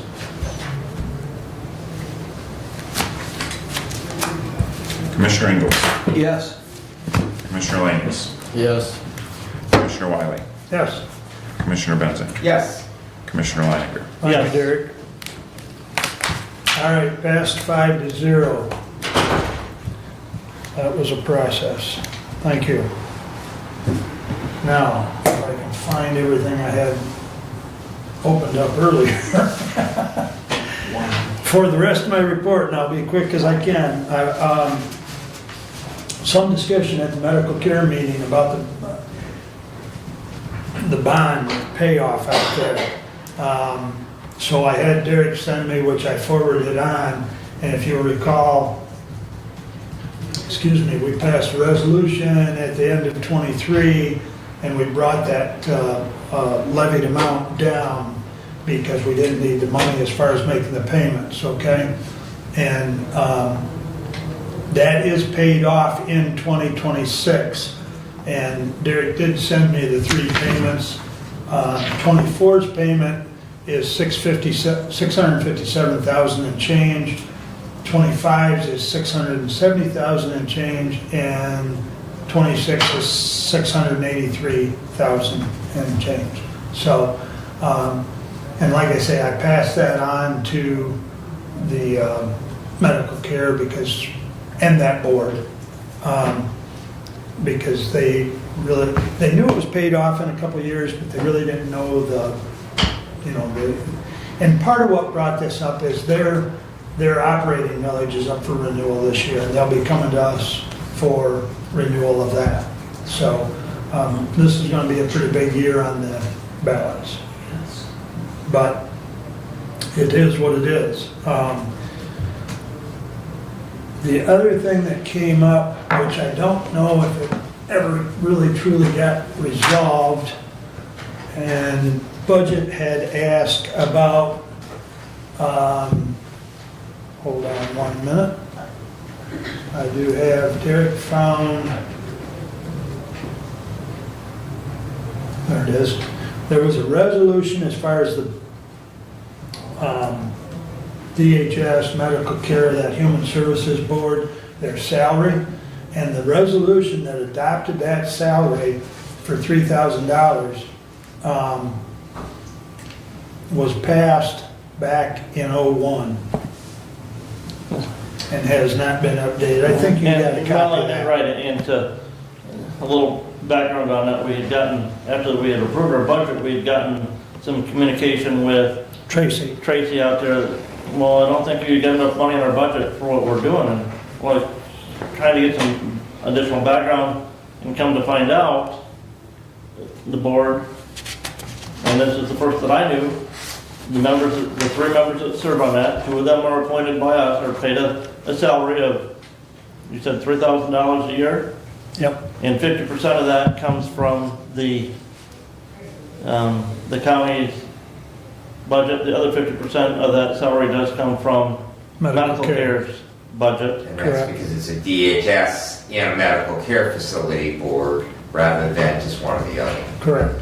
Yeah. And as many years as I've been sitting in, and here's the sheet, Brent, if you'd like, that's the sheet they submit.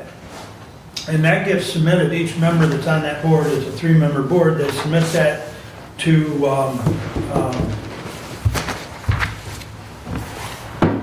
criminy. Anyways, out to medical care, the finance person, I can't, Christie, thank you. But that's what they submit. Now, I always thought they were just submitting for their per diem, but on that same form is, you'll see the top line is their salary. So, you know, I've never seen those forms because they get submitted to Christie, but so I thought they were just getting the per diem. Now, I did set them straight as far as the per diem. Yeah, because they were only paying $30 per diem, and we authorized 35. So 35 is what we approved countywide. So, and you know, Commissioner, I don't know, it's something that we maybe need to, is a salary required statutorily for that board? I don't know. What's the number of that resolution in 2001? Do you have it handy? Yep, got it right here, Steve. It is, as a matter of fact, I can forward it to you, but it's 01-109, dated November 27th. And it was actually before DHS was called DHS. So, but that's, what, 23-year-old resolution or 22-year-old? 22 years. Yeah, but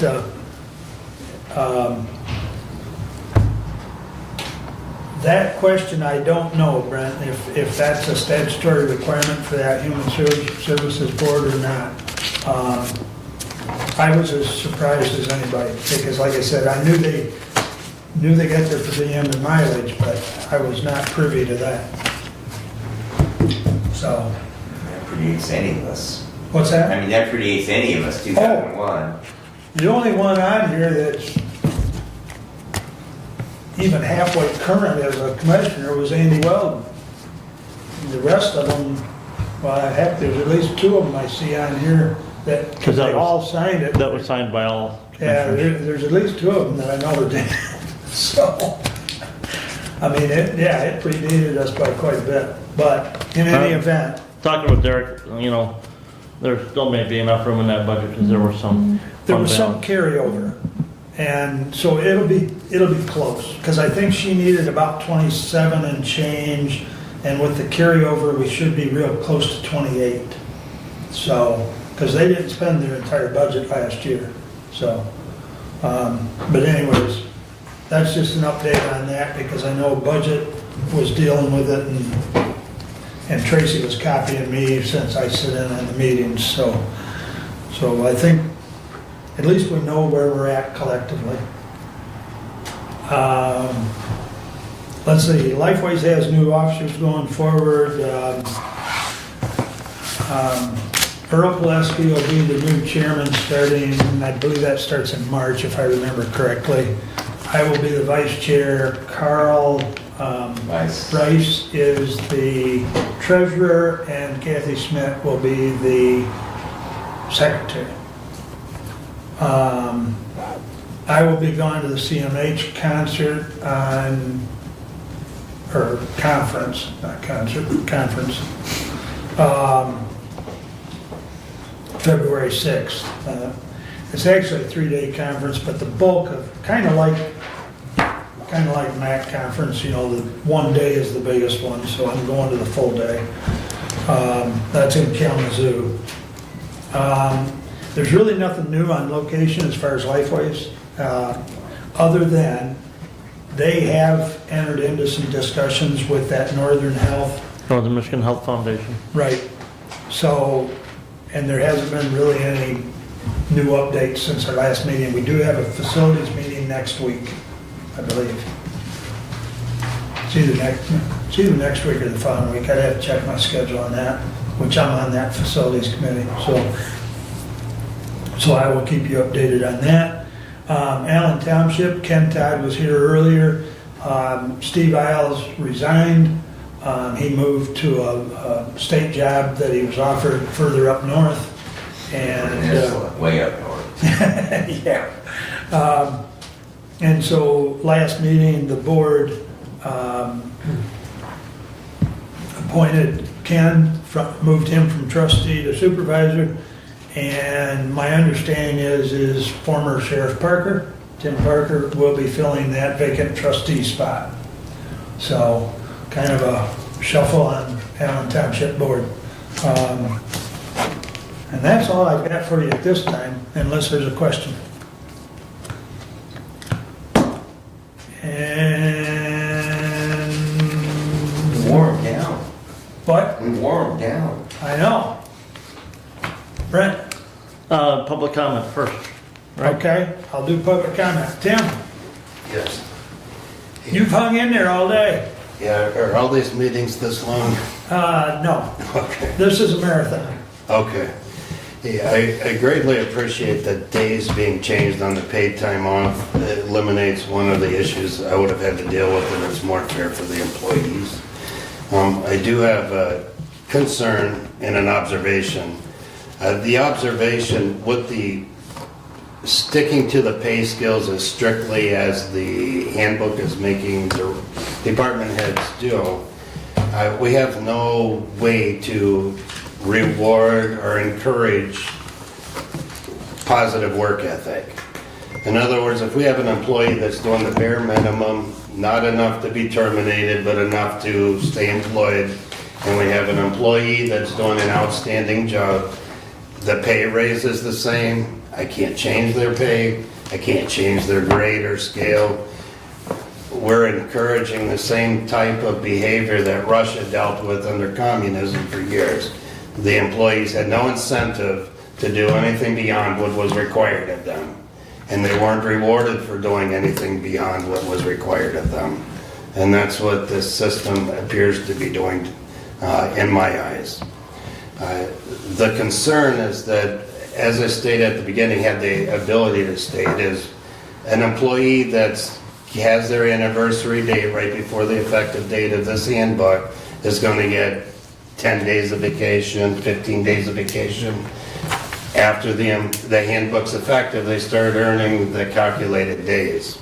An employee that has their anniversary after the effective date of this handbook does not earn their 15 days of vacation or 10 days or what have you. So that employees closest to the effective date but before the effective date are getting a bonus of days. And that's an unjust result. I understand the amount of effort you guys have had to put into this handbook, and it's not unappreciated. It's just that the employees, this is going to create an issue for some of us having to deal with. But again, thank you for changing those days. That was of utmost concern to me. So. Thank you, Tim. Stephanie, do you have a public comment? Okay. In regards to some of the comments we have heard from Mr. Dixon, the January 1 date when it comes to the wages and stuff, we talked about that when we implemented the wage schedule and deciding at a time somewhere mid-year when an employee wouldn't get a step. We made that decision, June 30, July 1, partly because for budgetary processes, so that it simplifies that budgeting process as we move forward. To be honest, I would like to find a way to make PTO effective that January 1 day as well, so that we're not worrying about tracking hire date, but just, you've been here to be more consistent with what the public sector does, because, you get out, or private sector, you get out of government employees, we track everything, your first year, if you're hired after this date, you receive a reduced number of vacation days this year, but then the next year you're considered as having been here for, that first year, and so you get from January 1 on.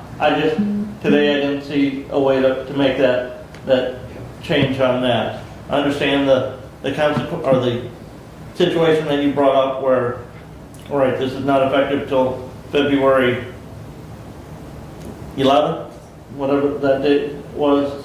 If somebody has an anniversary February 10th, they get their days of vacation credited to them, and now they're going to start gaining additional paid time off. I understand that. Sometimes making a switch as to how you do things, some people are going to have that impact them right now, others, down the road. It's tough to make that equal and fair to everyone without somebody feeling like they're getting shortchanged. When it was changed before, when they reduced the amount of weeks you got for a while, and I lost 5 weeks vacation in that transition. So it does happen.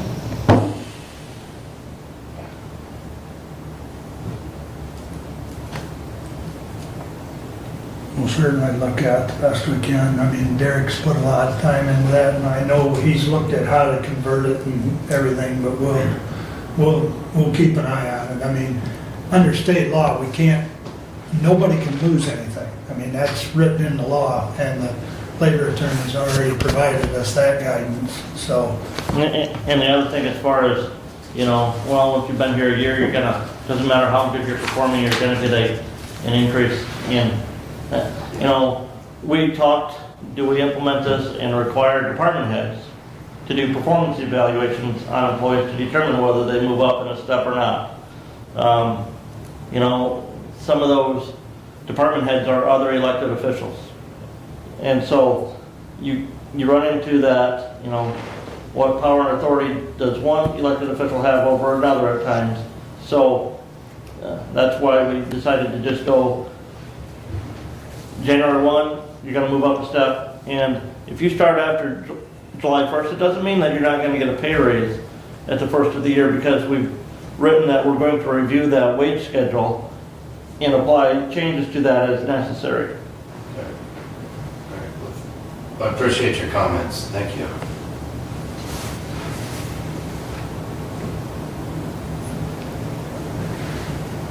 I think if we had an HR department, we could much easier, or it would be easier to facilitate a program around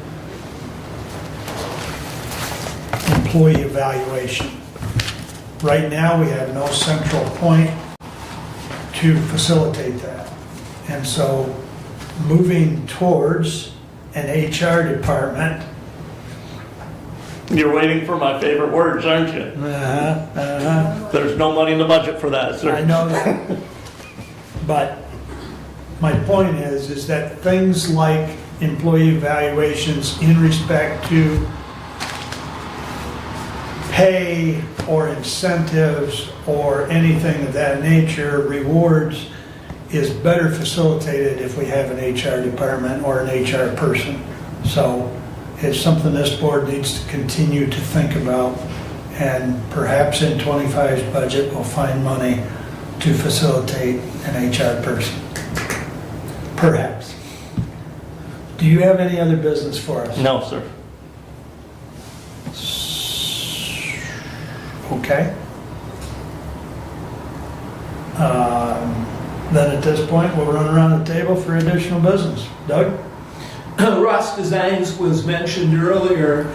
They are nominated for the Impact Award which will be hosted by Mission Works Southeast in Lansing on April 17th, and I will be in attendance. Brad? Just going back to the lack of incentives for good employees. Unfortunately, and many times when you work for the government, that is the nature of the beast. It's just like classifications, that if you look at any government job, that there's a classification for that job. And so, that is the nature of the public sector versus the private sector. And, I grew up with in a very strong non-union household with a father who said he would never work in a union shop because there was never any difference between the person who produced the least and the person who produced the most. So your point is well taken, Tim, but that is the nature of government work. I did want to comment, one of the things I heard today was that we didn't ask the employees and we didn't ask department heads, but we have monthly department head meetings, and I know that this stuff was out there for a couple of months, and it's frustrating when I hear that. It's the same thing as the employees.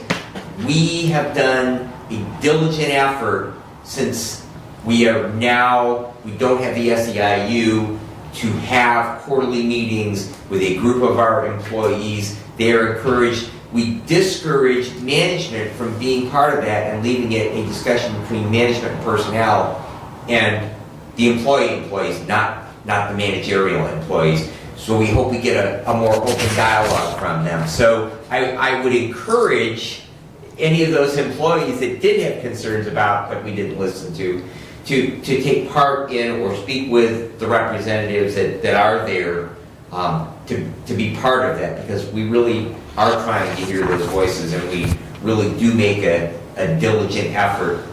I did want to mention on the ambulance millage, if we were to go to a 1 mil, it is my suggestion that we deal with the capital improvement portion much like we have done with the senior center, and that is contractually, because our contract will be up at the end of our current millage and we will have to have new contracts at the beginning of the new millage, that we continue to have a 15% of that 1 mil or 0.15 of that 1 mil that the contract will allocate and will be tracked by those agencies as a capital improvement fund, just as we have other people that we allocate millage dollars to that they set aside for capital improvements.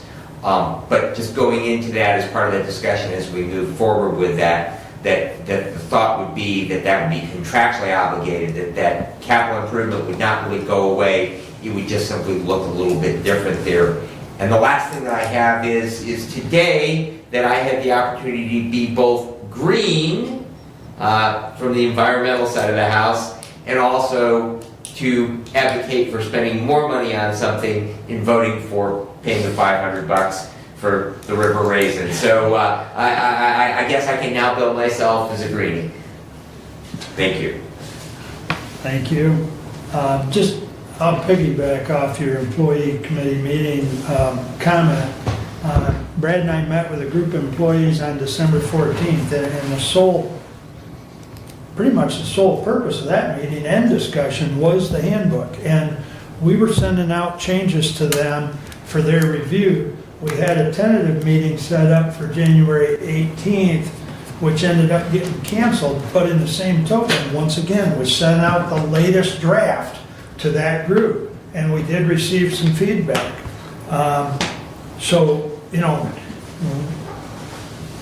We've tried through the department head meeting as well as the employee committee that we formed. Nothing's perfect, but we've tried. We really are doing the best with the tools we have. Exactly. And I received an email a few minutes ago from our favorite resident that there's no sense in us bringing the 800 megahertz back to the ballot.